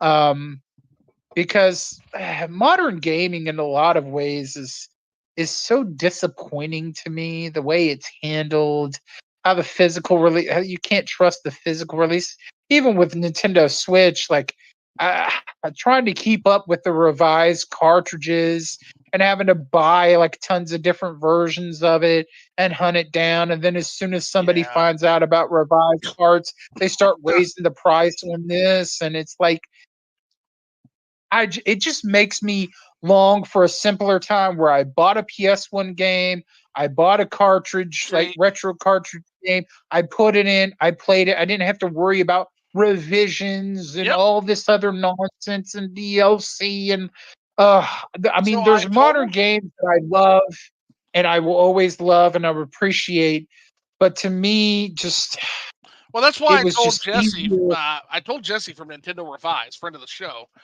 and I told him, I said, what you're doing is like the Lord's work. It's fantastic what you're doing. For the people who it really matters, they need to have the completed game. I don't need to have the completed game necessarily. If it's just like minor updates, things like that, which most patches, a vast majority of patches are like minor updates. They don't make or break the game. But if your game, Yeah. basically, I buy a game and the game you sold me is the game I'm going to review. So if your game sucks, I'm not reviewing your updated game. I don't update my games. I don't give them the system update. Like, I'm reviewing the game I bought. So give me the most complete version of the game you can. That's the game I'm going to review. Um, but as long as it's not game breaking, I'm usually okay with it. Or it's not missing Yeah. large amounts of content. The game that drives me nuts right now is Dead Cells. That game drives me up a Oh man. fucking wall, man. How I many bought fucking the times are like you gonna sell me? vanilla. Yeah, I bought the vanilla special edition version of that, and then they released the a Castlevania. second Yeah, version of it, and then they released a big collector's edition of it, and then the Castlevania edition. And no, I it's wanted still to not get done. that one, but then guess what? It's I still not. heard that they're doing more content and more patches for it, and I'm like, with all the updates and patches and content you've done for this, you should be on a second game now Yes, or why? third Yes, game now. Like, it's I, infuriating. it makes me think of Xenoverse 2, Dragon Ball Xenoverse 2. Don't know if you've ever played like Dragon Ball games or if you care about it, Yeah, but it's like this open world Dragon Ball game where you play through historical moments of Dragon Ball stories as like a time patroller. You create your own character. You can be a Saiyan, you can be a Namekian, you can be a different kind of Dragon Ball race, and you can customize yourself with all these outfits and everything. You level up, and you can earn all kinds of power attacks from popular Dragon Ball characters. And you go to these time periods and you stop like anomalies that are happening as an online thing. And it's really, really awesome. It's really cool because it's like you actually create, but they have released so much DLC and updates for this game, and it came out years ago. They could have come out with like Xenoverse 3 or 4 by now. They won't stop making new DLC for it. Yep. And it's kind of crazy how much it's got updated. And it's like, man, I would love to have a new physical version of that when they're done with all of that, that has all those updates and patches on it.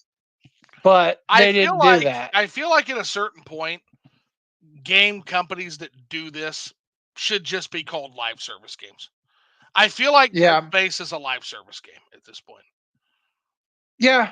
Like, yeah. I do. I know that's unfair. I know that's unfair, but there's people that have said that the vanilla version of Dead Cells was actually better before the updates and all the patches. So it kind of surprising that the original release of it, the base physical of it, doesn't go for more money, because they said before the updates it was actually more challenging or interesting, and a lot of patches and updates where they tried to balance things out ruined a lot of the cool things about it that people like. That's the other thing that I told Jesse. A lot of devs don't know where to leave the fuck alone. They just don't.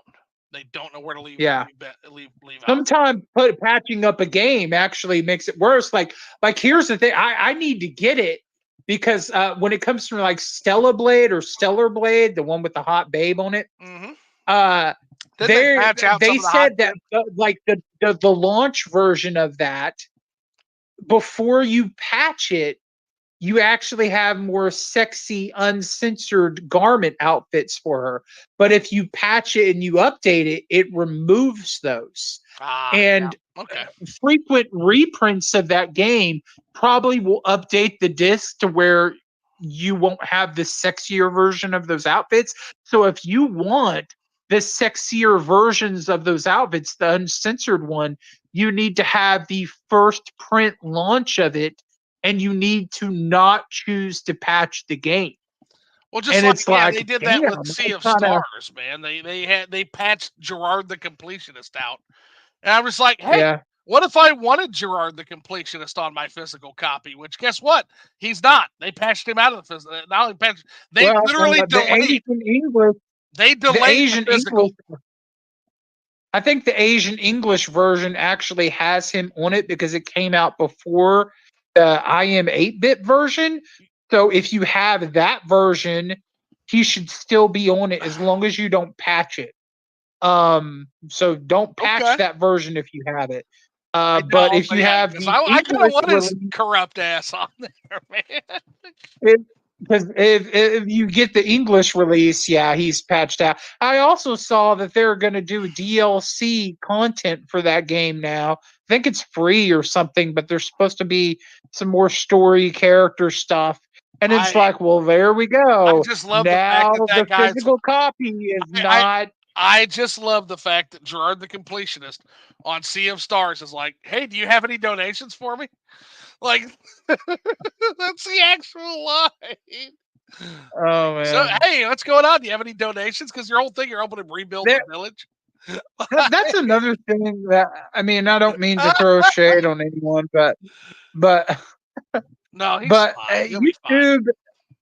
YouTube is, you see all these negativity come out, like not so good things about certain content creators, bigger ones that people have followed for years, supported for years, gave funding to. I will never understand the super chats, people giving their money to these people that already make tons of money on YouTube, and they get free stuff and they got their own merch. Stop giving them your money. They're already going to get it anyways. Yeah, they get enough.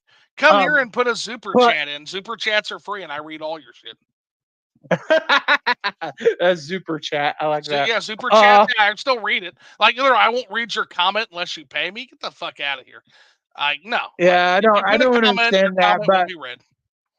but the thing is, it's like you hear the negativity about a lot of it, and it's like that's another thing that kind of makes me so uncertain about a lot of these social platforms and interacting with certain content creators or whatever, because it's like, man, you really don't know these people, and you don't really know if some of them are your friends or if they're just trying to use you or whatever it is. And it's like, I don't really want to get mixed up in that. I mean, I know my channel's like 888, I think, subscribers, so I don't really have to worry about it. But it's like just the negativity around that, and it's like I just kind of want to skip to my own beat. I want to be on Phil1Up land in my own little island, sipping my little drink, and Right.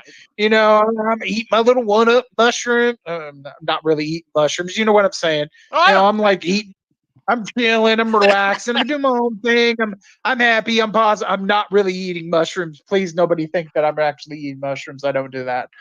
That was a bad take of my words, but you know what I mean? I just want to Yeah. do my own thing, and I don't want to worry about any of that. So yeah, I don't We'll know. toast to that, man. We'll toast It's to that.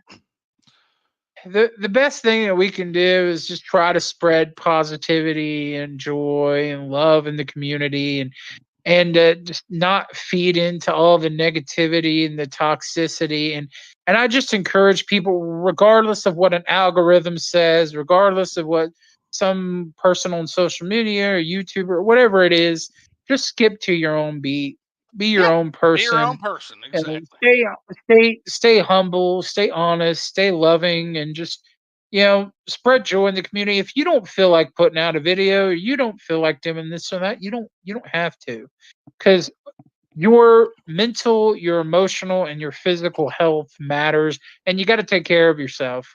Yep. So don't worry 100%. about algorithms, and don't worry about FOMO. Just have fun, happy gaming, happy collecting. Well said. Yeah.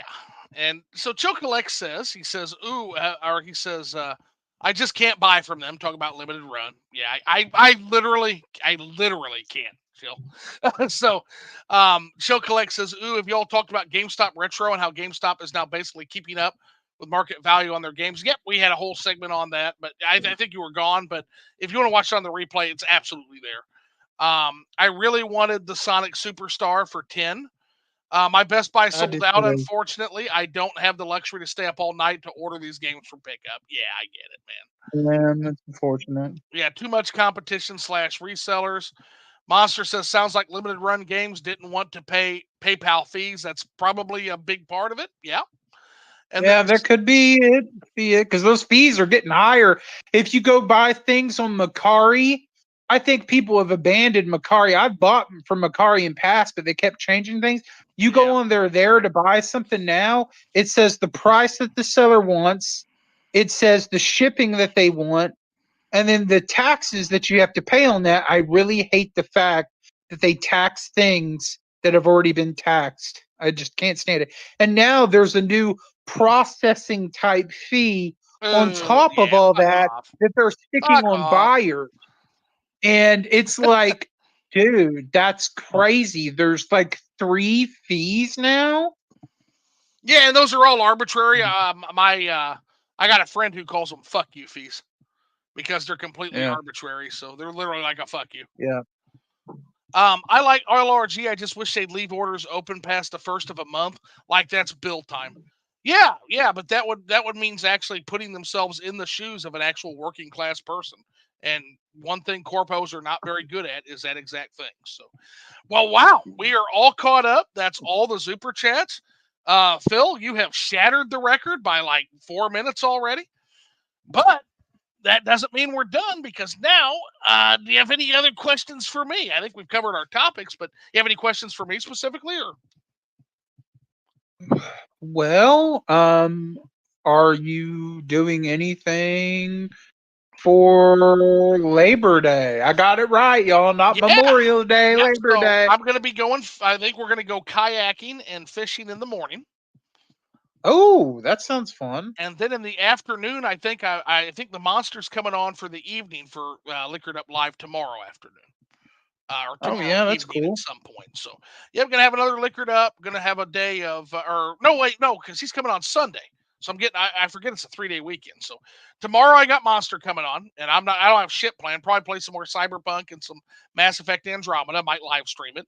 Actually, I might live stream some if I got the energy. Might live stream some after we get off here of Cyberpunk. Yeah, Been doing that. And then, yeah, Monday we're going to be going kayaking and fishing. So that should be fun. So yeah. yeah, Since we have a jam-packed week, yeah. You ever thought about when you're doing these podcasts, like streaming a game while you're playing and talking? I wish I had that level of like. It's very hard. You'll notice that when I play games, I'm not a very good streamer because like I'll be playing a game and I will completely like forget about chat. I'm not very good. I'm not a very good video game streamer. And so it would be an absolute nightmare to try to play a game and then focus on a conversation. And so I feel like this podcast is for having those in-depth discussions. And you wouldn't enjoy this podcast nearly as much if I was playing a game while I talk to you. I promise you. I'm very bad at that. But Yeah, it's a good suggestion. It's just for someone who would be a little bit more of a multitasker. I'm just not not for that. yeah, yeah. All righty. Well, I think that's pretty much everything. Of course, as always, thanks for coming on, Phil. Tell everybody one last time where they can find it. Well, yeah, you can find me on pretty much all the socials, Twitter, TikTok, Instagram, the Fuse app, like I said, Discord, Phil1UpCollects. That's pretty much what it is on everything. Um, I will try to get some videos out before long. Yeah. Just just in the right moment, right time. I would like to bring back some podcasts too. Fuck yeah. Eventually, I'm gonna have to figure out what's going on with the microphone, and I need to get a proper webcam because the webcam I had before, if you remember when I was using it, um, Yeah. that webcam was for a laptop. So it's got like the laptop thing that it sits on, the lid of the laptop. Mm-hmm. Yeah, it doesn't really work with a PC setup because it's like I can't really tilt it and all that. So Right. I don't Right. know. I'm gonna have to get a new mic. I'm gonna have to get some proper webcam of some kind before I can really bring back podcasts unless I just do audio ones and um I don't know. I mean, audio ones are fine, but I know sometimes people want to actually see what's going on, especially if I'm interviewing like game developers or something. Right. So, No, totally get that. um, So, all righty. With that then, said, looks like we've got some other quick chats coming in. Brooke Barnes saying goodbye. See you later, Brooke. Have a good night. The Monster also saying, good show, fellas. I'll toss you a follow, Phil. And also says, thank you. looking forward to talking tomorrow. Yeah, I know Monster said he was gunning for the record, but you still feeling confident, buddy? We're almost look at that time. Look at that counter. That is a daunting task. And I'll tell you, Yeah. a 90s handheld gamer, it was good while it lasted, like a whole few days. Phil just came in and like a badass motherfucker and smashed that baby. Yeah, So well, it's been a long time, man. We had to catch up. We yeah, had to have a catch good up one. So, exactly. So no harm, no foul. I'm sure uh, 90s will be like, yeah, I'll get it next time. But I guess that leaves me with one last question for you, Philly. Phil, yeah, did you have fun? yeah, Uh, man. I always have fun talking with you, bud. All right, man. Well, we're going to go ahead and end it here as Monster laughs his ass off, knowing full well the daunting task he has available. Monster, it's all about the chat, as you can see. The chat bought Phil like an extra, what, fucking hour and 40 minutes? The chat bought you? Yeah, So, again, you had to catch. the strategy is because you've got like OJ and Emily from Orbitology and some other folks that have kind of looked at this too. You gotta bring hell with you when you come. You gotta bring that fucking chat with you. And Phil brought the fucking chat tonight. If it wasn't for the I chat, don't know why.